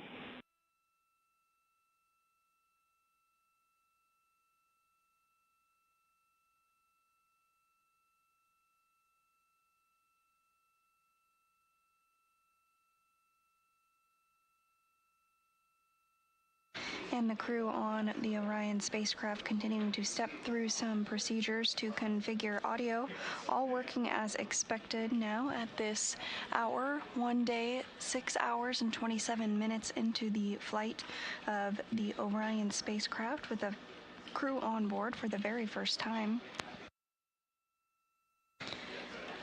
Orion is now 43,380 miles away from the Earth and closing in on the Moon at a speed of 6,608 miles per hour. Orion is 201,994 miles from the Moon, as you can see in this visualization of the Orion spacecraft on your screen.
Inside Orion are 4 human beings, 3 of them NASA astronauts. That includes Commander Reed Wiseman, pilot Victor Glover, and mission specialist Christina Cook.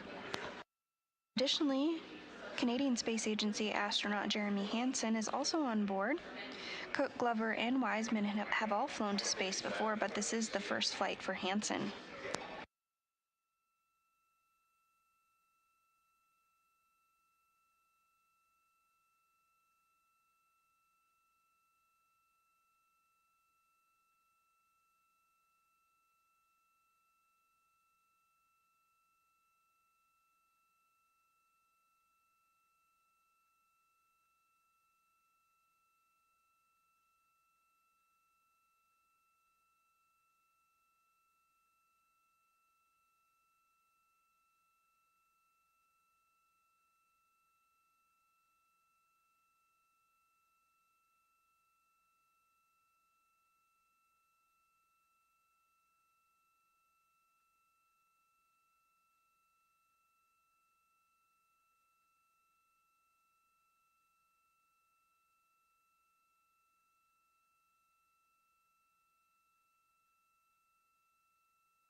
Houston integrity, any leans against starting the third exercise set in the next 5 to 10 minutes?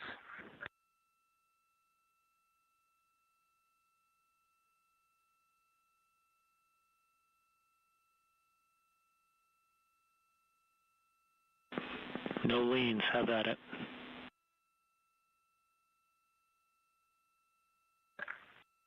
Copy. This is Artemis Mission Control. 1 day, 6 hours, and 43 minutes into the flight of the Orion spacecraft with crew on board for the first time. You just heard those communications from the ground. Capcom currently serving during this Orbit 2 shift is Mark Reagan. He relayed up to the crew that they do have the go to continue with their next set of flywheel exercises. The flywheel is a simple cable-based device for aerobic exercises like rowing and resistant workouts such as squats and deadlifts. It's used for about 30 minutes per day by the crew aboard the Orion spacecraft during their test flight around the moon.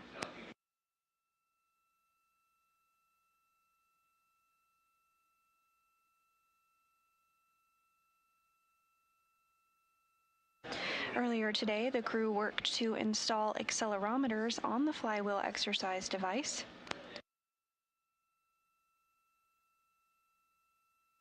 Additionally, a software checkout of the flywheel was completed and everything is up and running, and it is being utilized by the crew on board Orion today.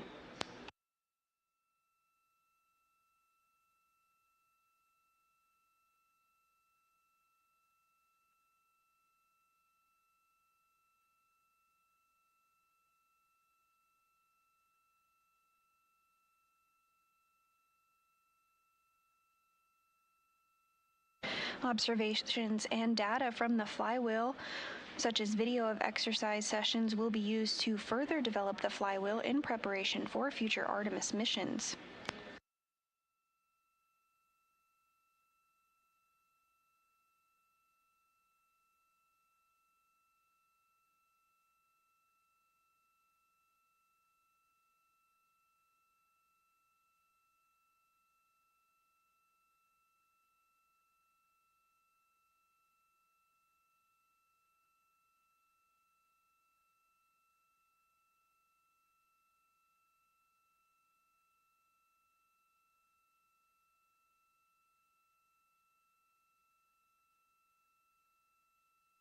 For Wiseman, Glover, and Cook, they are no strangers to exercising in space, as they both lived in, all three of them have lived and worked aboard the International Space Station, where exercise is a key requirement as part of the regime to stay healthy while living and working aboard the microgravity environment of the International Space Station. Crews on orbit on the space station exercise for about 2 hours per day to prevent bone and muscle loss. On board the International Space Station, there are 3 ways which the crew can exercise, which includes a treadmill, a cycling machine, and an advanced resistive exercise device called ARID for lifting. In the Orion spacecraft, space is obviously a hot commodity, so the flywheel exercise device is a condensed device that the crew on board Orion can use to get the exercise that they need.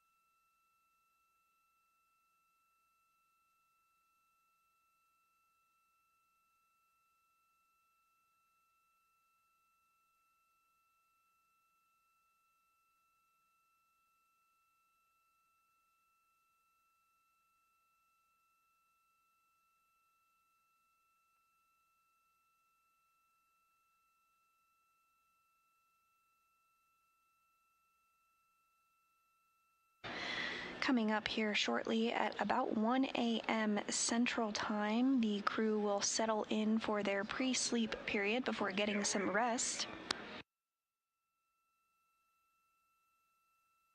The crew on board Orion sleeps in lightweight sleeping bags that attach to the wall.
A short time ago, we did hear communications about the procedures that were being utilized to take photographs of the windows of the Orion spacecraft.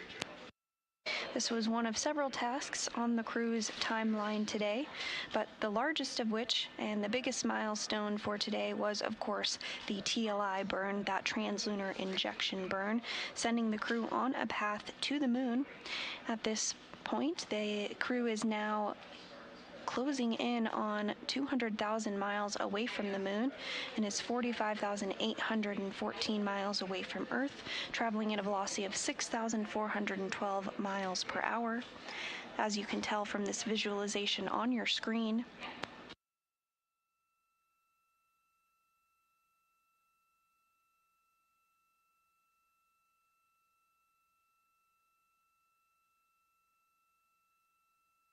from this visualization, you can see the Orion spacecraft as well as the solar arrays, those 4 solar arrays which help provide power to the Orion spacecraft throughout its mission. On the backside of this animation are the engines on the Orion spacecraft, including the Orbital Maneuvering System engine, or OMS engine, which was responsible for that translunar injection burn earlier today.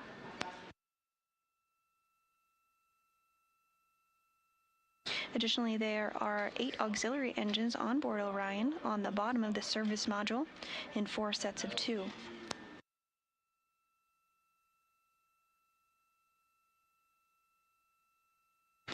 These engines help provide about 100 pounds of thrust and can provide steering during burns by pulsing on and off. And here you're looking at a live view from a camera on the solar array wing of that OMS engine as well as the auxiliary engines.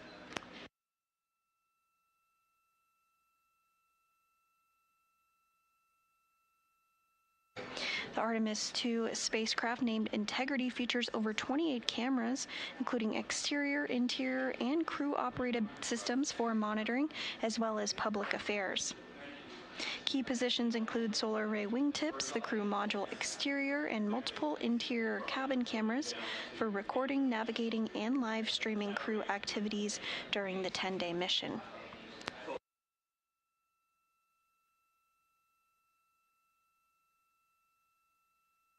Back inside Artemis Mission Control, you're looking at a live view of our Capcom, or Capsule Communicator console. This console is responsible for communicating with the crew aboard a spacecraft. Capcom this evening during this Orbit 2 flight is Mark Reagan. We also see a view of Flight Director Paul Kanya standing up. He is the flight director in charge of the room during today's Orbit 2 shift.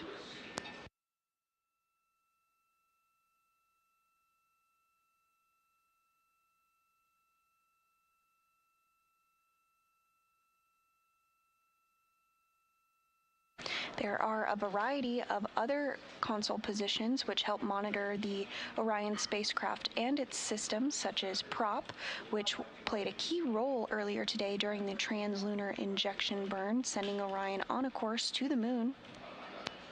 And here you can see an overview of the room here inside of the White Flight Control Room at NASA's Johnson Space Center in Houston, otherwise known as Artemis Mission Control.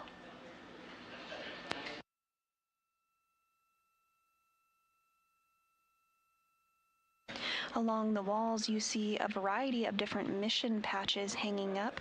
These represent each of the missions that have been controlled and flown out of this flight control room.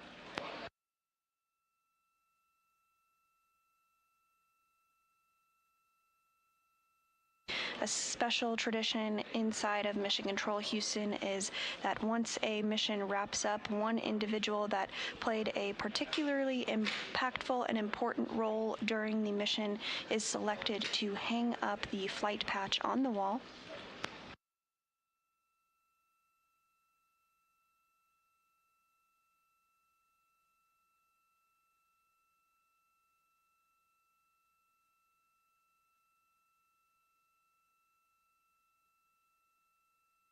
And another view recognizing the flight control team here that is helping to monitor the crew as well as the spacecraft, ensuring everything is working as expected, as well as communicating with the crew. This room will be staffed around the clock 24/7 throughout the duration of the Artemis II mission.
And you're looking now at a live view inside the science evaluation room here at NASA's Johnson Space Center in Houston. This room was built specifically for the Artemis missions. And this team consists of scientists who support the crew's lunar observations, photograph, and provide video activities to evaluate data, which helps inform and plan for future lunar landing sites.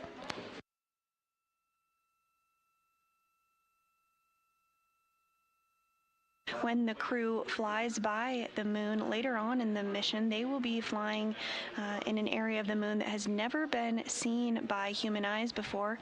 And one of their prime objectives during that time frame is to gather as much imagery that they can, as well as use the tools of their eyes to make observations about the lunar surface, which they'll pass along to the science evaluation room for analysis of the moon.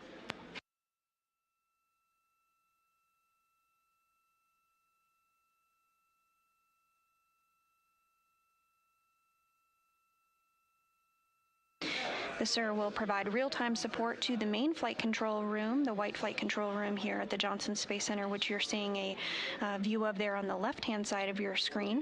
But the SIR will be primarily focused on geological observations, imaging, and data collection.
This is Artemis Mission Control. We are 1 day, 7 hours, and 1 minute into the historic test flight of Orion with crew on board.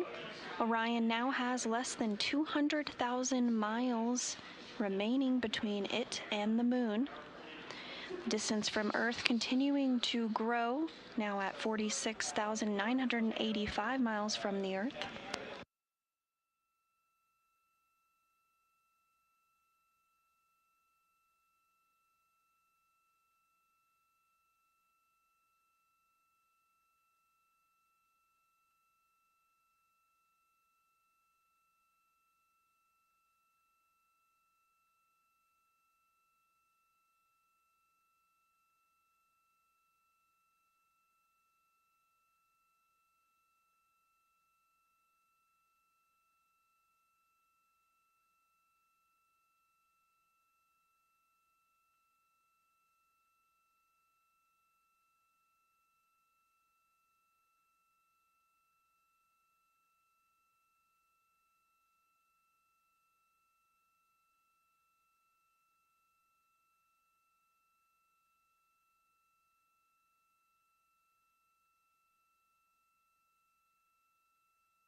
This is Artemis Mission Control. Orion and its crew of 4 human beings, including NASA astronauts Reed Wiseman, Victor Glover, and Christina Cook, as well as Canadian Space Agency astronaut Jeremy Hansen, are on their way to the moon following the translunar injection burn that occurred earlier today. That burn lasting 5 minutes and 50 seconds, placing the crew inside Integrity on a trajectory to the moon and back. Integrity is now less than 200,000 miles away from the moon. The distance between Integrity and Earth continuing to grow at this hour, now 47,770 miles away from Earth. We are 1 day, 7 hours, and 9 minutes into this test flight of the Orion spacecraft around the moon to test out key systems on board the Orion spacecraft.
As we've mentioned, the crew inside of Integrity is on their way to the moon. That crew does consist of NASA astronaut Reed Wiseman, Victor Glover, and Christina Cook, as well as Canadian Space Agency astronaut Jeremy Hansen. Wiseman was selected as a NASA astronaut in 2009 and is the Artemis II commander. This is Wiseman's second trip into space.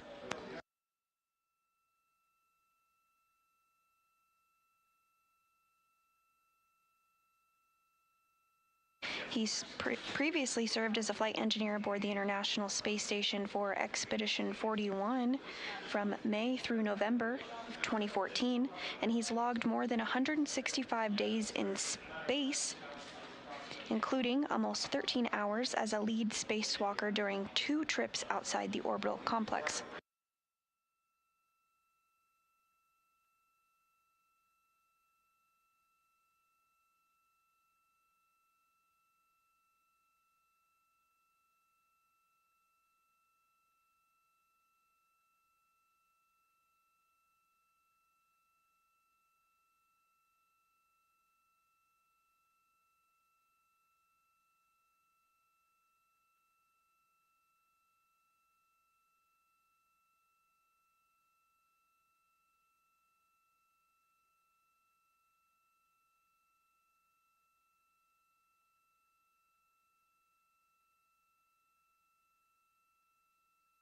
Also on board Integrity is NASA astronaut Victor Glover, who was selected in 2013 and is serving as the pilot of Artemis 2.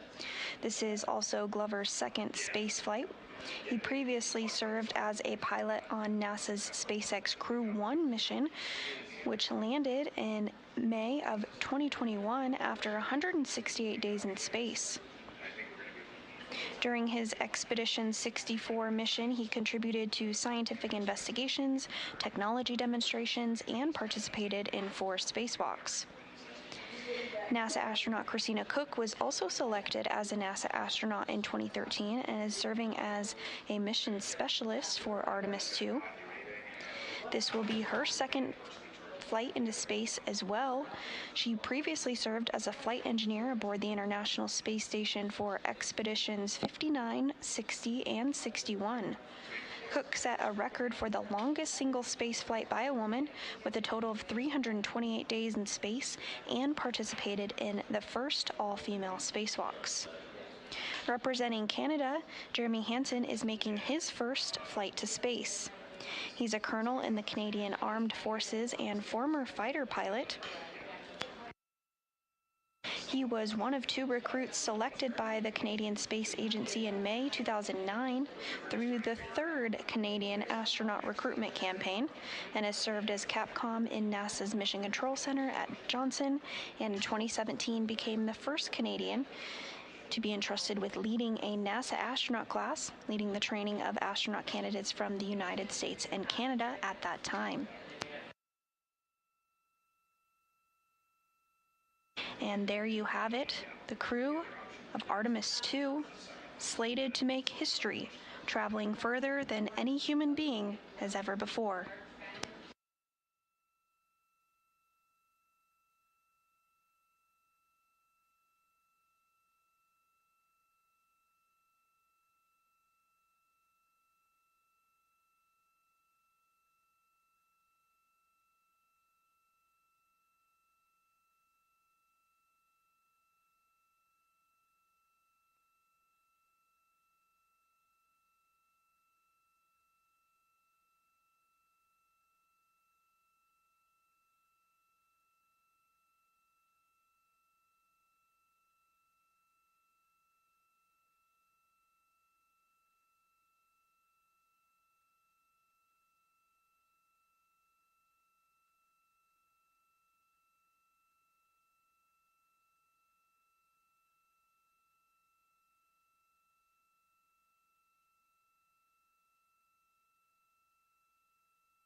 And you're looking at a visualization of the Orion spacecraft.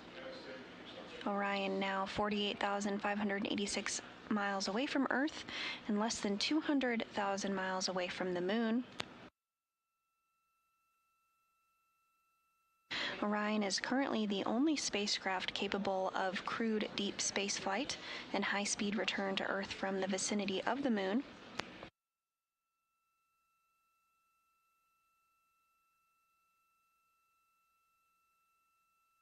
Orion's missions will span multiple phases as part of NASA's framework to build a flexible, reusable, and long-duration presence on the Moon. The Moon is the proving ground for sending astronauts to Mars and gives us opportunities to test new tools, instruments, and equipment to expand humanity into our solar system.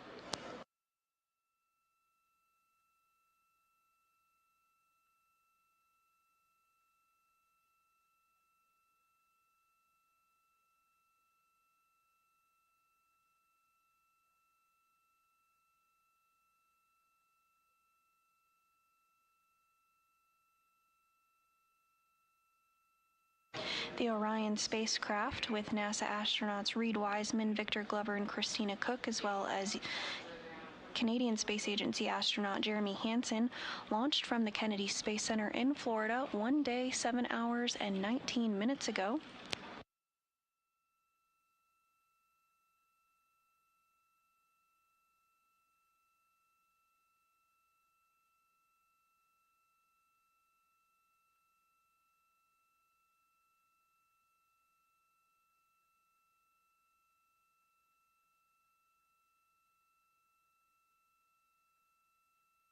After launch, Orion and the upper stage of the rocket, called the interim cryogenic propulsion stage, orbited Earth twice, ensuring the spacecraft systems were working as expected while still close to home, and to demonstrate new capabilities, including manually piloting the Orion spacecraft, which was done by NASA astronaut Victor Glover.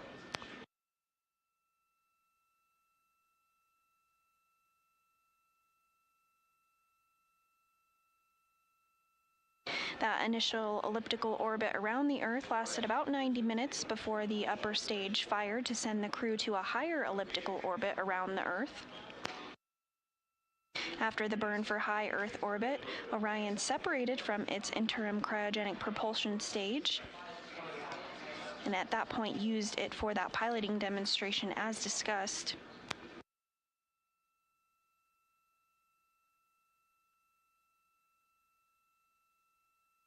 Additionally, checkouts of the life support system, communications, and navigation elements were conducted before Orion continued its journey into deep space.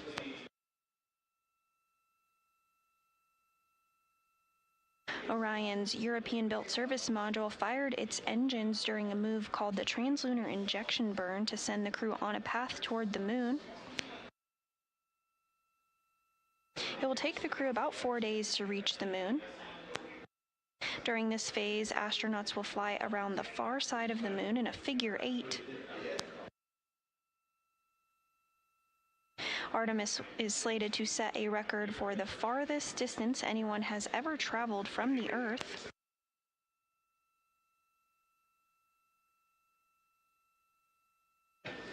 As of now, we are targeting the travel distance from the Earth for the Orion spacecraft at 252,021 statute miles.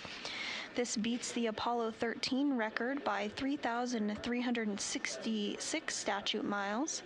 And at closest approach to the Moon, the crew of Orion inside the Integrity spacecraft will be 4,010 statute miles away from the Moon.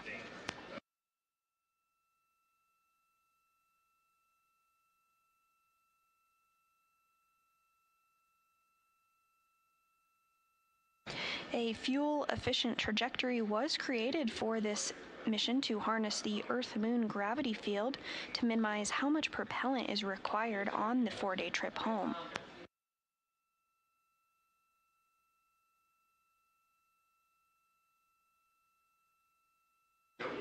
The crew will then splash down in the Pacific Ocean, where a NASA and Department of War team will extract them from Orion and transport them back to a U.S. Navy ship ahead of their return to land.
We're continuing to bring you live coverage of the first crewed flight test around the moon in over 50 years.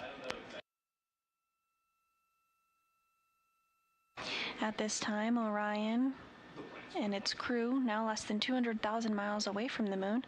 You're also looking at a live view inside the White Flight Control Room here at NASA's Johnson Space Center in Houston, Texas.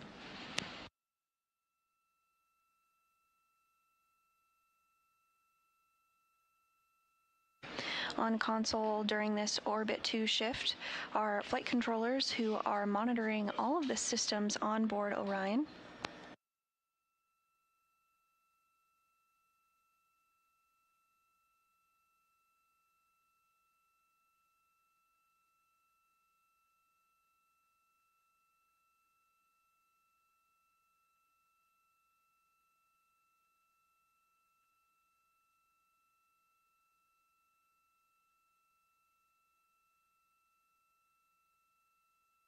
The team inside of the White Flight Control Room here in Houston, Texas is currently being led by NASA Flight Director Paul Kanya.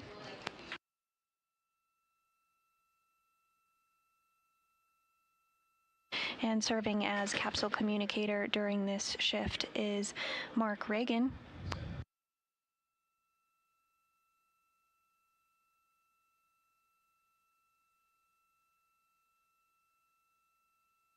This room is staffed 24/7 throughout the duration of the Artemis 2 mission in a format of 3 orbits, orbit 1, 2, and 3.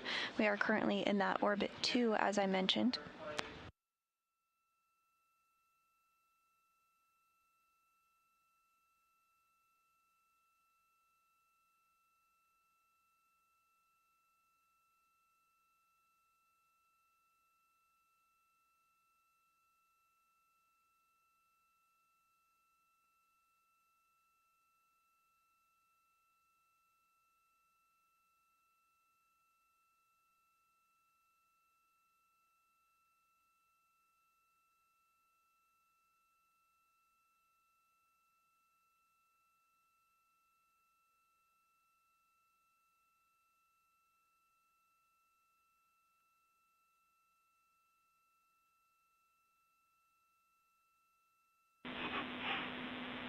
Integrity Houston, what's comm check? And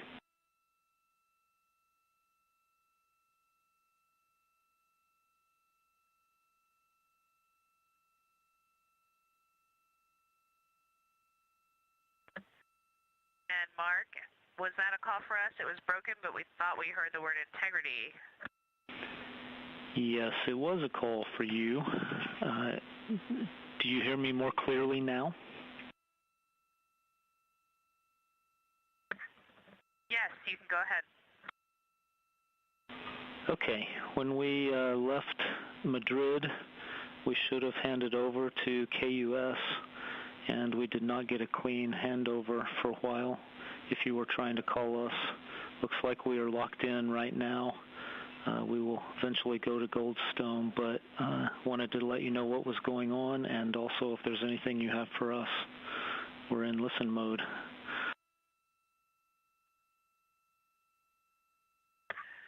Thanks for letting us know. We were not aware. We've just been busy around the cabin. Well, then I'm sorry I interrupted you, and carry on. Always great to hear from you. Thank you. And those communications from Capcom Mark Reagan up to the crew on board Integrity, namely NASA astronaut Christina Cook. We did have a brief period of handover while we transitioned to the Deep Space Network. We do have communications with the crew, and as mentioned by Christina, they've been busy stepping through their procedures, continuing to get things configured as they prepare for their sleep period here beginning in just about a few minutes from now. The crew does have a time period ahead of their sleep period to prepare for sleep. It looks like we have this crew preference event for Victor that's scheduled now. Do you guys still want to do that?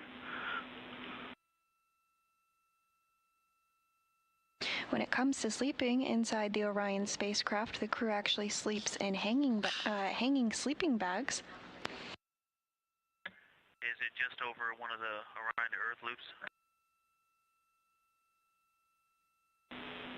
Yeah, we would privatize too.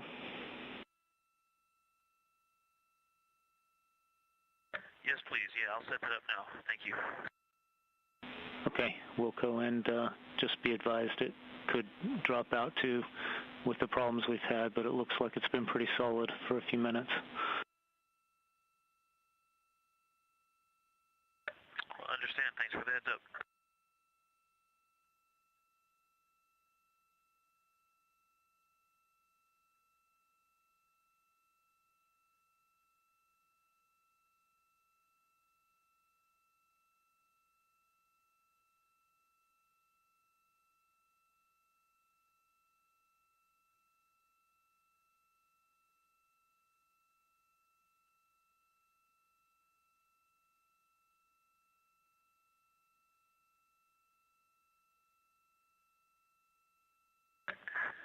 Houston Integrity 01 for accelerometer download.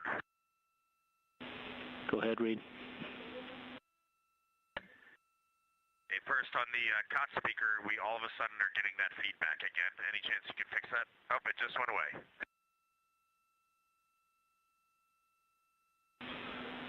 Okay, let us know if you hear it again. Actually, it went away because we just turned the volume down on it. I didn't know that.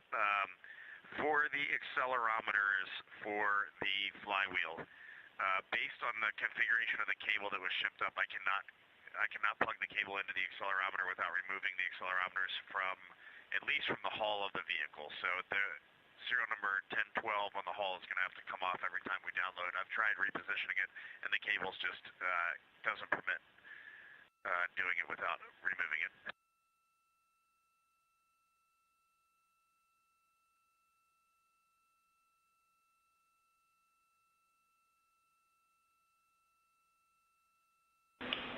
Okay, Reed, your go to remove it and replace it each time you need to do that. Yeah, I'm sorry, it's just with the O2 part there. There's just no way to do it. And then on the app itself, the Orion Crew Seat Accelerometer, the procedure, 28.3.300, 28.3.300. Let me know when you got that up, and I'll tell you where I'm having a little bit of difficulty. Give me a sec.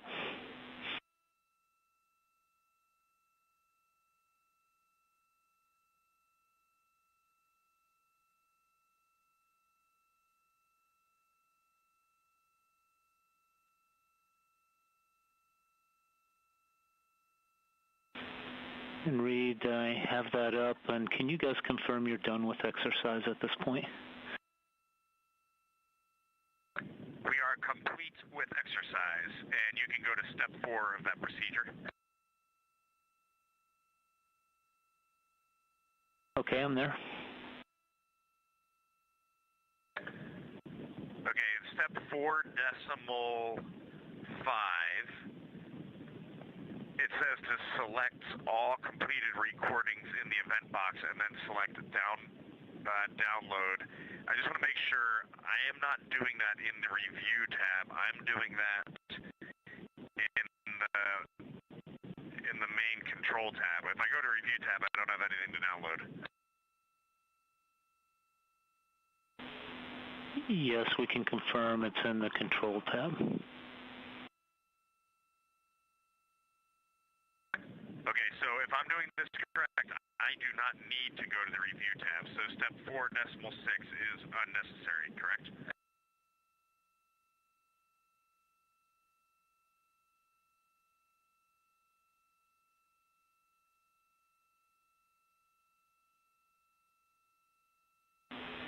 Yeah, Reed, the intent there is that after it's been downloaded, you should see them show up in that review tab, and you can see that it was successful.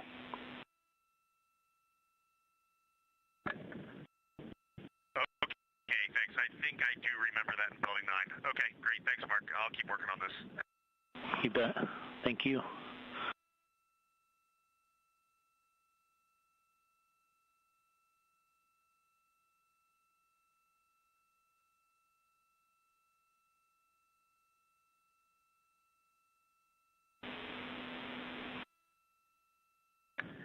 Mark, for some reason, even though you're done transmitting, there's still a lot of gravelly static coming across the speaker.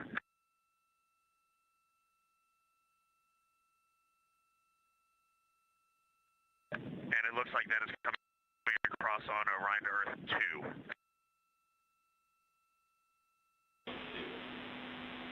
2. Yeah, Reed, we are hearing that too. We think that's just a function of kind of a weak signal with this ground site that we're over right now.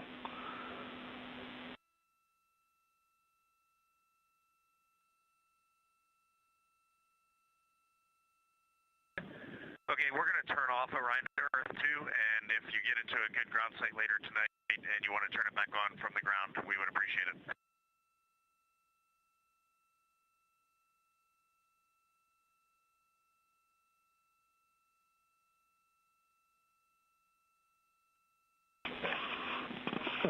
Okay, Reed, we have privatized 2. We're working to get that Teams call in, so do we want to just abort that, cancel that?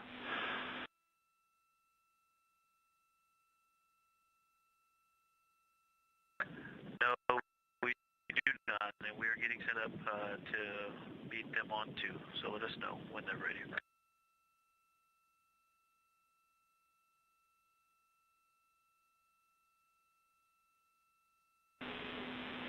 Okay, Victor, you are ready to go on 2.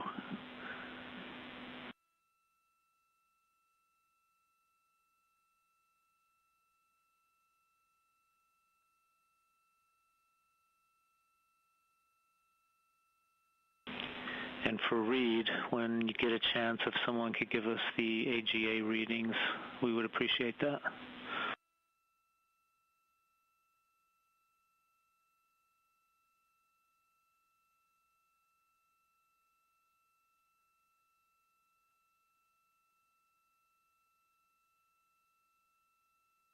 Okay, I'm simulcasting on both OE1 and OE2. We can't talk to both of you at the same time right now. And by, if you need to talk to Reed.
If you're just joining us, we're continuing to bring you live coverage now 1 day, 7 hours and 45 minutes into the first crewed flight test of the Orion spacecraft with 4 human beings on board. This is the first mission back to the moon in over 50 years.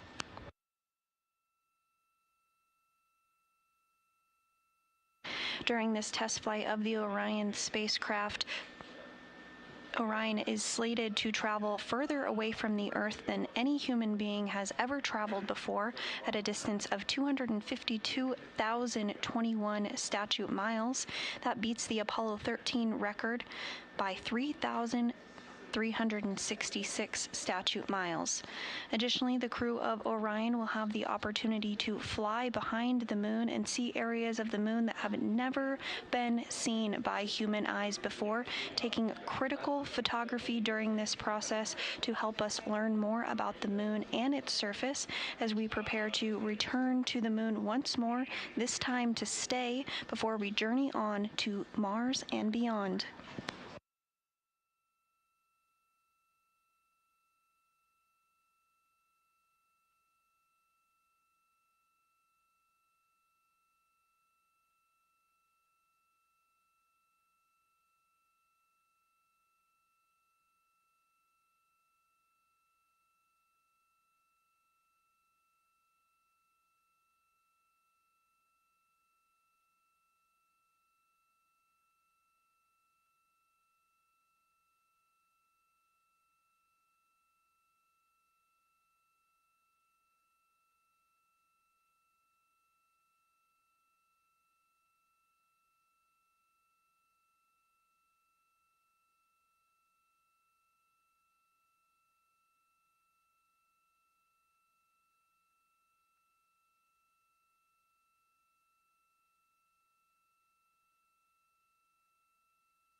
You're looking at a live view inside the White Flight Control Room here at the Johnson Space Center in Houston, Texas.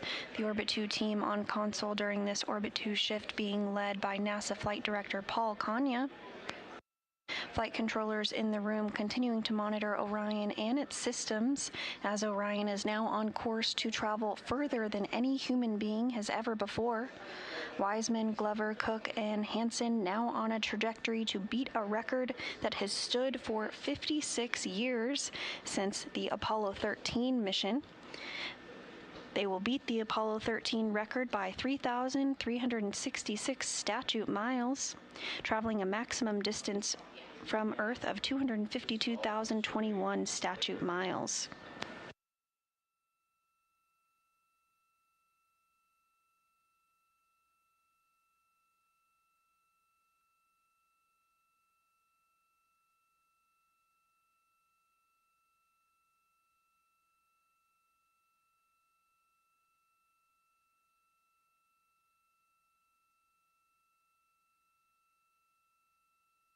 Earlier today, Orion's European-built service module did the heavy lifting to fire its engines during that move called the translunar injection burn to send the crew on a path toward the moon. Again, this is the first time humans have been sent on a trajectory to the moon in over 50 years. For a little bit of perspective, this is the first time in my lifetime that we have traveled to the moon, as well as for about 75% of the population of humanity on Earth as well.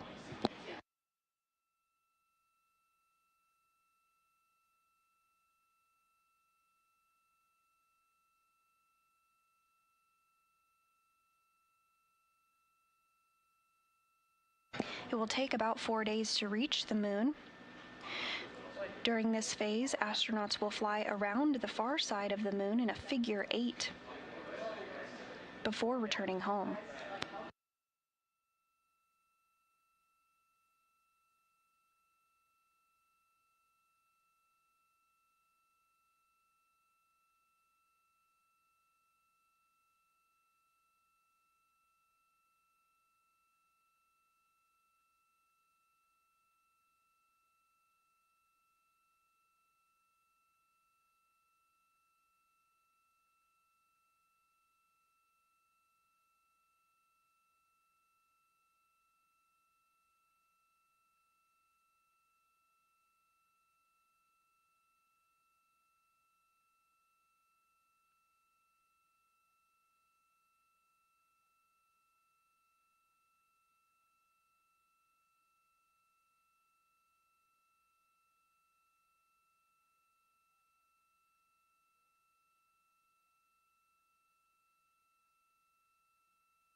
Houston Integrity on OE1. We are complete with the conference on 2. Copy, Victor. Thank you.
At this time, the crew aboard the Orion spacecraft, NASA astronaut and commander of the Integrity spacecraft Reed Wiseman, as well as pilot NASA astronaut Victor Glover, mission specialist Christina Cook, and mission specialist from the Canadian Space Agency astronaut Jeremy Hansen have entered their pre-sleep period and are beginning to wind down from a very busy day, which included the translunar injection burn, setting them on a course to the moon. Additionally, throughout the day, they completed exercise on the flywheel device for the first time.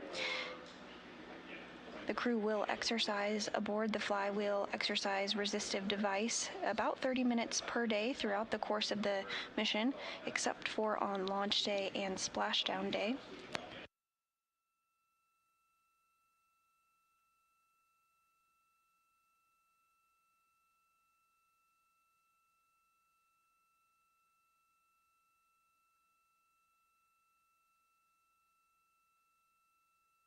Other tasks that the crew completed today included taking photographs of the windows of the Orion spacecraft. As of low priority.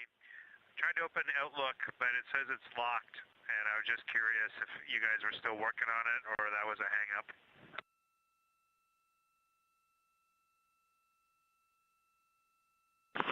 Yes, we are still working on that. We got interrupted by that LOS.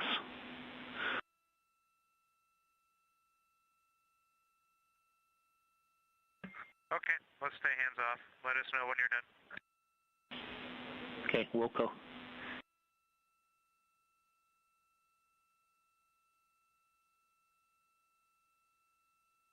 Other events for the crew today aboard the Orion spacecraft included capturing imagery of the windows and sending that back down to the ground for standard inspections.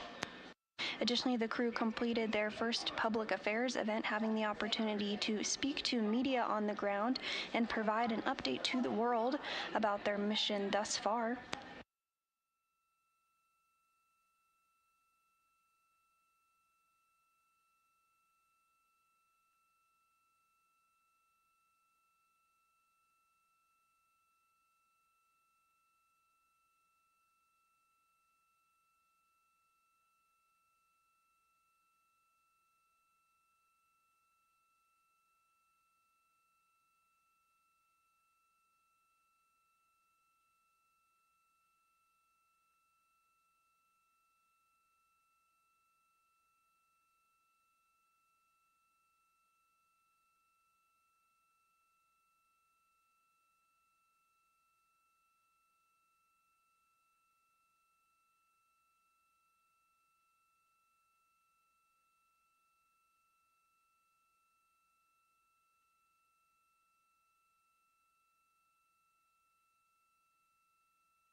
Houston, integrity update on cabin config when convenient.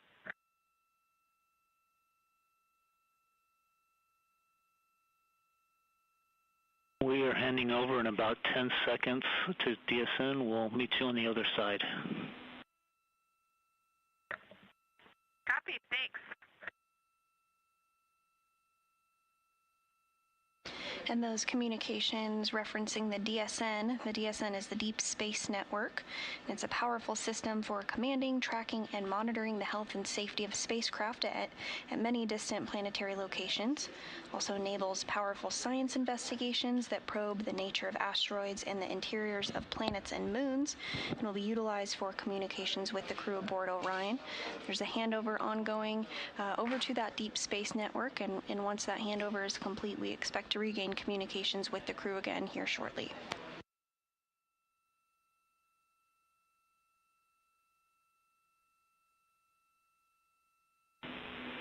Okay, Christina, looks like we're back with you. Go ahead. Yes, sir, thanks for that. The cabin transit config has been completed all the way through except step 15. We will do a photo survey of the cabin for that. I guess either the next time we have it scheduled, or if there aren't any instances of it scheduled, we'll just do it during gray space, probably tomorrow.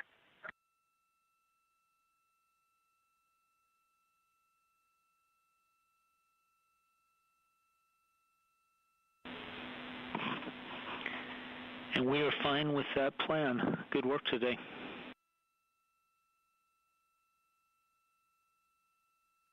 Great, thank you. One thing I'll add is I'm not sure how much teams on the ground are working on the PCD issue. I think we as a crew will come up with ways that we can work around only having 3 PCDs for all the various functionality. I will tell you one thing that will probably happen is you'll get more calls from me for stowage item locations, just because sometimes it's easier to ask you than borrow a PCD when everyone's hard at work. Okay, copy that, and I guess that answers the question of whether that last Hail Mary was successful.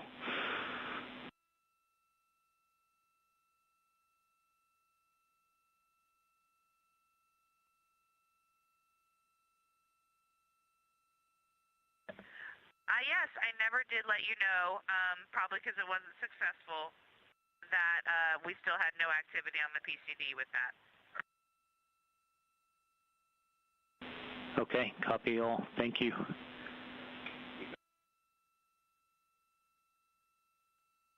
And Mark, looking around, I think our remaining items for you before we say good night are AGA readings. I have them when you're ready, as well as the time that I recorded them. It was right after exercise.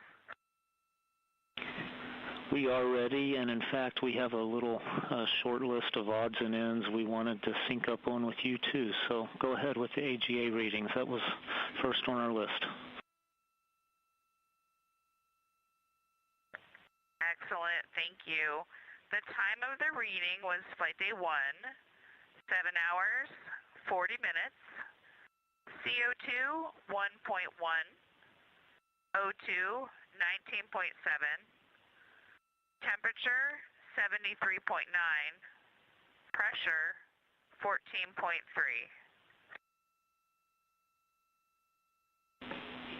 Okay, copy all that.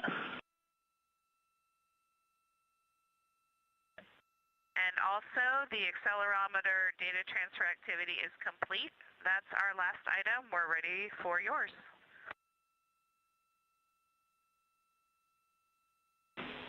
And that was a single accelerometer, Christina?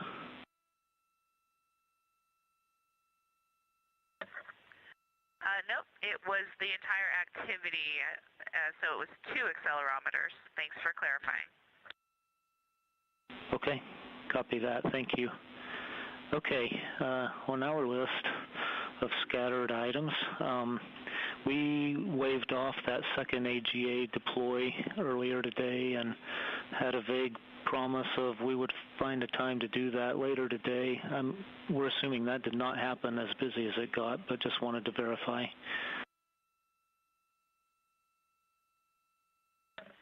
And Mark, I can let you know in a few minutes, but I believe that was heroically done by Ike over midday meal.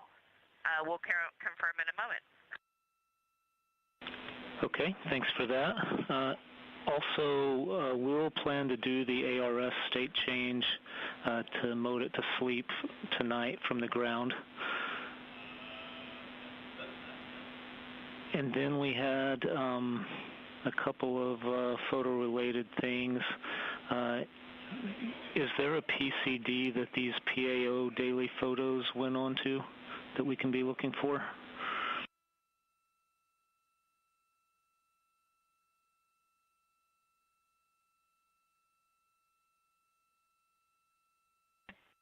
That's going to be PCD1.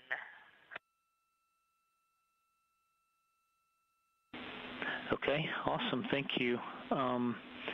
And then, did you guys get to the Nat Geo scene list or shot list today?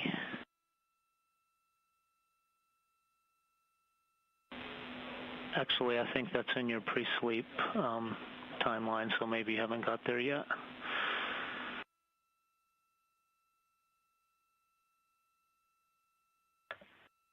You know, Mark, so far the way we've been handling that is we are doing a lot of filming, and I think you're right. During pre-sleep, when we get into the rhythm, we can start marking them off. We'll look into that, but we can let you know if you need to hear those at night.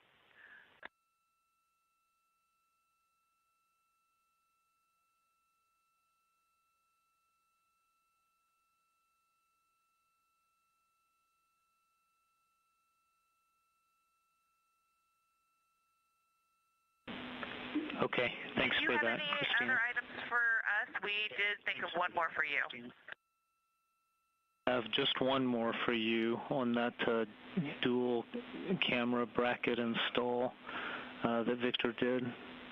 Can we have a go back and just go give that a little shake and tug and just confirm that it does feel like that bracket is well seated still?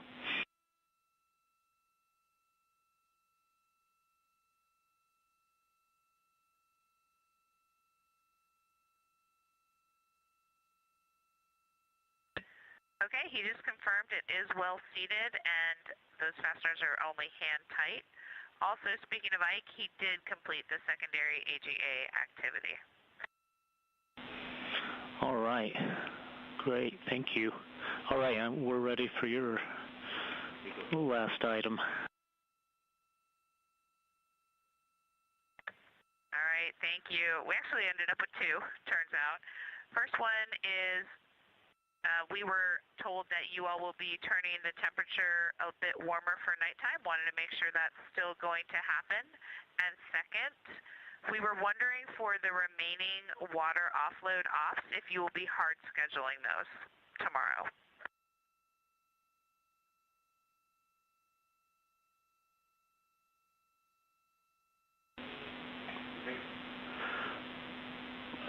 For the temperature, yes, we do intend to make that warmer tonight for you.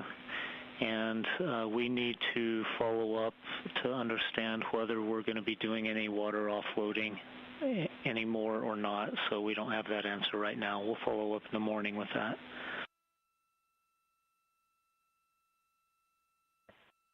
That's perfect, and thank you for the temperature.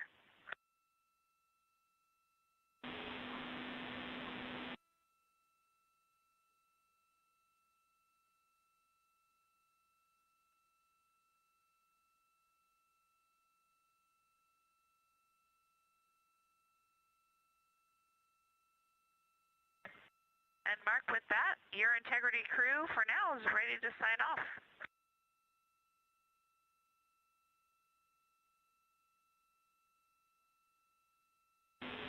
Sorry, one sec, Christina. We're getting a couple of last second thoughts here too.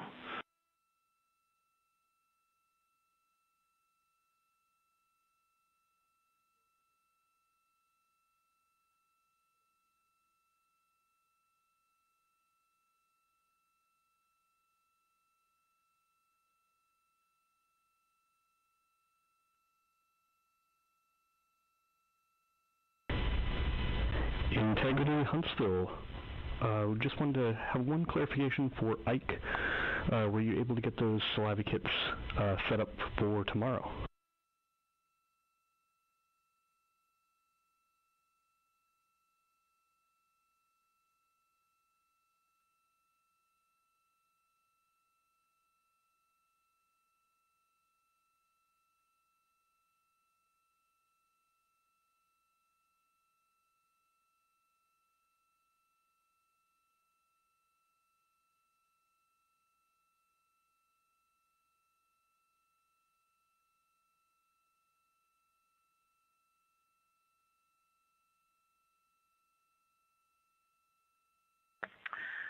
Hey, Huntsville. Yes, the dry saliva kit is deployed. It's on the bottom of the DUs in plain sight, and we will have those ready to go for tomorrow. Copy that. We appreciate it. Thank you so much.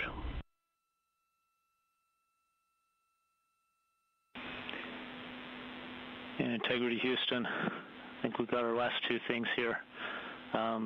The first is, Ike, when you deployed that secondary AGA, did you copy readings down? And if so, do you still have those? And if not, we can just get them tomorrow.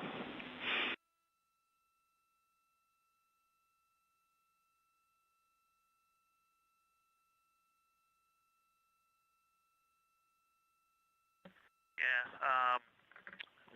I did write I took the crew note and put the readings in the crew note, and so I'm hoping that that's going to be sufficient for the remainder of the mission, and that we're not going to have to verbally confirm every activity every night.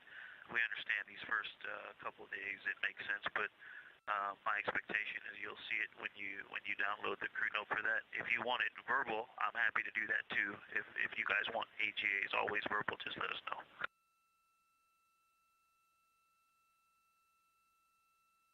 That's the right answer. No, that's good enough, Victor. It takes a while for us to get those crew notes. It's a lot slower than it is on station, so we just haven't seen that it's out there yet, but that'll be fine. The last thing was we need to power cycle both ACUs and then do a voice check 10 minutes after that. If you guys could put that in work when it's convenient. I'm sorry, my bad. We'll do that from the ground, and then we'll do a voice check 10 minutes after. Copy. Confirm you're going to do that now. Yes, we'll put that in work now.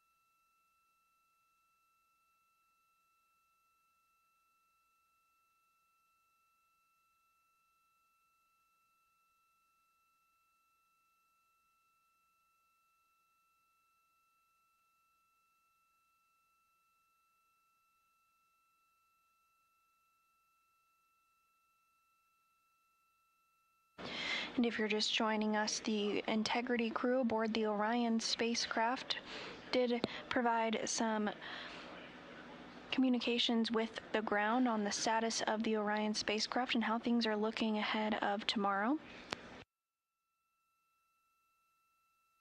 Everything continuing to go smoothly now.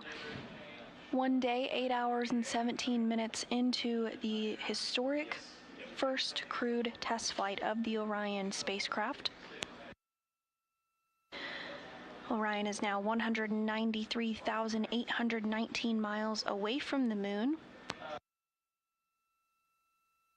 We did hear a couple of communications about the status of the spacecraft and the go-forward plan for tomorrow, including some communications about the PCD.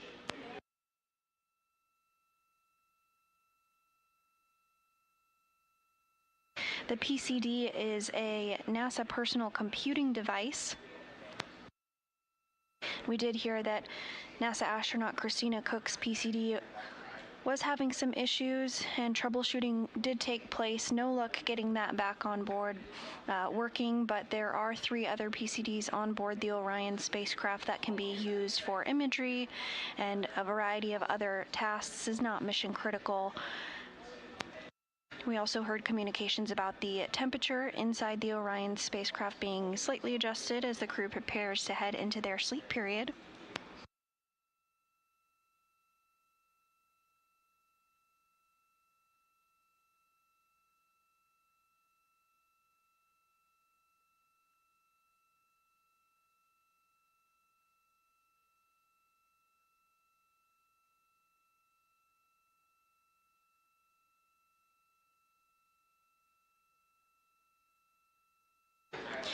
And we also did hear some communications with NASA astronaut Victor Glover regarding the saliva biomarkers collection experiment and getting that prepared for utilization tomorrow. This is part of NASA's Human Research Program's Immune Biomarkers Experiment and involves swabbing the inside of astronauts' mouths and comparing the samples both pre- and post-flight as well as during flight to see how the body changes and adapts in the environment of space. Similar experiments are done on board the International Space Station, which has been continuously inhabited by humans for over 25 years. Data from both the International Space Station and the Orion crew during this crewed test flight will help inform future flights as part of the Artemis program.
If you're just joining us, we are continuing to bring you live around-the-clock coverage of the Artemis II mission, humanity's first crewed mission to the moon in over 50 years.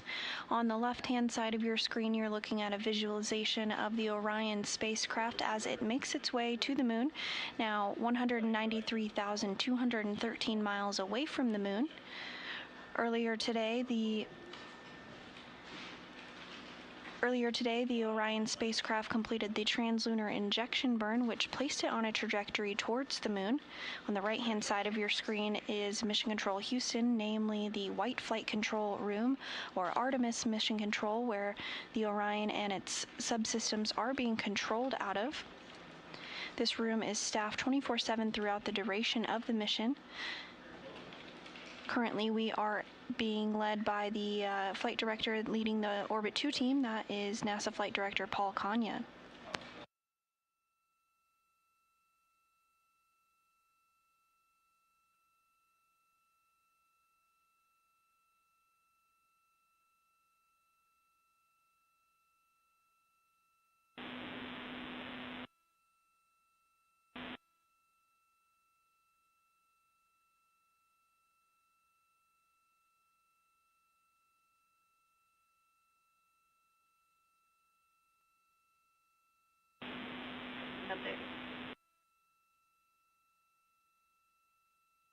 The crew on board Orion is preparing for their sleep period.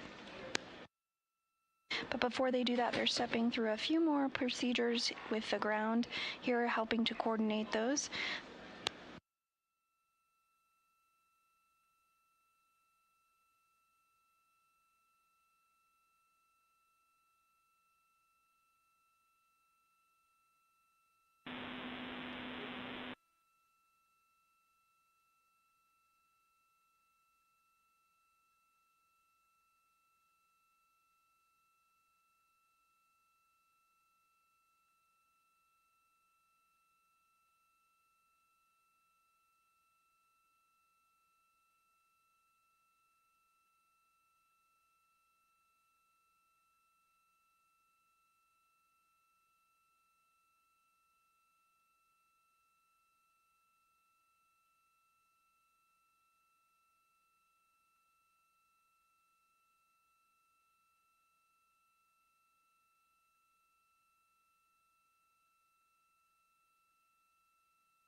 Integrity Houston with a voice check on 1.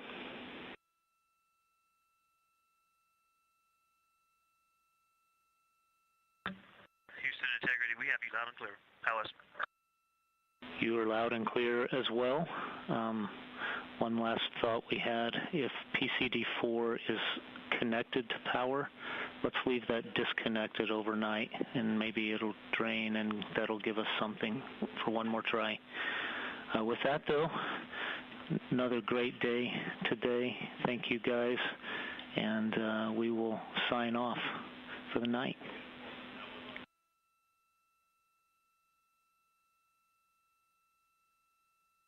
Many thanks to you and the team, and good night. Good night. See you tomorrow.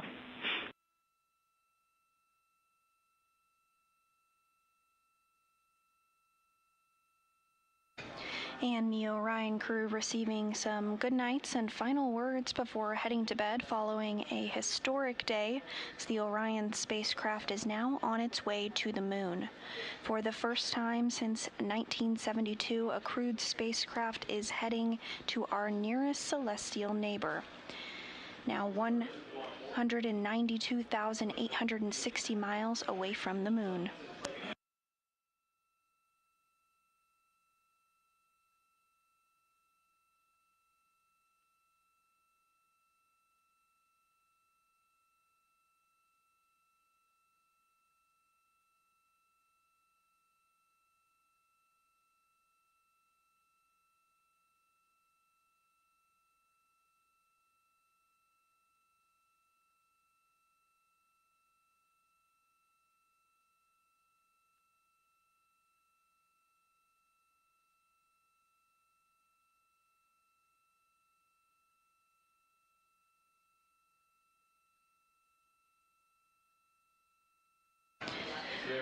With the Orion crew now heading for their rest period, let's take a look at a little of what has happened over the past 1 day, 8 hours, and 32 minutes into the first crewed test flight of the Orion spacecraft. Following liftoff atop the Space Launch System rocket from the Kennedy Space Center in Florida at 6:35 p.m. Eastern on April 1st, NASA astronauts Reed Wiseman, Victor Glover, and Christina Cook, as well as Canadian Space Agency astronaut Jeremy Hansen, separated from the Space Launch System, remaining inside Orion, still attached to the upper stage of the rocket, the interim cryogenic propulsion stage. They then orbited Earth twice to ensure the spacecraft systems were working as expected, while still close to home, and demonstrate new capabilities. Then the upper stage fired to send the crew to a higher elliptic orbit around Earth. After the burn for high Earth orbit, Orion was separated from the ICPS and used the stage for a piloting demonstration to test the spacecraft's handling qualities needed for operations in lunar orbit on Artemis 4. Orion's European-built service module then fired its engines during a move called the translunar injection burn. This burn lasted 5 minutes 50 seconds, sent the crew on a path toward the moon, the first time humans were sent on a path to the moon in over 50 years. At this time, the Artemis 2 crew inside the Orion spacecraft are now 55,872 miles from Earth and traveling at a speed of 5,722 miles per hour. It will take about 4 days total to reach the moon, and during this phase, the astronauts will fly to the far side of the moon and capture imagery and video of an area of the moon that has never before been seen by human eyes.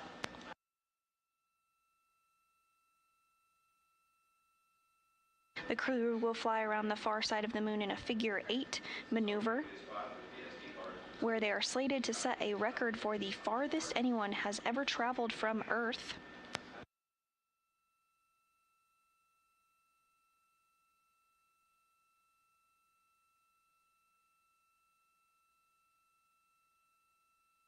The maximum distance that the Orion spacecraft is slated to fly away from the Earth during this mission is 252,021 statute miles, which beats the Apollo 13 record by 3,366 statute miles, and we are tracking the closest approach to the moon at 4,010 statute miles.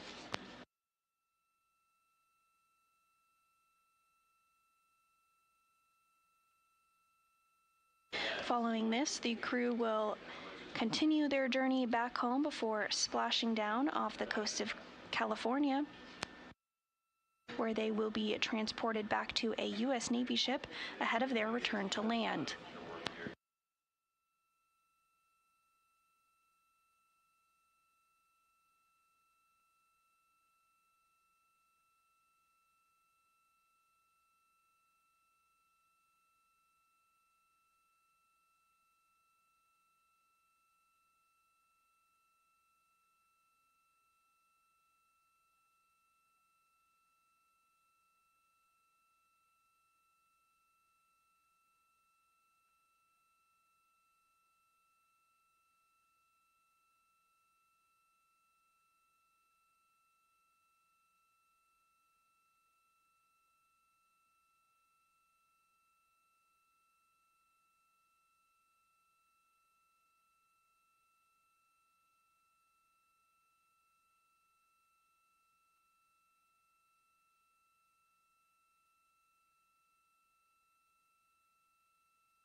And if you're just joining us this evening, the crew aboard the Orion spacecraft is on their way to the moon.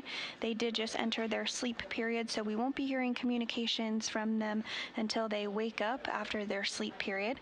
At this time, Orion is now 192,295 miles away from the moon, traveling at a velocity of 5,691 miles per hour.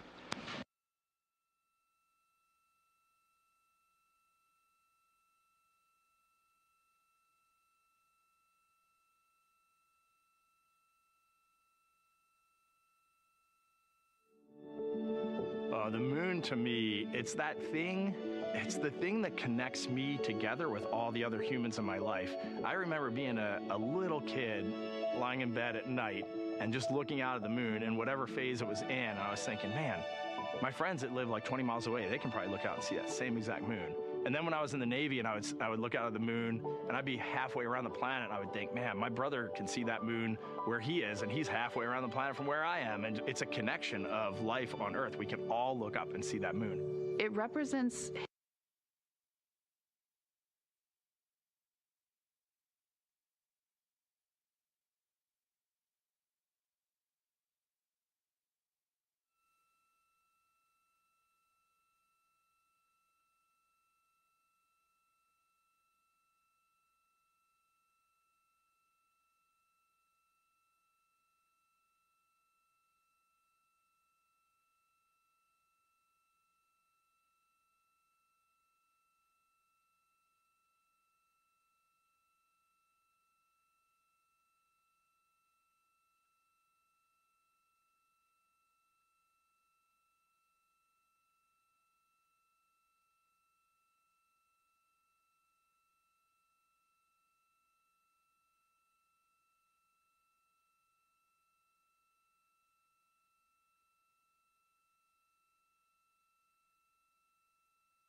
And as the crew inside the Orion spacecraft continue their journey to the moon following the translunar injection burn, that 5-minute, 50-second long burn, putting them on a course to the moon and back, let's learn a little bit more about that burn.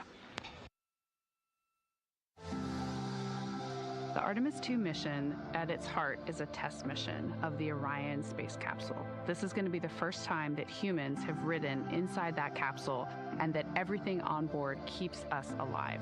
The mission itself consists of a couple big orbits and very high orbits around Earth, and then doing a translunar injection burn to the moon. Our TLI burn, the burn that gets us going to the moon, is also our deorbit burn. And what that means is, as soon as we take that burn, we have bought off on basically the rest of the mission, save a couple options to do a U-turn burn that are in there as well. But the truth is, we are re-entering before and at the moment we do TLI. And recognizing that our team has to be ready for that full mission as soon as we buy in, that is a really interesting risk posture. And that's why I'm so glad we have spent so much time with our team, super integrated. It's been quite a journey getting to have the technical know-how on this vehicle as much as we have. And as an engineer, I've really loved that process.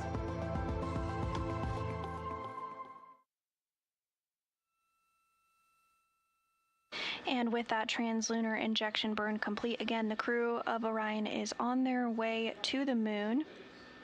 Speaking of the moon, let's hear more from the Artemis II crew talking about their destination during this test flight. The moon, to me, it's the thing that connects me together with all the other humans in my life. I remember being a little kid lying in bed at night and just looking out at the moon in whatever phase it was in, and I was thinking, man, my friends that live like 20 miles away, they can probably look out and see that same exact moon. And then when I was in the Navy and I would look out at the moon and I'd be halfway around the planet, and I would think, man, my brother can see that moon where he is and he's halfway around the planet from where I am. And it's a connection of life on Earth. We can all look up and see that moon. It represents history. It is a witness plate. Everything that's ever happened to the moon is still written on the moon. There's no processes of wind or change in the earth, geologic processes like we have here that change it. And something that's been telling and can read out the story of its own evolution, there's something beautiful about that. I've also learned from my indigenous mentors that they refer to the moon as grandmother moon. So you've probably heard of Mother Earth. They use grandmother moon because grandmother moon is responsible for the water in their community. The grandmothers, sort of protect the water source, just like the moon moves the water around the planet, affects the tides. It's something that represents something different for each individual culture around the planet.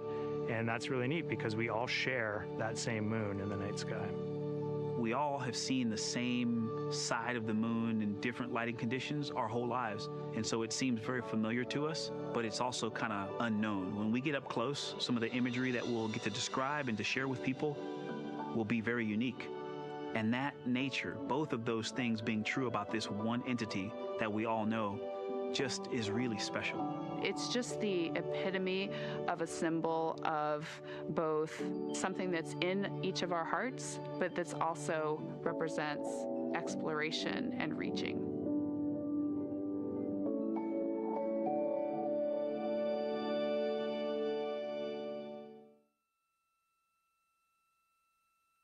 This is Artemis Mission Control. We are 1 day, 8 hours, and 46 minutes into the first crewed flight test of the Orion spacecraft heading to the moon for the first time since 1972, a crewed spacecraft heading to our nearest celestial neighbor.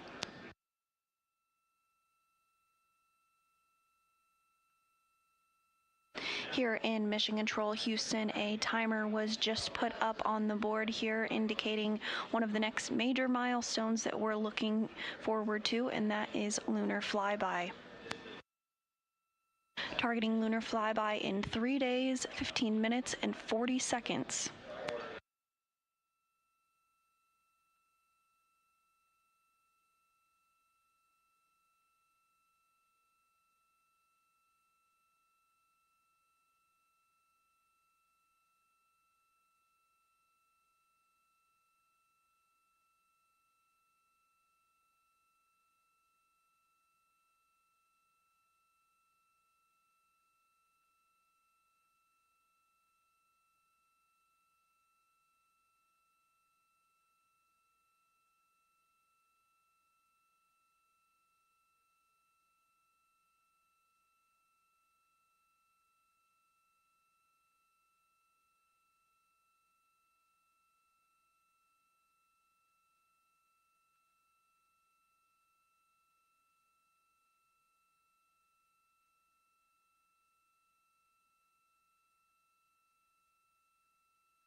You're looking at a live view inside the White Flight Control Room here at NASA's Johnson Space Center in Houston, Texas.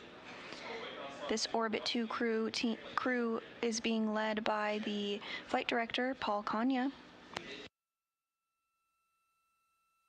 As you can see on your screen, there are several other flight controller positions who are responsible for monitoring the Orion spacecraft and its systems, communicating with the crew, as well as some of the key science that we are going to be conducting during this mission, particularly when we fly behind the moon.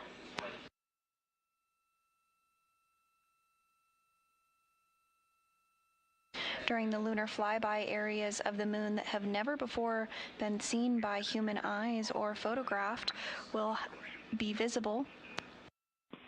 We're with you on one. Hey, Mark, I know right before TLI, we had the cabin leak warning, and I see an advisory now for cabin leak detect off, and just wondering if that's some troubleshooting y'all are doing. I've never seen that advisory before.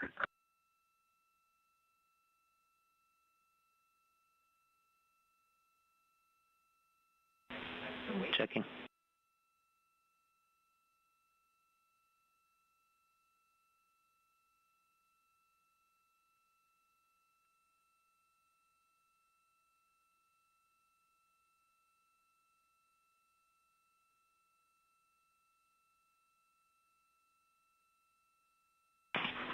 Yeah, read that cabin leak indication that you got before TLI.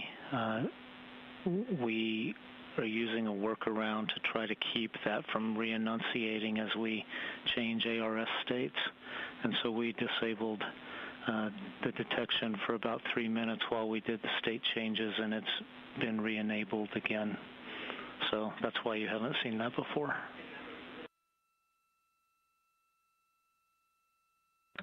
Makes a lot of sense, Mark. I'm glad I asked, and thanks, and have a great night down there. Thank you, sir. You too.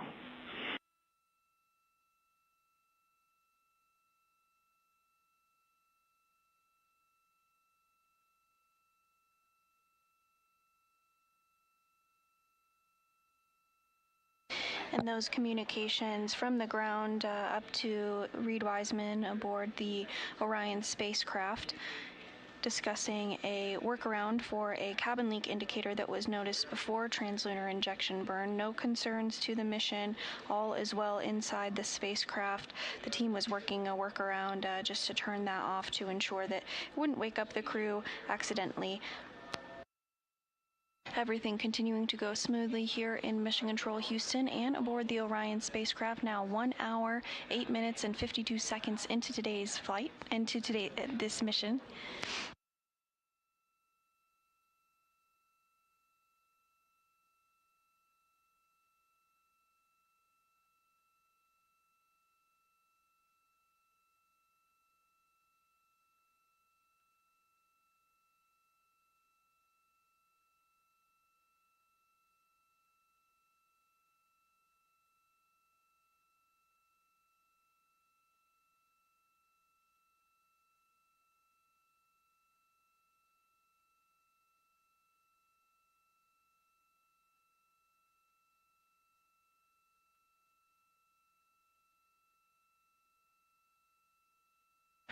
You're looking at a visualization of the Orion spacecraft. As you can see from the analytics on your screen, Orion is currently traveling 5,623 miles per hour and is 57,556 miles away from the Earth, and now less than 200,000 miles away from the Moon.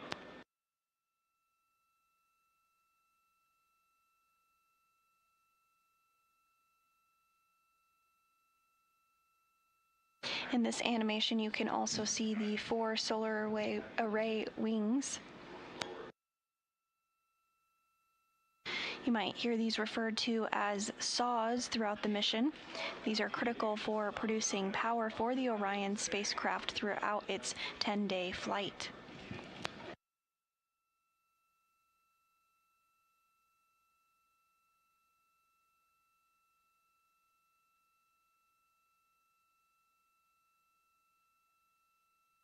On the other end of the Orion spacecraft is the European Service Module, where the engines are located.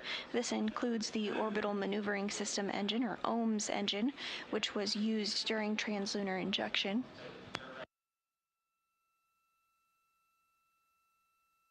Translunar injection was a key burn that lasted 5 minutes and 50 seconds, placing Orion on a trajectory toward the Moon, and also serves as the deorbit burn for the Orion spacecraft as well.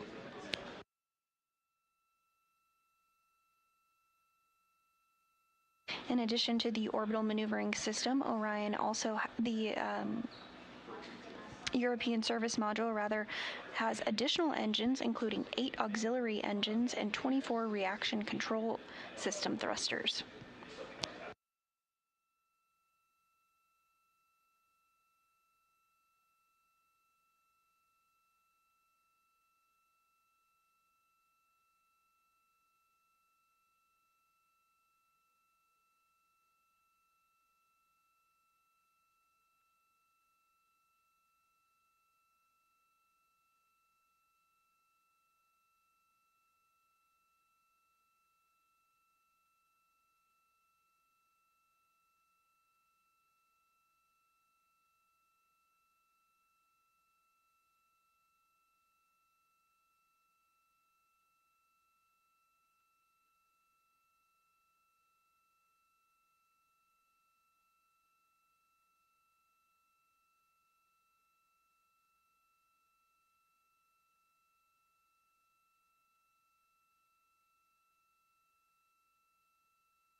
And if you're just joining us, while the crew is currently in their sleep period, we are continuing to bring you live coverage of the Orion spacecraft's journey to the moon following translunar injection.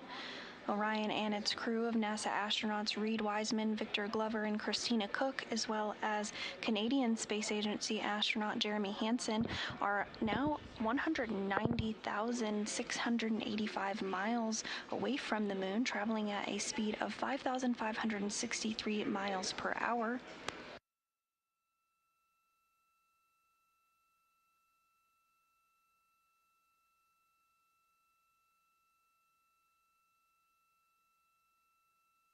The crew launched from the Kennedy Space Center in Florida on April 1st at 6:35 p.m. Eastern.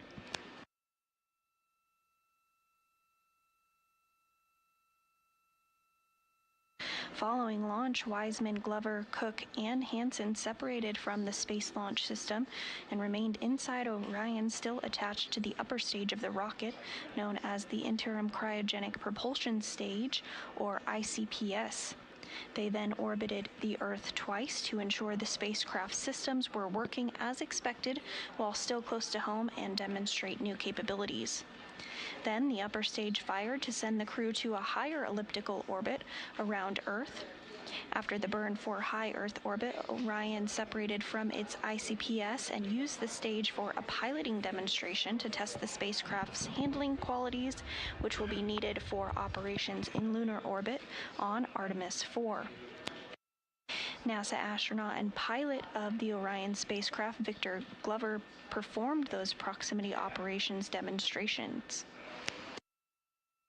Then, Orion's European-built service module fired its engines during a move called the translunar injection burn to send the crew on a path toward the moon.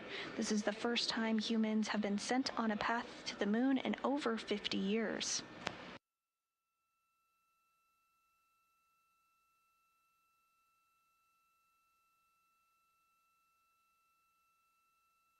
It does take about 4 days to reach the moon.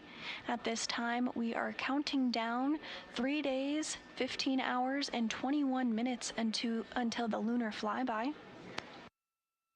This is when the Orion spacecraft will fly behind the moon.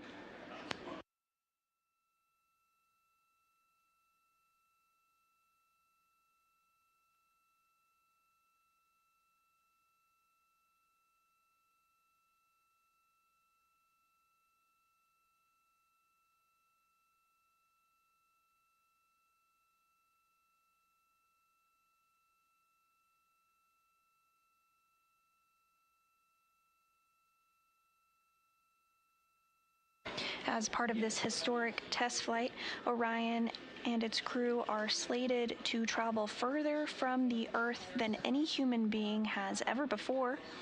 We are targeting a maximum distance from the Earth of 252,021 statute miles, which beats the current record held by the Apollo 13 crew, beats the record by 3,366 statute miles.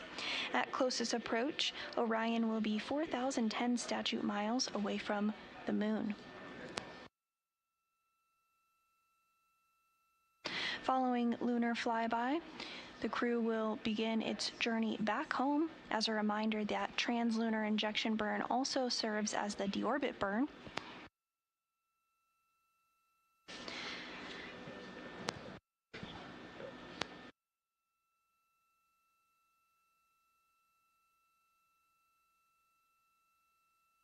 Orion will splash down in the Pacific Ocean, where NASA and a Department of War team will extract them from the Orion spacecraft and transport them back to a U.S. Navy ship ahead of their return to land.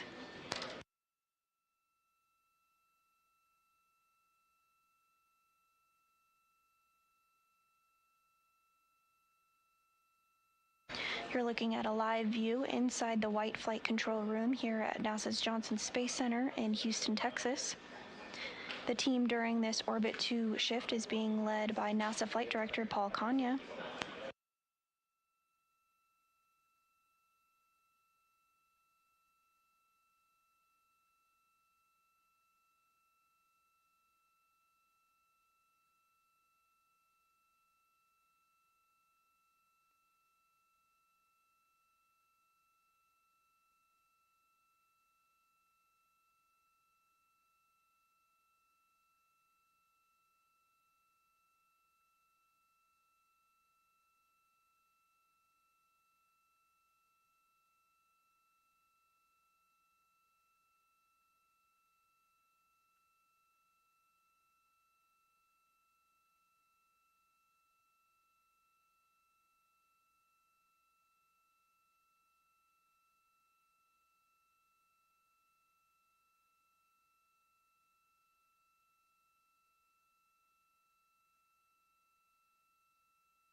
This is Artemis Mission Control. We are 1 day, 9 hours, and 16 minutes into the first crewed flight test of the Orion spacecraft.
This is Artemis Mission Control. The crew aboard the Orion spacecraft is currently in their sleep period.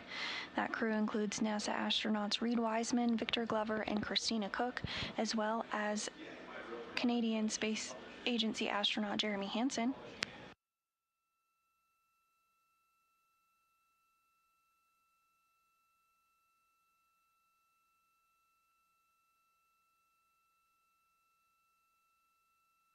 The crew had a busy and exciting day as they received the go for their translunar injection burn and completed that 5-minute and 50-second burn using the orbital maneuvering system engine, sending them on a course to the moon.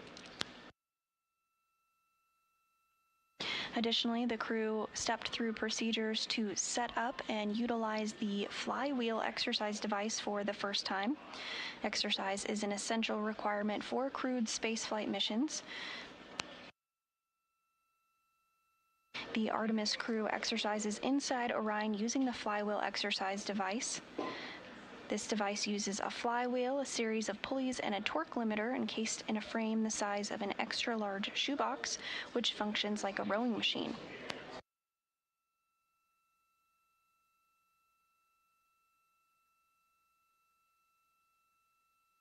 The crew can perform exercises such as bicep curls, bent-over rows, and deadlifts for resistance training, as well as rowing for aerobic training.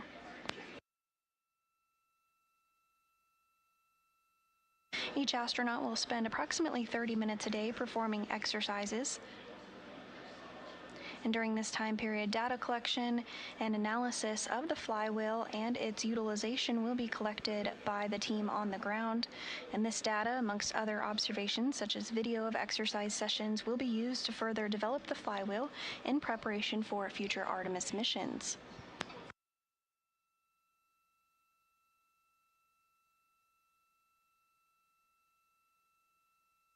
Additionally, the crew had their first public affairs event where they had the opportunity to speak to media outlets and share the wonders of human spaceflight with the world as they continue their journey to the moon, now 189,640 miles away from the moon. The Orion spacecraft traveling at 5,482 miles an hour, now 60,041 miles away from Earth.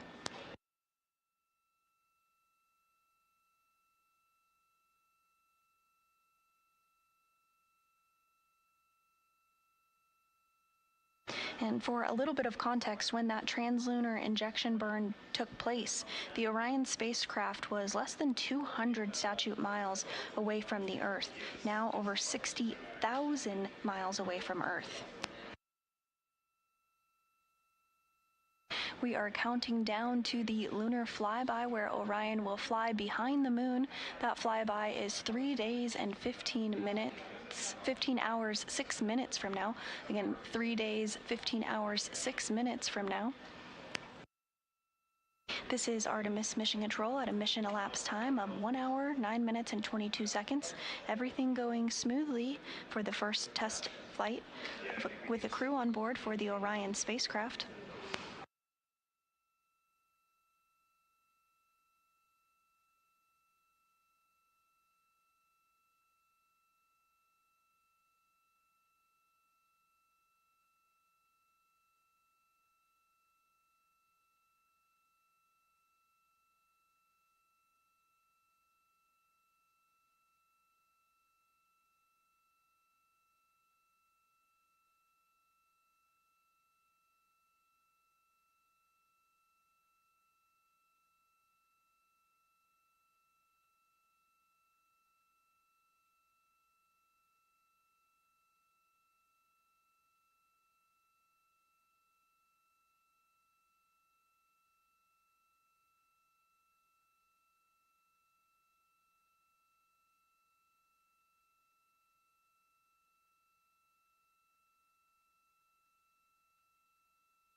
And you're looking at a live view from the Orion spacecraft. This portion of the European Service Module and the OMS, or Orbital Maneuvering System engine, the large engine there in the center of the European Service Module, which was utilized during the translunar injection burn, that burn lasting 5 minutes, 50 seconds, placing Orion on a trajectory to the moon and back.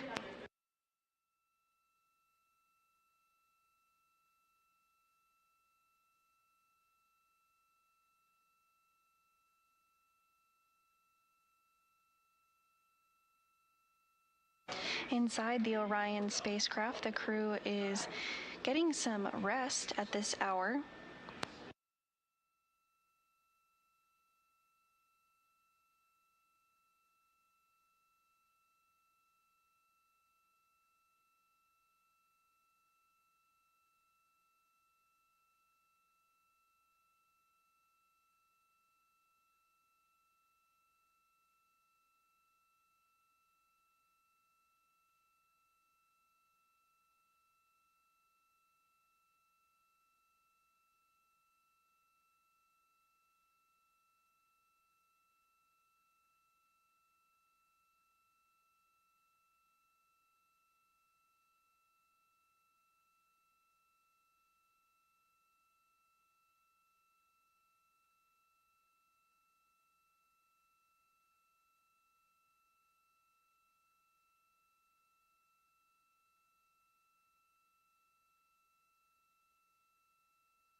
This is Artemis Mission Control. We are now 1 day, 9 hours, and 30 minutes into the first crewed flight test of the Orion spacecraft.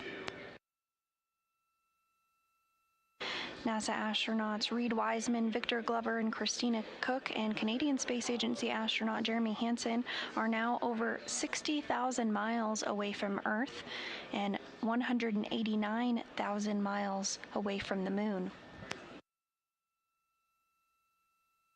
At their closest approach during this mission, they will be 4,010 statute miles away from the Moon, and will break a record for the farthest distance from the Earth that any human being has ever traveled at 252,021 statute miles away from Earth.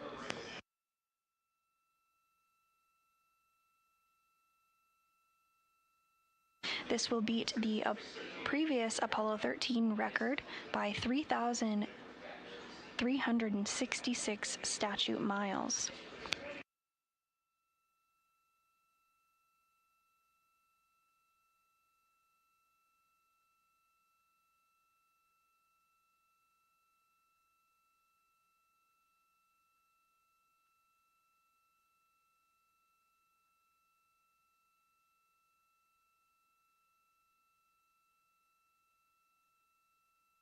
We are counting down to lunar flyby here in Mission Control Houston.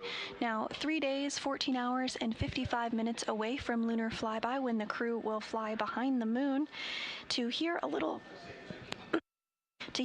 more about the goals and objectives during the flyby, let's check this video out. I cannot wait to hear their voices when they get to the far side of the Moon, and I can hear them talk about seeing the Moon out their window. I try to imagine it now, and just I tear up thinking about it. Ooh, now I gotta hold on a second. We have human eyeballs connected to wonderfully smart brains our astronaut friends have. They are going to be able to observe the Moon in multiple different ways. They can use their eyes, they'll look through their camera and snap pictures, and just looking out the window getting that human experience. But during Apollo, the astronauts were so much closer to the lunar surface. Our astronauts are going to be doing a flyby at a higher altitude, so they're going to be able to see the whole Moon as a lunar disk on the lunar far side. That's a brand new, unique perspective that humans haven't been able to look at before. We are doing a lot of lunar geography training with them. They have study sessions and quizzes they can do that are assigned to them. You know, even if you're an astronaut, you still get homework. We actually get in the mock-up. In that enclosed physical space, we have to think through the hardware that they have, the cameras, the computers, their microphones to make these observations. There's 4 windows up front. Through one of those windows, one of our astronauts will be using a Nikon D5 camera with an 80 to 400 millimeter lens. So something that allows them to zoom in really far and actually take more detailed observations of the surface. It's almost like looking through a pair of binoculars as well. It's just like being a geologist out in the field. They're telling us what they're seeing, looking for colors, textures, different morphologies, and comparing the region that we're having them look at to the regions that are around them. We have a science team that is planning the targets that are going to be observed, putting them all on the timeline of how they're going to be observed, and then taking the first look at the data when it comes down. The Apollo astronauts were only on the Moon for 300 hours total, and they only went to the equator. That's like going to places that were safer landing sites, and they only saw so little, 300 hours total. And so we have so much more to explore and so much more to learn, and we are the beginning of the next generation that gets to start being a part of these discoveries. And that's a look ahead at what we can expect to see when the crew does complete the lunar flyby. Now 3 days, 14 hours, 53 minutes from that lunar flyby.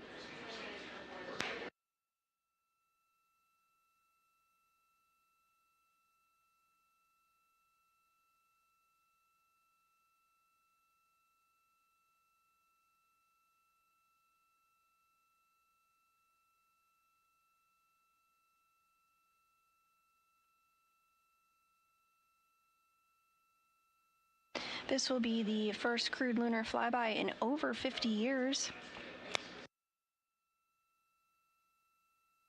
NASA's Reed Wiseman, Victor Glover, Christina Cook, and Canadian Space Agency astronaut Jeremy Hansen will fly around the far side of the moon, proving the technology needed for long-term presence in future Mars exploration.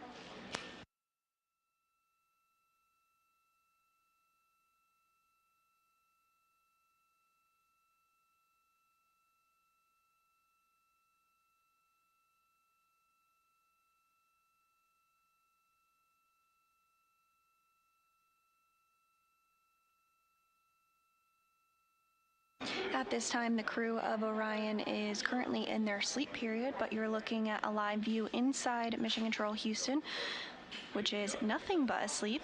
Continues to be filled with hustle and bustle as the team on the ground supports the Orion spacecraft, even though the crew is asleep.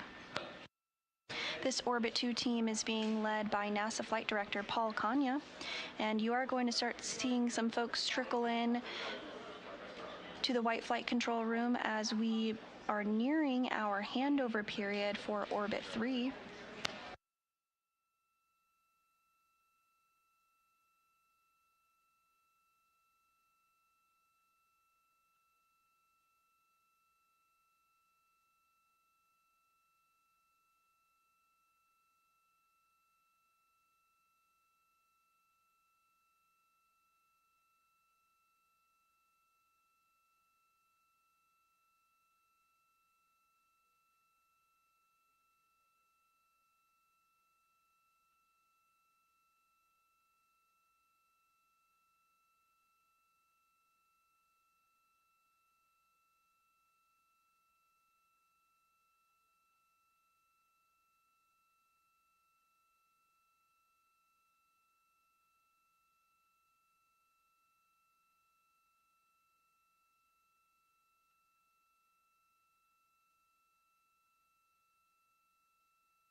You're looking at the main engine on the European Service Module, the Orbital Maneuvering System, which was responsible for the translunar injection. That 5-minute, 50-second burn, placing Orion on a trajectory or path toward the moon. TLI also serves as the deorbit burn for the Orion spacecraft. Following lunar flyby, Orion will make its journey back to Earth, where it will splash down off the coast of California.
This is Artemis Mission Control. We are 1 day, 9 hours, and 40 minutes into the first crewed test flight of the Orion spacecraft with 4 human beings on board. We do have our Flight Day highlights ready for you, so let's take a look back at what Flight Day 2 has entailed.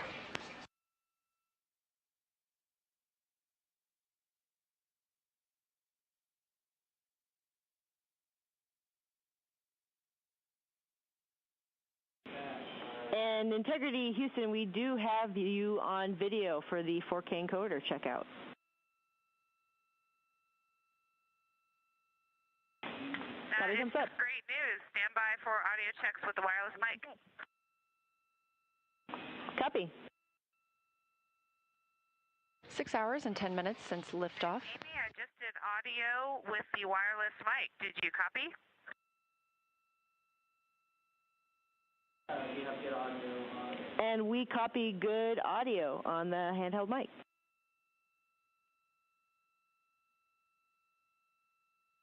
That is great news. We're ready to call 4K encoder checkout complete if you are.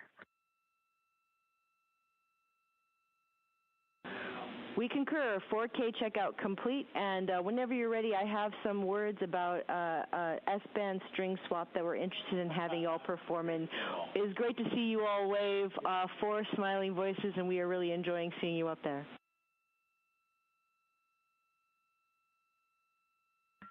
Not as much as we're enjoying being here. That is true. This view on your screen coming from Orion, looking back at all of us on Earth. This is coming from a camera mounted on one of the spacecraft's solar array wings. Just a little crescent Earth. Now 6 hours and 12 minutes since launch. The first flight of humans aboard Orion. Houston, integrity on 1 for fan speed / cabin temperature. Houston's listening.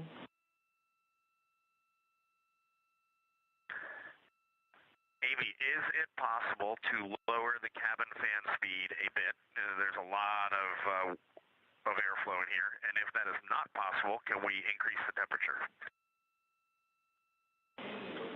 Copy, Reed. We understand the request, and we are discussing how to implement. We'll follow up.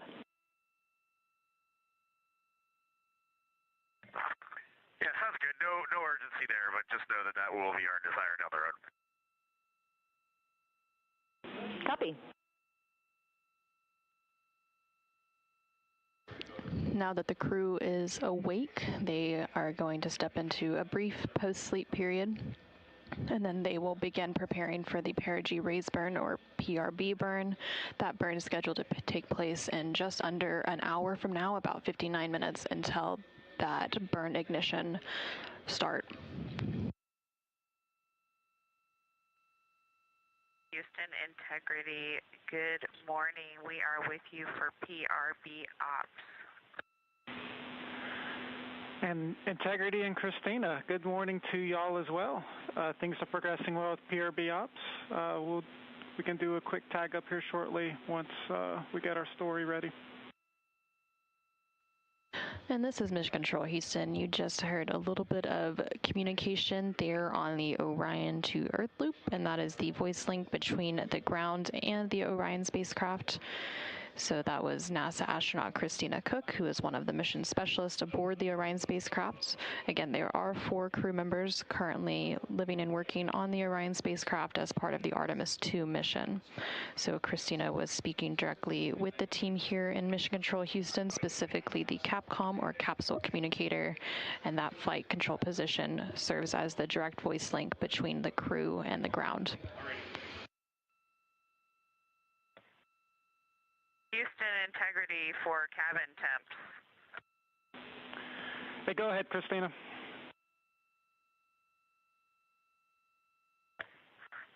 Yes, it is very cold in the cabin. Any chance you can make it warmer or reduce the cabin fan speed a bit more so the ventilation is not blowing as hard?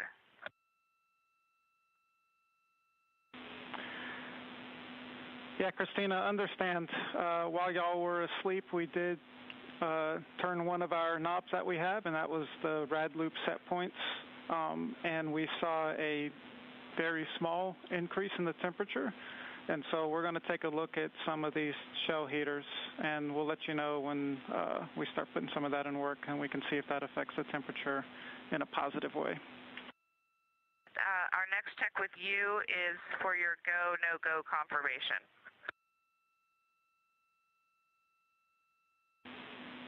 And Christina, Houston is go for the burn. Integrity copies.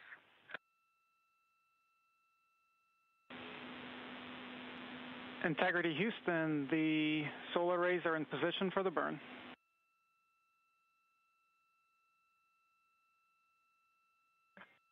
Integrity copies. And this is Mission Control Houston. We are about 1 minute out from the perigee raise burn. That burn expected to last about a minute. The burn will adjust Orion's perigee or the lowest point of its orbit into the correct orbital geometry to set it up for its translator injection or TLI burn. And that perigee raise burn is now underway.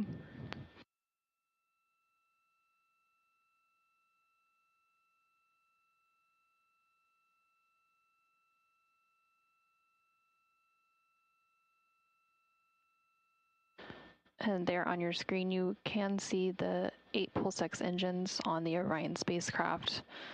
Now, this is a visualization of the Orion spacecraft, as we don't currently have live views from the spacecraft itself, but this uses the data and telemetry from the spacecraft. Again, this perigee raise burn expected to last about a minute. Currently, everything is proceeding as planned.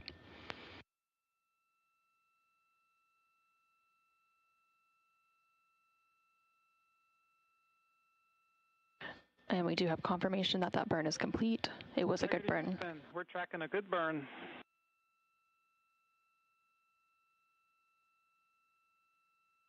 And we see the same, and with a bonus trim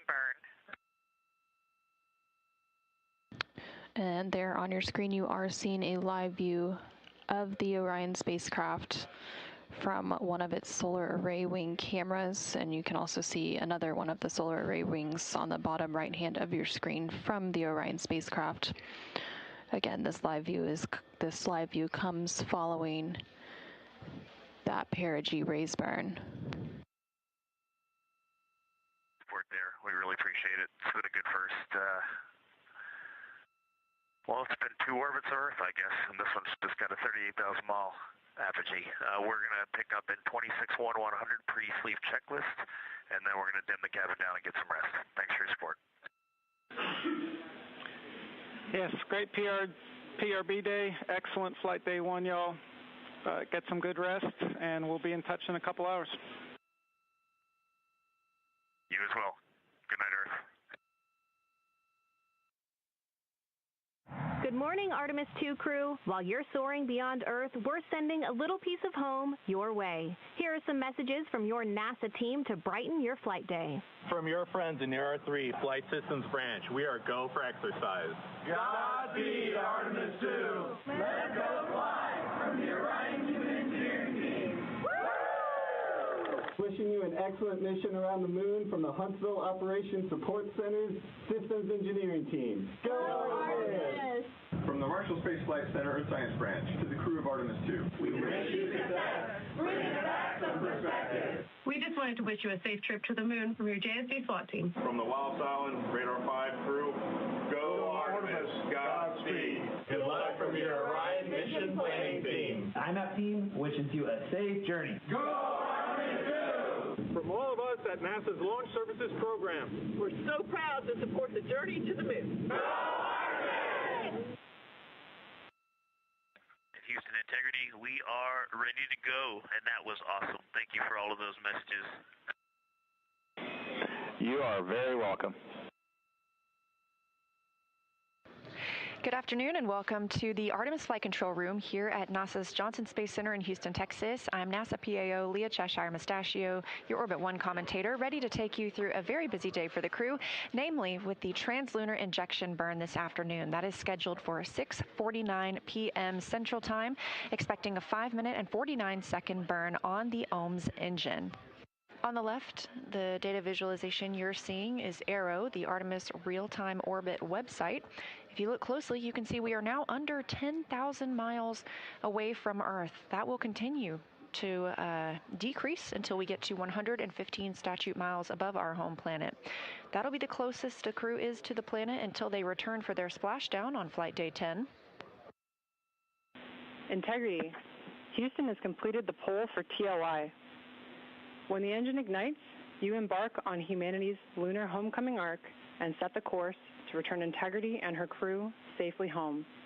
Houston is go for TLI.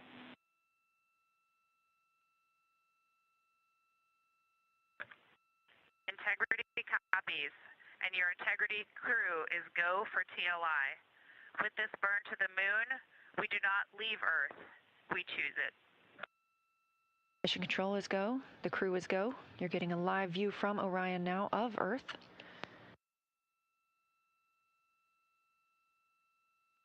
"10 seconds until translunar injection burn start.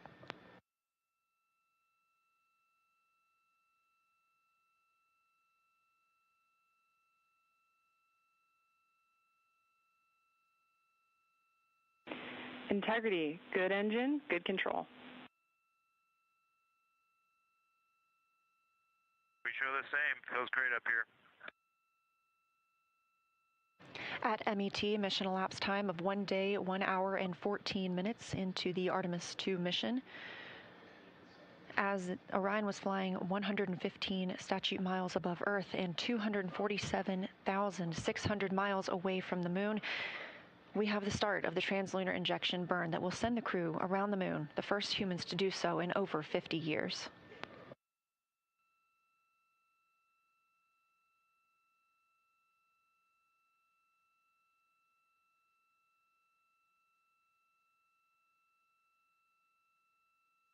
Velocity of the spacecraft ticking up, now over 23,900 miles per hour. 2 minutes into this 5-minute and 50 second burn. Continuing to get good calls here in Mission Control Houston from all flight controllers. Integrity, we copy the enabled caution, no crew action. Integrity copies. Over 3 minutes now into the translunar injection burn.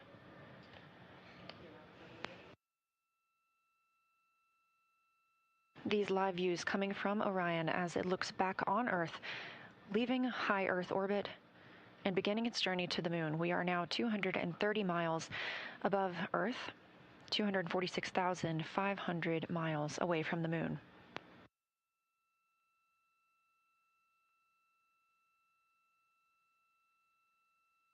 We have 1 minute left in the translunar injection burn. Everything continuing to look good. We have less than 20 seconds left of this burn. This is the final major burn for the mission because this also serves as our deorbit burn. Integrity looks like a good burn. We're confirming.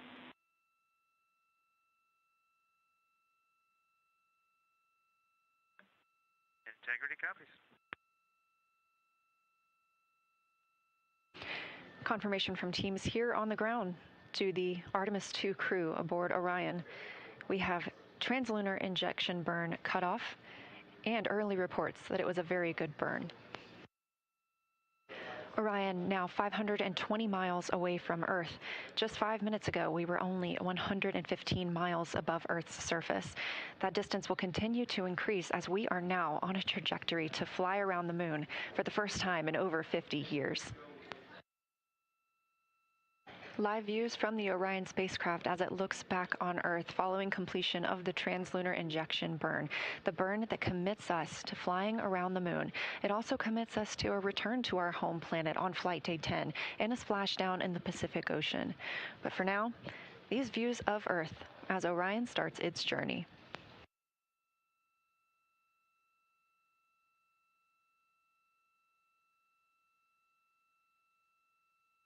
And Houston Integrity, we just wanted to share a little bit of the sentiment up here as we came around the planet, and we're zooming over just 100 nautical miles above it if you got a moment. Please, Jeremy, we are all ears.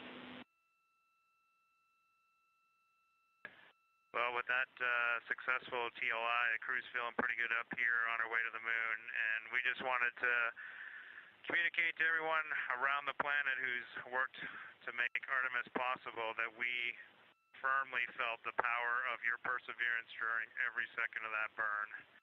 Humanity has once again shown what we are capable of, and it's your hopes for the future that carry us now on this journey around the moon.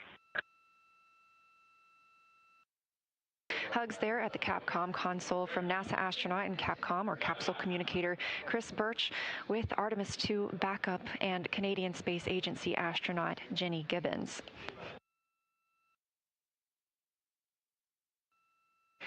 This is a live view from the Orion capsule looking back on Earth, our home planet. We are now 18,500 miles away from Earth. When we conducted that translunar injection burn coming up on about 2 hours ago, we were just 115 miles above our planet. Obviously, that has increased exponentially as we are now on the journey to the moon and back home. Currently, Orion is 223,000 miles away from the moon. This is Artemis Mission Control, now MET, or mission elapsed time, 1 day, 3 hours, and 10 minutes into the Artemis II mission, the first flight of humans around the moon in over 50 years. And we are going to the moon. After a successful translunar injection burn today, we are now over 19,500 miles away from Earth and growing closer to our lunar neighbor, now 222,000 miles away from the moon. The view on the left side of your screen is from Orion, a live view looking back at our home planet, that small dot. And down in the bottom right-hand screen, you can see Capcom Chris Birch wrapping up her Orbit 1 shift today, as well as Flight Director Jeff Radigan. They've been leading the teams throughout Orbit 1 and the translunar injection burn. Integrity Houston, you ready for the event?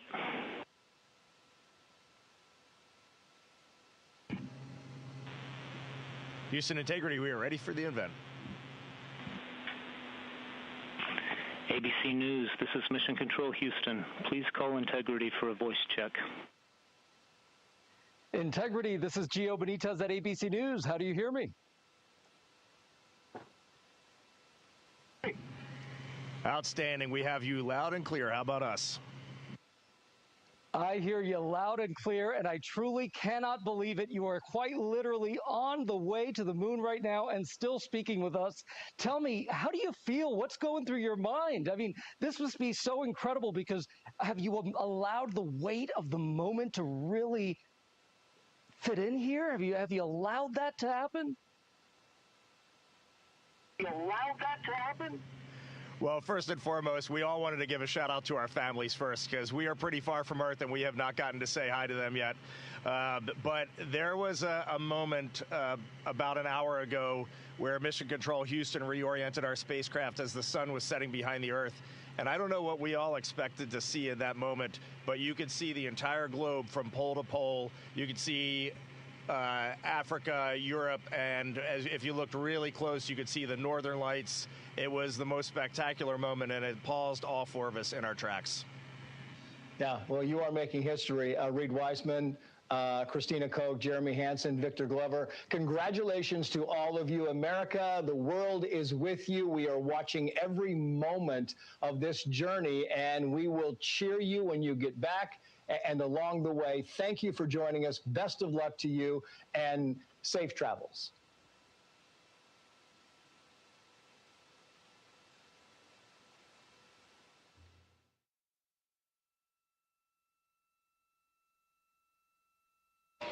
And that was an overview of this flight day 2. We are now 1 day, 10 hours on the dot into the first crewed test flight of the Orion spacecraft.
This is Artemis Mission Control. We are 1 day, 10 hours and 6 minutes into the first crewed flight of the Orion spacecraft, who are on their way to the moon.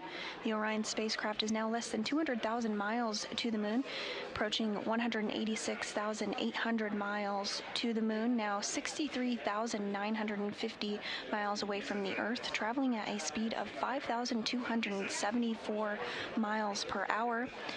Again, this is the first crewed flight test of the Orion spacecraft and the first time that humanity is heading back to the moon in over 50 years. Inside the Orion spacecraft, named Integrity, are NASA astronauts Reid Wiseman, Victor Glover, and Christina Koch, as well as Canadian Space Agency astronaut Jeremy Hansen. We are counting down to lunar flyby, now 3 days, 14 hours, and 20 minutes away from flying behind the moon, where the crew will have the opportunity to take imagery and video of areas of the lunar surface that have never before been seen by human eyes. Additionally, during this flight, the crew will break the distance record for a human being to ever be away from the Earth. That maximum distance will be 252,021 statute miles, breaking the Apollo 13 distance record by 3,366 statute miles.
You're looking at a visualization of the Orion spacecraft as it continues its journey to the moon, as well as a view inside the White Flight Control Room here at NASA's Johnson Space Center in Houston. This Orbit 2 team is being led by Flight Director Paul Kanya.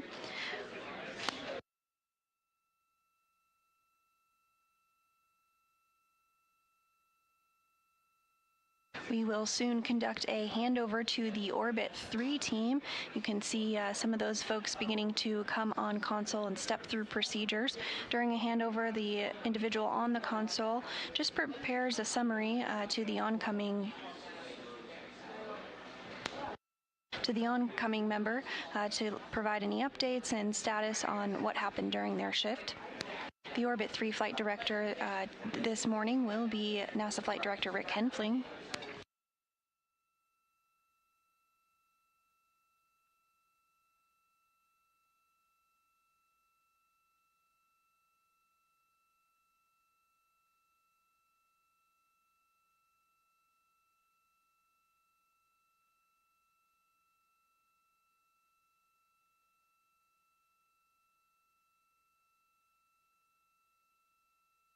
And here's a view of the entire flight control team that has been supporting during this Orbit 2 shift.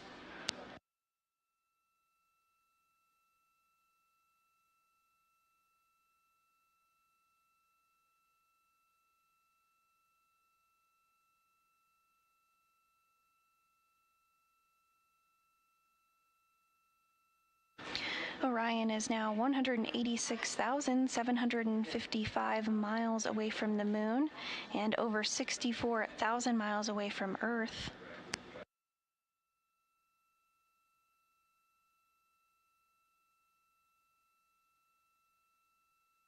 Following the translunar injection burn, which was 5 minutes and 50 seconds long, Orion is well on its way to the moon.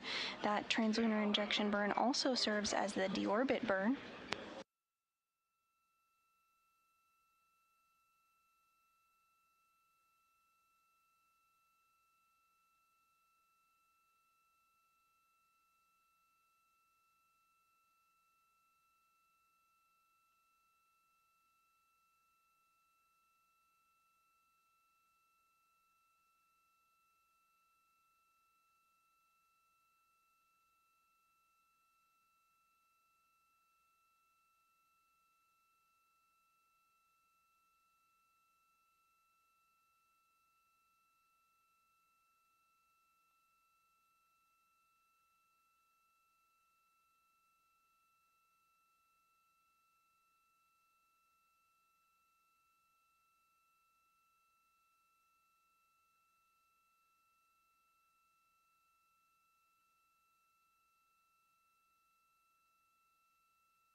And we're continuing to bring you around-the-clock coverage of the first crewed flight test of Orion to the moon. You're now looking at a view from the Orion spacecraft looking at the moon.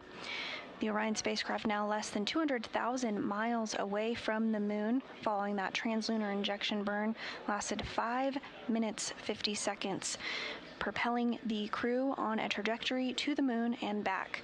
At this time, I'm going to hand over to my colleague, Nilofer Ramji, to continue live mission operations coverage of the Orion spacecraft carrying NASA astronauts Reid Wiseman, Victor Glover, Christina Koch, and Canadian Space Agency astronaut Jeremy Hansen to the moon.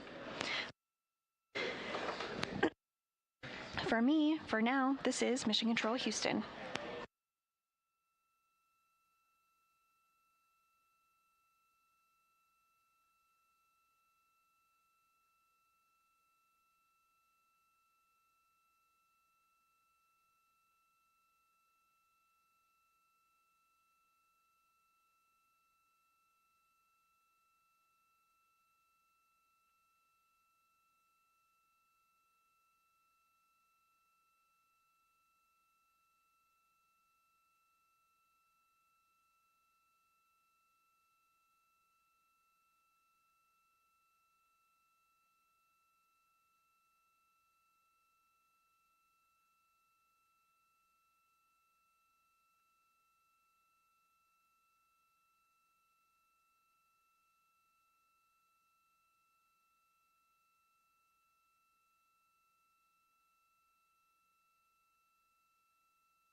Good morning from Mission Control Houston inside the Artemis Flight Control Room here at the Johnson Space Center.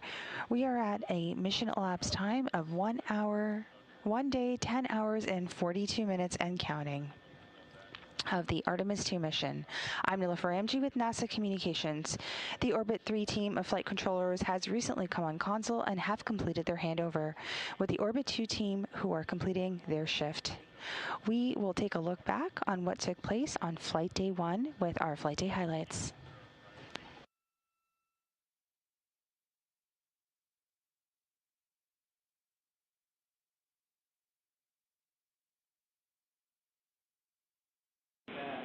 And Integrity Houston, we do have you on video for the 4K encoder checkout.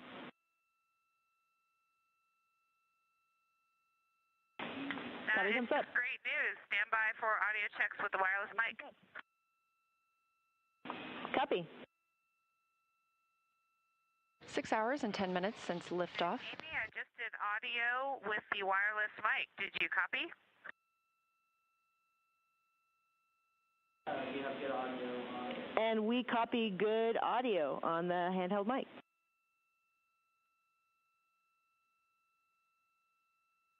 That is great news. We're ready to call 4K encoder checkout complete if you are.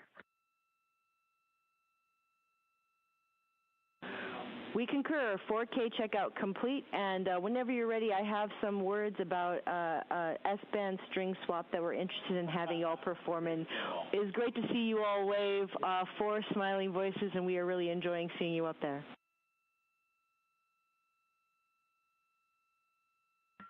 Not as much as we're enjoying being here. That is true. This view on your screen coming from Orion, looking back at all of us on Earth.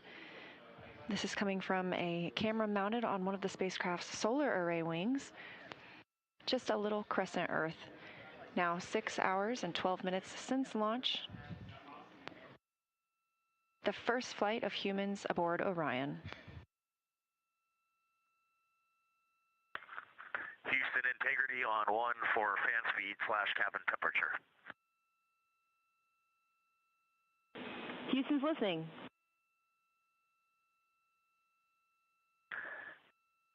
Amy, is it possible to lower the cabin fan speed a bit? There's a lot of airflow in here, and if that is not possible, can we increase the temperature? Copy, Reed. We understand the request, and we are discussing how to implement. We'll follow up.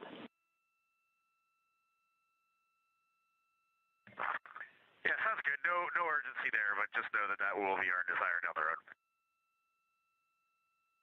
road. Copy. Now that the crew is awake, they are going to step into a brief post-sleep period, and then they will begin preparing for the perigee raise burn, or PRB burn. That burn is scheduled to take place in just under an hour from now, about 59 minutes until that burn ignition start.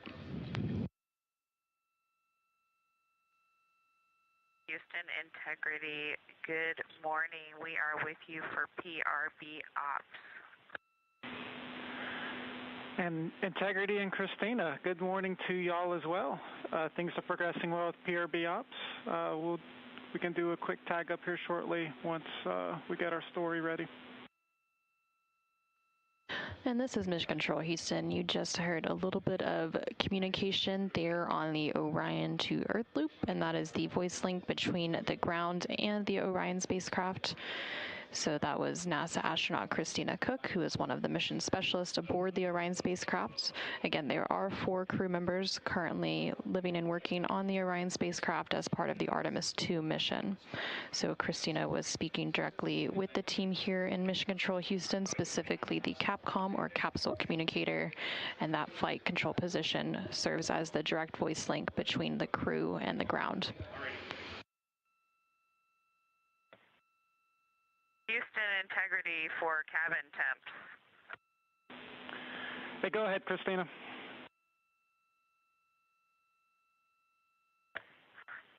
Yes, it is very cold in the cabin. Any chance you can make it warmer or reduce the cabin fan speed a bit more so the ventilation is not blowing as hard.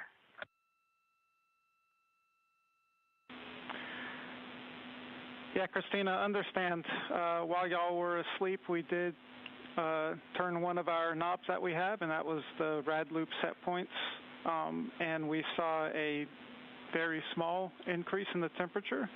And so we're going to take a look at some of these shell heaters, and we'll let you know when we start putting some of that in work, and we can see if that affects the temperature in a positive way.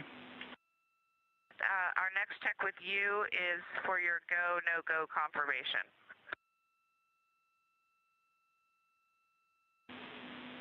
And Christina, Houston is go for the burn. Integrity copies.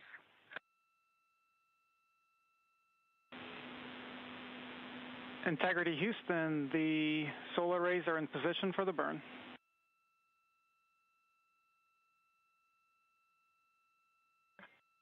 Integrity copies. And this is Mission Control Houston. We are about 1 minute out from the perigee raise burn. That burn expected to last about a minute. The burn will adjust Orion's perigee, or the lowest point of its orbit, into the correct orbital geometry to set it up for its translator injection, or TLI burn. And that perigee raise burn is now underway.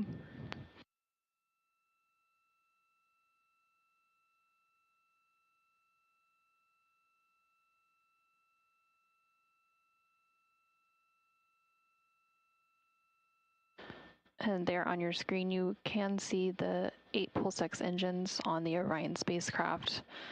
Now, this is a visualization of the Orion spacecraft, as we don't currently have live views from the spacecraft itself, but this uses the data and telemetry from the spacecraft.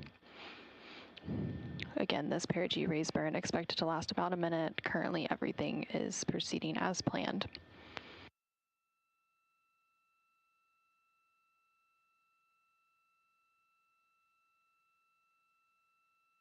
And we do have confirmation that that burn is complete. It was a good burn.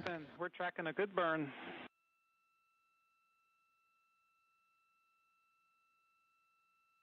And we see the same, and with a bonus trim burn. And there on your screen, you are seeing a live view of the Orion spacecraft from one of its solar array wing cameras, and you can also see another one of the solar array wings on the bottom right hand of your screen from the Orion spacecraft. Again, this live view comes following that perigee raise burn. Support there. We really appreciate it. It's been a good first. Well, it's been 2 orbits of Earth, I guess, and this one's just got a 38,000 mile apogee. We're going to pick up in 26-1-100 pre-sleep checklist, and then we're going to dim the cabin down and get some rest. Thanks for your support. Yes, great PRB day. Excellent flight day 1, y'all. Get some good rest, and we'll be in touch in a couple hours. You as well. Good night, Earth. Good morning, Artemis 2 crew. While you're soaring beyond Earth, we're sending a little piece of home your way. Here are some messages from your NASA team to brighten your flight day. From your friends in Air 3 Flight Systems Branch, we are go for exercise. Godspeed, Artemis 2. Let's go fly from the Orion Human Engineering Team. Wishing you an excellent mission around the moon from the Huntsville Operations Support Center's Systems Engineering Team. Go Artemis! From the Marshall Space Flight Center Earth Science Branch to the crew of Artemis 2. We wish you success. Bring back some perspective. We just wanted to wish you a safe trip to the moon from your JSD SWAT team. From the Wallops Island Radar 5 crew, go Artemis. Godspeed. Good luck from your Orion mission planning team. IMAP team wishes you a safe journey. Go Artemis 2! From all of us at NASA's Launch Services Program, we're so proud to support the journey to the moon. Go Artemis! Houston Integrity, we are ready to go, and that was awesome. Thank you for all of those messages. You are very welcome. Good afternoon and welcome to the Artemis Flight Control Room here at NASA's Johnson Space Center in Houston, Texas. I'm NASA PAO Leah Cheshire Mustachio, your Orbit 1 commentator, ready to take you through a very busy day for the crew, namely with the translunar injection burn this afternoon. That is scheduled for 6:49 p.m. Central Time, expecting a 5-minute and 49-second burn on the OMS engine. On the left, the data visualization you're seeing is ARROW, the Artemis Real-Time Orbit website. If you look closely, you can see we are now under 10,000 miles away from Earth. That will continue to decrease until we get to 115 statute miles above our home planet. That'll be the closest the crew is to the planet until they return for their splashdown on flight day 10. Integrity. Houston has completed the poll for TLI. When the engine ignites, you embark on humanity's lunar homecoming arc and set the course to return Integrity and her crew safely home. Houston is go for TLI.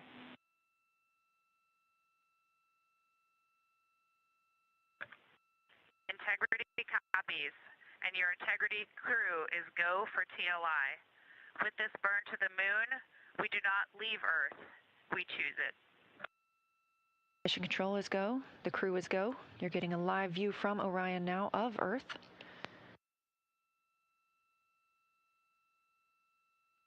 "10 seconds until translunar injection burn start.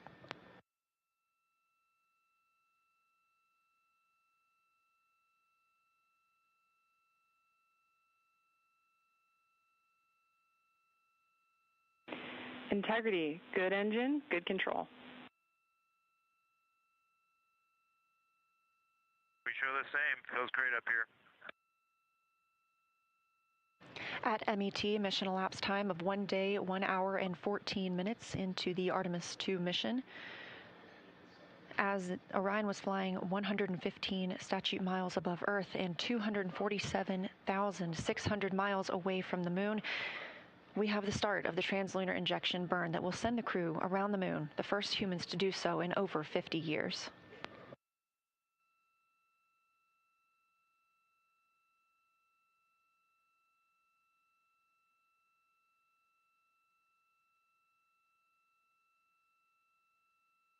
Velocity of the spacecraft ticking up, now over 23,900 miles per hour. 2 minutes into this 5-minute and 50-second burn. Continuing to get good calls here in Mission Control Houston from all flight controllers. Integrity, we copy the enabled caution, no crew action. Integrity copies. Over 3 minutes now into the translunar injection burn.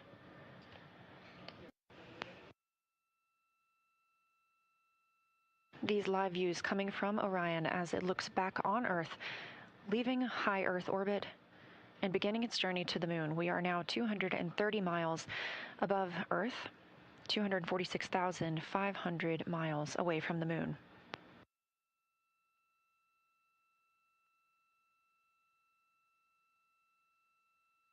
We have 1 minute left in the translunar injection burn. Everything continuing to look good. We have less than 20 seconds left of this burn. This is the final major burn for the mission because this also serves as our deorbit burn. Integrity looks like a good burn. We're confirming.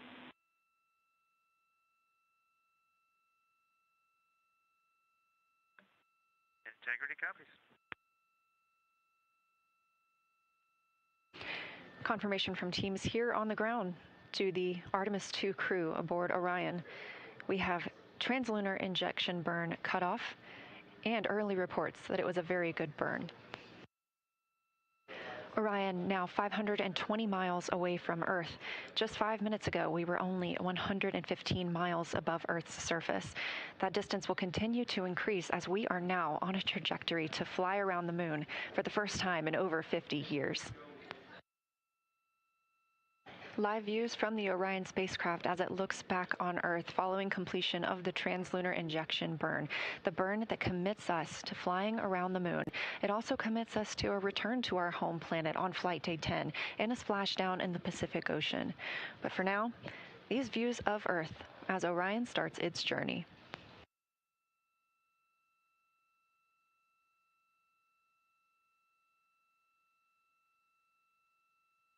And Houston Integrity, we just wanted to share a little bit of the sentiment up here as we came around the planet, and we're zooming over just 100 nautical miles above it if you got a moment.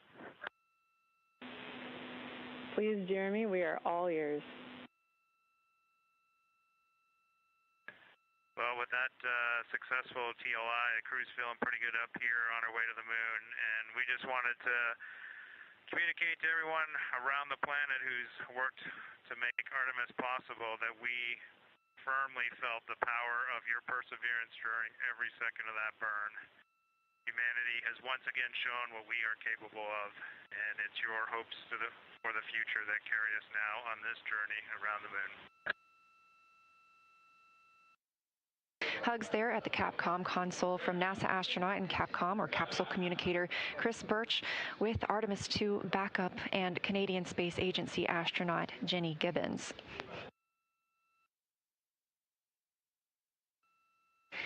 This is a live view from the Orion capsule looking back on Earth, our home planet. We are now 18,500 miles away from Earth.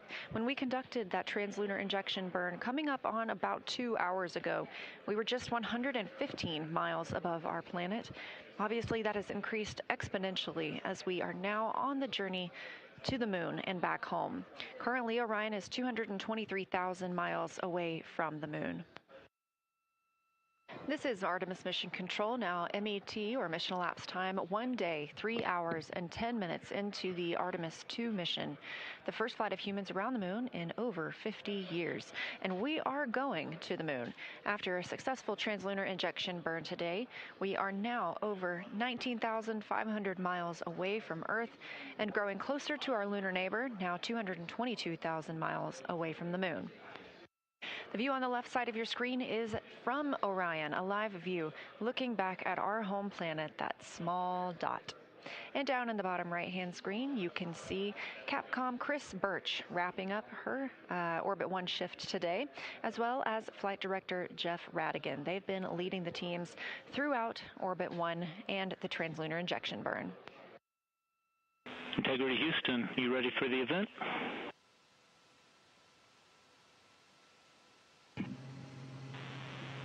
Houston Integrity, we are ready for the event. ABC News, this is Mission Control Houston. Please call Integrity for a voice check.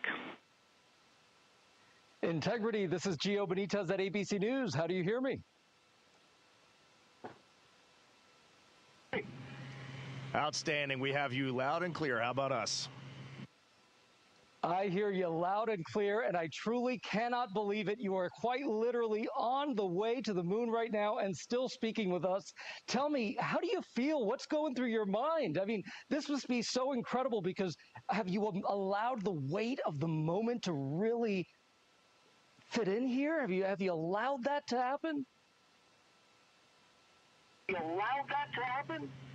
Well, first and foremost, we all wanted to give a shout out to our families first because we are pretty far from Earth and we have not gotten to say hi to them yet. But there was a moment about an hour ago where Mission Control Houston reoriented our spacecraft as the sun was setting behind the Earth. And I don't know what we all expected to see in that moment, but you could see the entire globe from pole to pole. You could see Africa, Europe, and if you looked, it was the most spectacular moment, and it paused all four of us in our tracks. Yeah, well, you are making history. Reed Wiseman, Christina Koch, Jeremy Hansen, Victor Glover. Congratulations to all.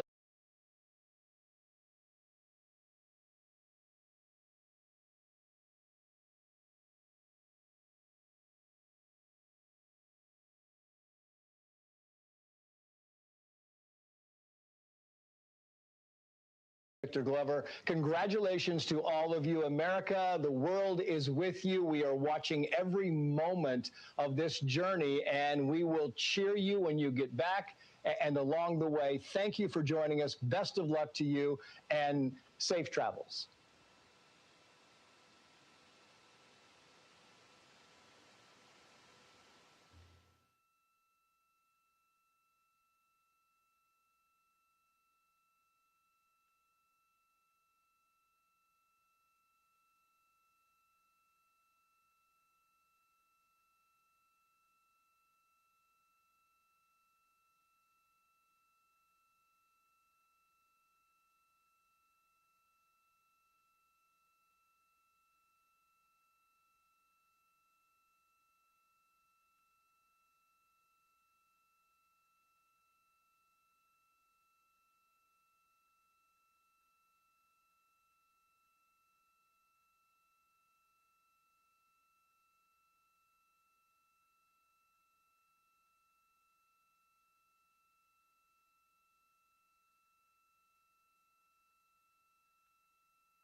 Good morning from Mission Control Houston inside the Artemis Flight Control Room here at the Johnson Space Center. We are at a mission elapsed time of 1 day, 11 hours, and 3 minutes in counting of the Artemis 2 mission, and I'm Nilofer Ramji, your Orbit 3 commentator. The Orion spacecraft is currently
the Orion spacecraft is over 68,000 miles from Earth and about over 183,000 miles away from the Moon.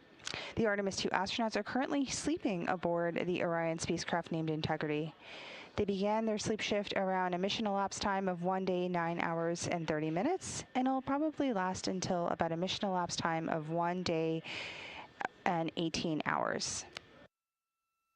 The crew began their day at a mission elapsed time of 20 hours after their first post-sleep period, during which they completed some hygiene activities, some standard cabin configurations, and then they ate breakfast.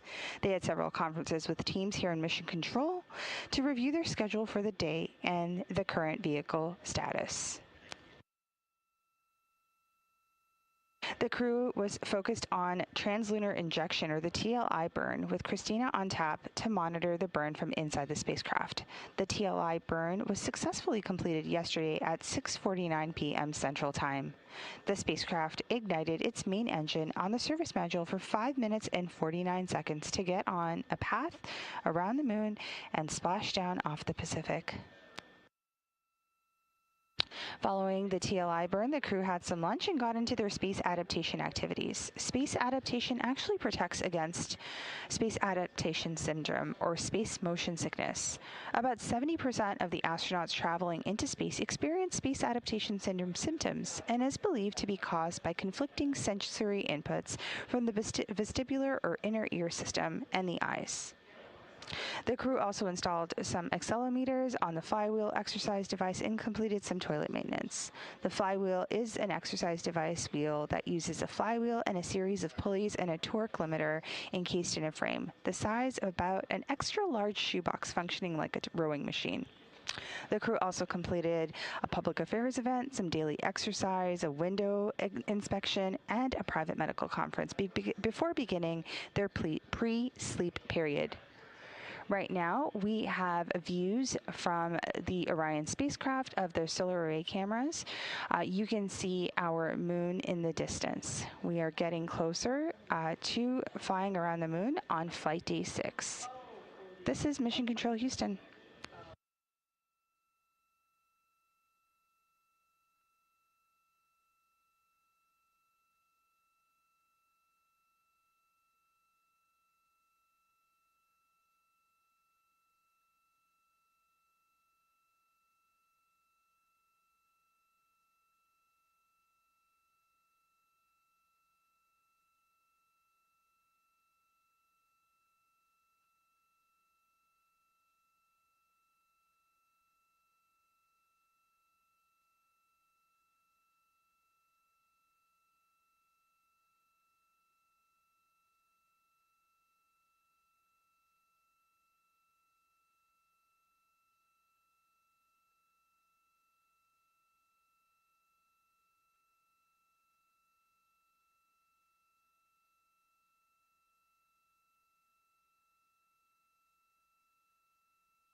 You're currently seeing our data visualization, or Artemis in real time. This is a really great visualization of where the spacecraft is in with distance to from the Earth into the moon right now. You can check this out yourself at any time over the course of the mission at nasa.gov/track-Artemis.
Hello and good morning from Mission Control in the Artemis Flight Control Room here at the Johnson Space Center in Houston.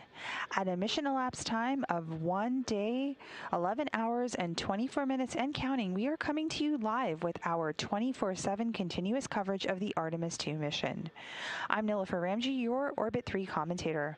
While the crew is in a sleep period this morning, here are some of the highlights from Flight Day 2 aboard the Orion spacecraft.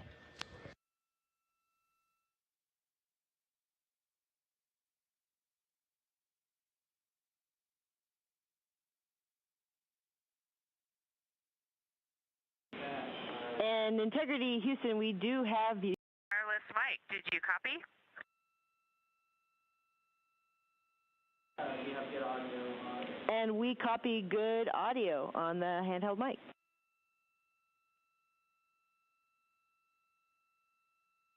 That is great news. We're ready to call 4K encoder checkout complete if you are.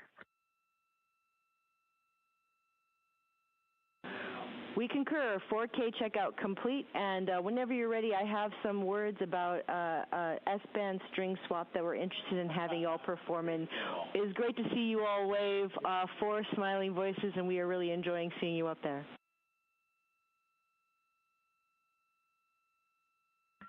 Not as much as we're enjoying being here. That is true. This view on your screen coming from Orion, looking back at all of us on Earth. This is coming from a camera mounted on one of the spacecraft's solar array wings. Just a little crescent Earth. Now 6 hours and 12 minutes since launch.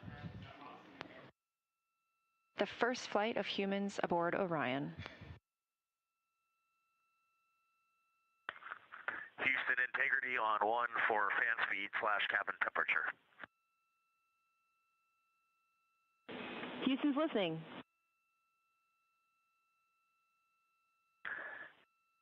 Amy, is it possible to lower the cabin fan speed a bit? There's a lot of airflow in here, and if that is not possible, can we increase the temperature? Copy, Reed. We understand the request, and we are discussing how to implement. We'll follow up.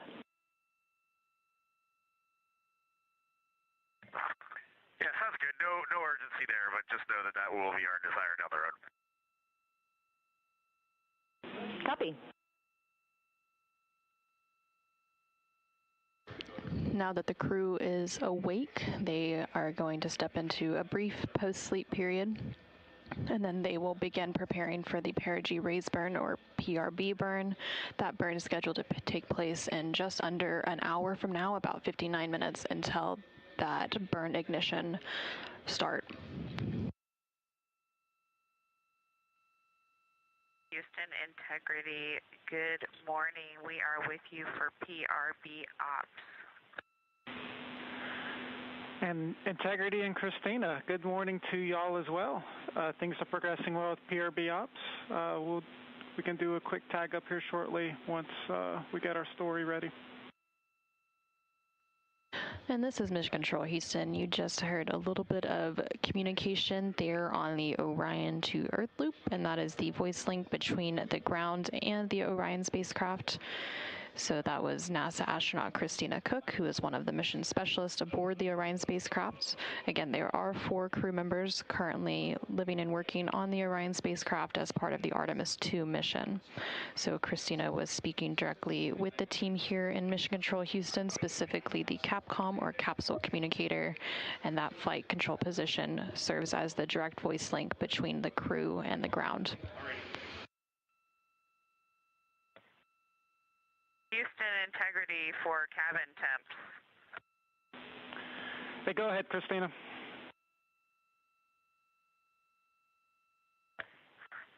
Yes, it is very cold in the cabin. Any chance you can make it warmer or reduce the cabin fan speed a bit more so the ventilation is not blowing as hard?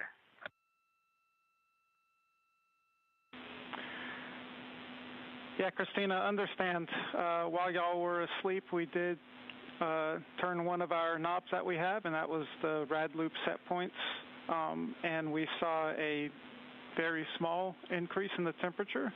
And so we're going to take a look at some of these shell heaters, and we'll let you know when we start putting some of that in work, and we can see if that affects the temperature in a positive way. Our next check with you is for your go, no-go confirmation.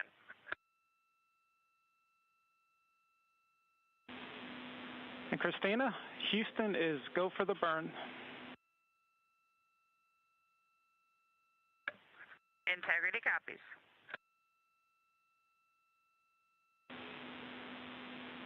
Integrity Houston, the solar arrays are in position for the burn.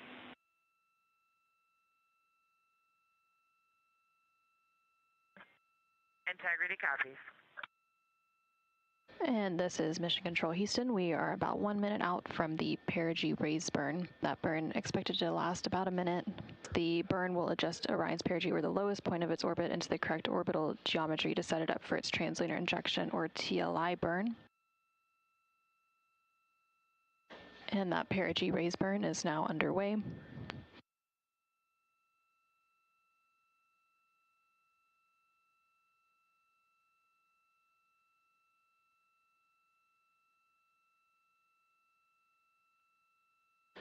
And there on your screen, you can see the 8 Pulsex engines on the Orion spacecraft. Now, this is a visualization of the Orion spacecraft, as we don't currently have live views from the spacecraft itself, but this uses the data and telemetry from the spacecraft. Again, this perigee raise burn expected to last about a minute. Currently, everything is proceeding as planned.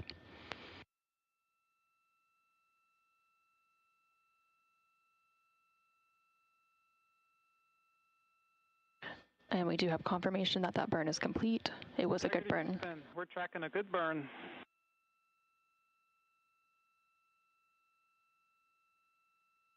And we see the same, and with a bonus trim burn. And there on your screen, you are seeing a live view of the Orion spacecraft from one of its solar array wing cameras, and you can also see another one of the solar array wings on the bottom right hand of your screen from the Orion spacecraft. Again, this live view comes following that perigee raise burn. Support there. We really appreciate it. It's been a good first. Well, it's been 2 orbits of Earth, I guess, and this one's just got a 38,000 mile apogee. We're going to pick up in 26-1-100 pre-sleep checklist, and then we're going to dim the cabin down and get some rest. Thanks for your support. Yes, great PRB day. Excellent flight day 1, y'all. Get some good rest, and we'll be in touch in a couple hours. You as well. Good night, Earth. Good morning, Artemis 2 crew. While you're soaring beyond Earth, we're sending a little piece of home your way. Here are some messages from your NASA team to brighten your flight day. From your friends in the R3 Flight Systems Branch, we are go for exercise. Godspeed, Artemis 2. Let's go fly from the Orion Human Engineering Team. Wishing you an excellent mission around the moon from the Huntsville Operations Support Center's Systems Engineering Team. Go Artemis! From the Marshall Space Flight Center Earth Science Branch to the crew of Artemis 2. We wish you success, bringing back some perspective. We just wanted to wish you a safe trip to the moon from your JSD SWAT team. From the Wallops Island Radar 5 crew, go Artemis, Godspeed. Good luck from your Orion Mission Planning Team. IMAP team wishes you a safe journey. Go Artemis 2! From all of us at NASA's Launch Services Program, we're so proud to support the journey to the moon. Go Artemis! Houston Integrity, we are ready to go, and that was awesome. Thank you for all of those messages. You are very welcome. Good afternoon and welcome to the Artemis Flight Control Room here at NASA's Johnson Space Center in Houston, Texas. I'm NASA PAO Leah Cheshire Mustachio, your Orbit 1 commentator, ready to take you through a very busy day for the crew, namely with the translunar injection burn this afternoon. That is scheduled for 6:49 p.m. Central Time, expecting a 5-minute and 49-second burn on the OMS engine. On the left, the data visualization you're seeing is ARROW, the Artemis real-time orbit website. If you look closely, you can see we are now under 10,000 miles away from Earth. That will continue to decrease until we get to 115 statute miles above our home planet. That'll be the closest the crew is to the planet until they return for their splashdown on flight day 10. Integrity. Houston has completed the poll for TLI. When the engine ignites, you embark on humanity's lunar homecoming arc and set the course to return Integrity and her crew safely home. Houston is go for TLI.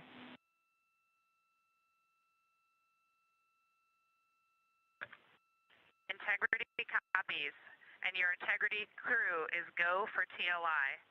With this burn to the moon, we do not leave Earth, we choose it. Mission control is go, the crew is go. You're getting a live view from Orion now of Earth.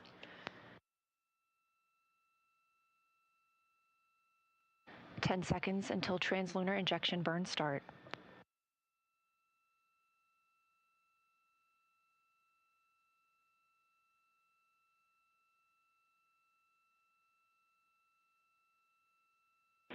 Integrity, good engine, good control. We show the same. Feels great up here. At MET, mission elapsed time of 1 day, 1 hour, and 14 minutes into the Artemis 2 mission. As Orion was flying 115 statute miles above Earth and 247,600 miles away from the moon, we have the start of the translunar injection burn that will send the crew around the moon, the first humans to do so in over 50 years.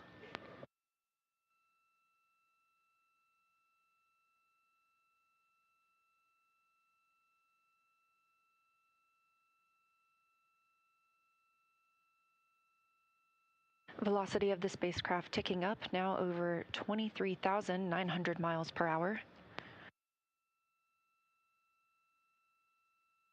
2 minutes into this 5-minute and 50 second burn.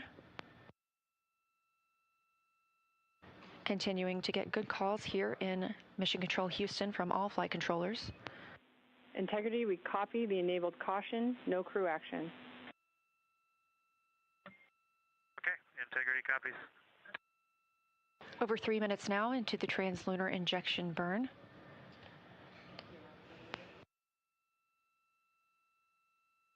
These live views coming from Orion as it looks back on Earth, leaving high Earth orbit and beginning its journey to the moon. We are now 230 miles above Earth, 246,500 miles away from the moon.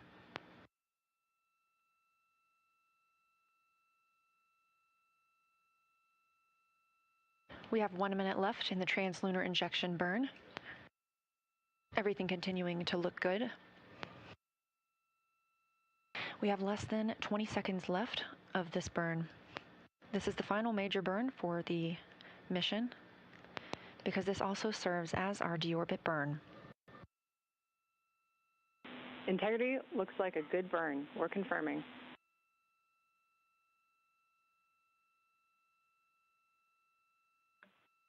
Integrity copies. Confirmation from teams here on the ground to the Artemis 2 crew aboard Orion. We have translunar injection burn cutoff and early reports that it was a very good burn. Orion now 520 miles away from Earth. Just 5 minutes ago, we were only 115 miles above Earth's surface. That distance will continue to increase as we are now on a trajectory to fly around the moon for the first time in over 50 years.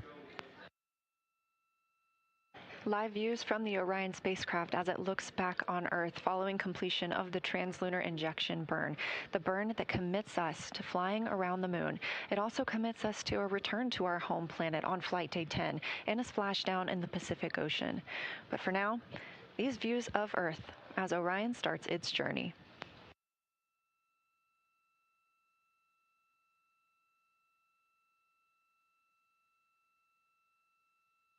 And Houston Integrity, we just wanted to share a little bit of the sentiment up here as we came around the planet, and we're zooming over just 100 nautical miles above it if you got a moment. Please, Jeremy, we are all ears. Well, with that successful TLI, the crew's feeling pretty good up here on our way to the moon, and we just wanted to communicate to everyone around the planet who's worked to make Artemis possible that we firmly felt the power of your perseverance during every second of that burn. Humanity has once again shown what we are capable of, and it's your hopes for the future that carry us now on this journey around the moon. Hugs there at the Capcom console from NASA astronaut and Capcom, or capsule communicator, Chris Birch, with Artemis II backup and Canadian Space Agency astronaut Jenny Gibbons.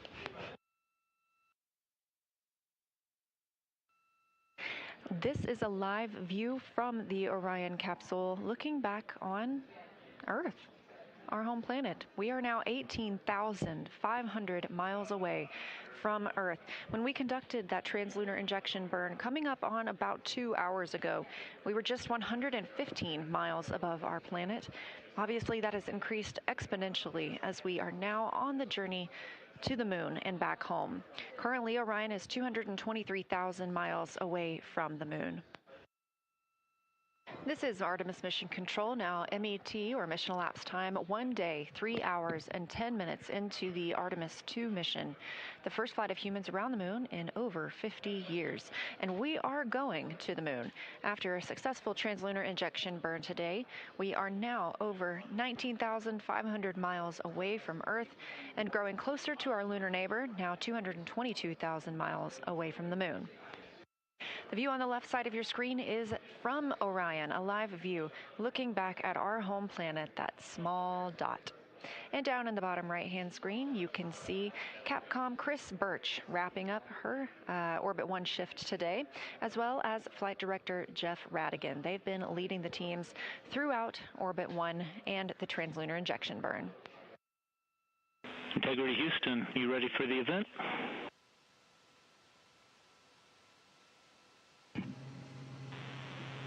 Houston Integrity, we are ready for the event. ABC News, this is Mission Control Houston. Please call Integrity for a voice check. Integrity, this is Gio Benitez at ABC News. How do you hear me?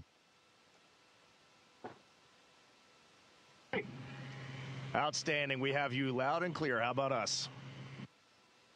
I hear you loud and clear, and I truly cannot believe it. You are quite literally on the way to the moon right now and still speaking with us. Tell me, how do you feel? What's going through your mind? I mean, this must be so incredible because have you allowed the weight of the moment to really fit in here? Have you allowed that to happen? Well, first and foremost, we all wanted to give a shout out to our families first because we are pretty far from Earth and we have not gotten to say hi to them yet. But there was a moment about an hour ago where Mission Control Houston reoriented our spacecraft as the sun was setting behind the Earth.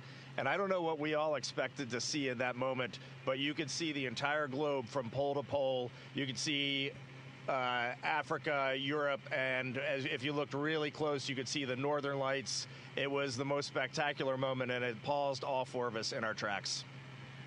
Yeah, well, you are making history. Reed Wiseman, Christina Koch, Jeremy Hansen, Victor Glover. Congratulations to all of you. America, the world is with you. We are watching every moment of this journey, and we will cheer you when you get back and along the way. Thank you for joining us. Best of luck to you, and safe travels.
Good morning from Mission Control Houston.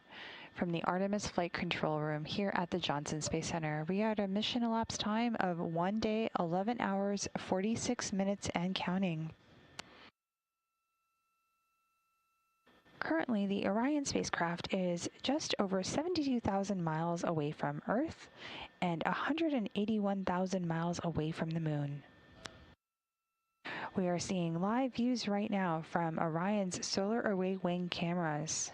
You can also see the sun in the back with the solar array wing casting a shadow on the Orion spacecraft.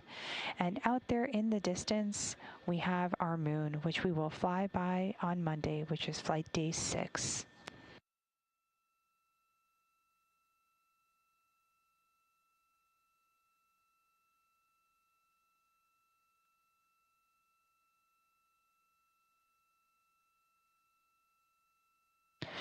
You are looking at a live view of the Artemis Flight Control Room here. This is the Orbit 3 Flight Control Team on console supporting the mission this morning.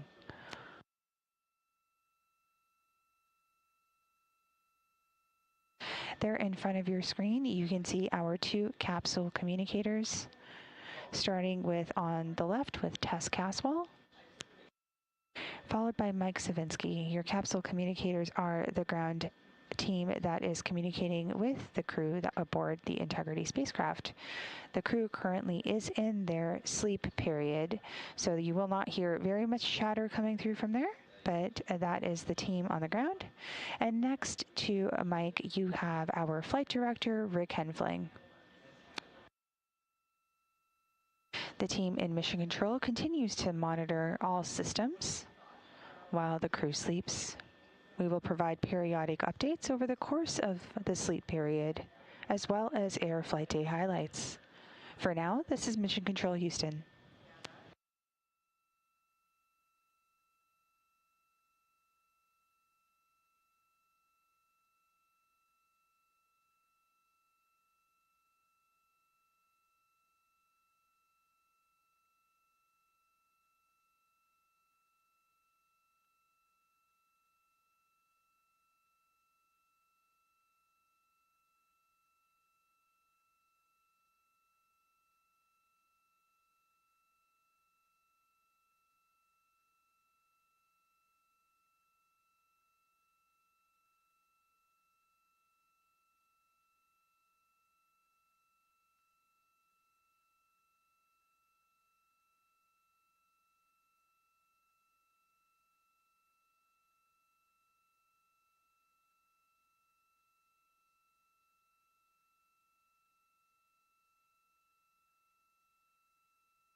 This is Mission Control Houston at a mission elapsed time of 1 day, 11 hours, and 53 minutes and counting.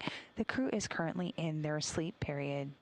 On your screen, you can see on the left side, those are live real-time views of the Orion spacecraft as it makes its way around the moon. And on the right side of your screen, you can see our data visualization, giving you an interesting point of view looking back with the Earth and the Sun behind the spacecraft. As you can see, we are just over 72,000 miles away from Earth and about 180,000 miles away from the moon. As the days go on in the mission, we will make our lunar flyby on flight day 6, and the miles to the moon will go down, and we will increase our distance away from Earth. We will continue to provide periodic updates here from the flight control room at the Johnson Space Center. For now, this is Mission Control Houston.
Good morning from Mission Control Houston inside the Artemis Flight Control Room here at the Johnson Space Center. We are in a mission elapsed time of 1 day, 12 hours, 25 minutes, and counting for the Artemis 2 mission. The Orbit 3 team of flight controllers recently came on console and completed their handover with the Orbit 2 team. The Orion spacecraft is currently 75,000 miles, just over 75,000 miles away from Earth and 178,000 miles away from the Moon. The Artemis 2 astronauts are currently asleep aboard the Orion spacecraft named Integrity. They began their sleep shift at around a mission elapsed time of 1 day, 9 hours, and 30 minutes, and their sleep period will last until a mission elapsed time of 1 day and 18 hours. The crew began flight day 2 with some hygiene activities, standard cabin configurations, and then they ate breakfast. They had several conferences with the teams here in Mission Control Houston to review their schedule for the day and the current vehicle status.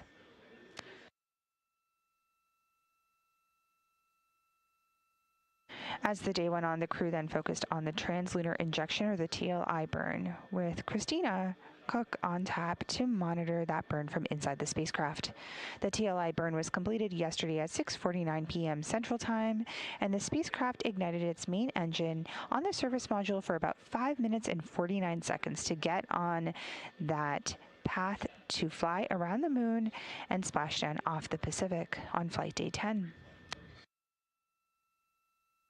Following TLI, the crew had some lunch and got into their space adaptation activities.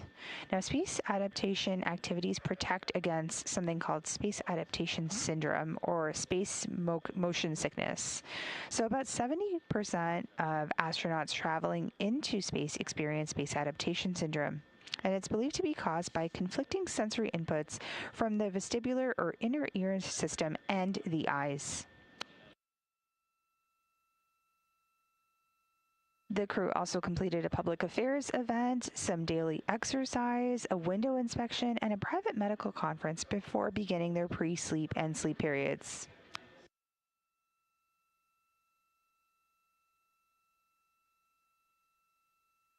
While the crew is in their sleep period this morning, here are the highlights from Flight Day 2 aboard the Orion spacecraft.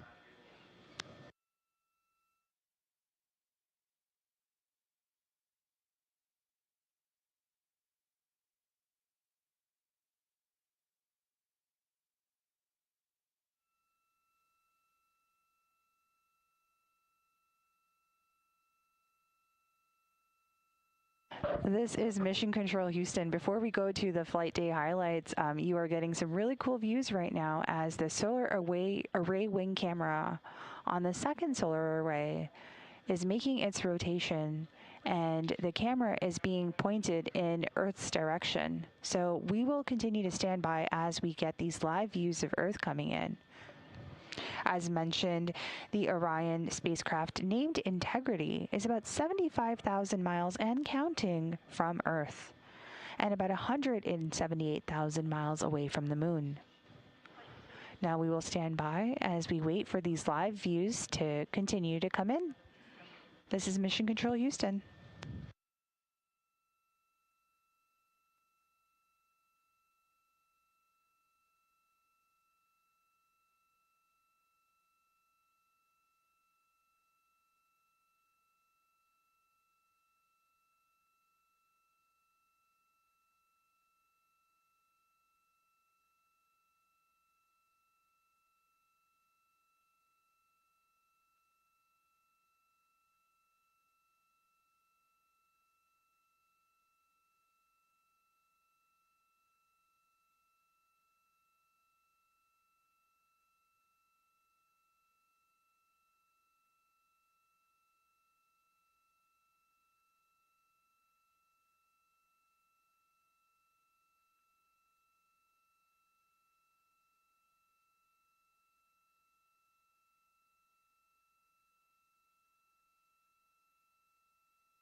This is Mission Control Houston. You are currently seeing live views from the Orion spacecraft as it is on its way to the moon.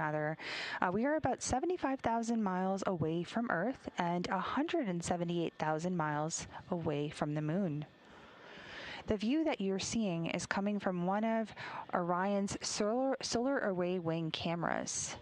Now, that may look like a little crescent there that you're seeing on your screen. And what's really interesting is that is our blue marble, our home planet, that is Earth. And the sort of crescent that you see right there that is a little bit blown out, that's actually what the sun shining down on Earth, and we're seeing it get larger and larger as that portion of the Earth is in daytime. The darker portion of the planet that you're seeing from this angle is actually nighttime on that side of the Earth. So this is a really great view that we're seeing from the Integrity spacecraft of Earth as it is in the midst of nighttime and daytime. We'll continue to keep track of the mission as we gear up to fly around the moon.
This is Mission Control Houston. We are seeing live views from the Orion spacecraft as it makes its way to the moon. We are at a mission elapsed time of 1 day, 12 hours, 37 minutes and counting.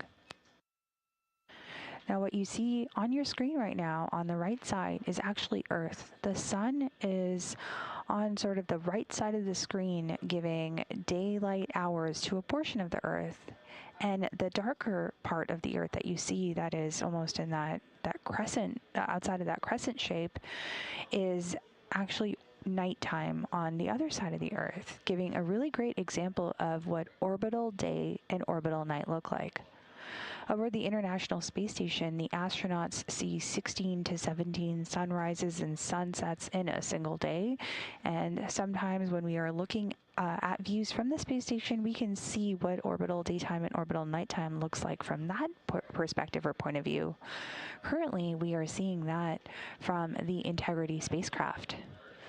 The Integrity spacecraft is currently 76,000 miles away from Earth and 178,000 miles away from the Moon.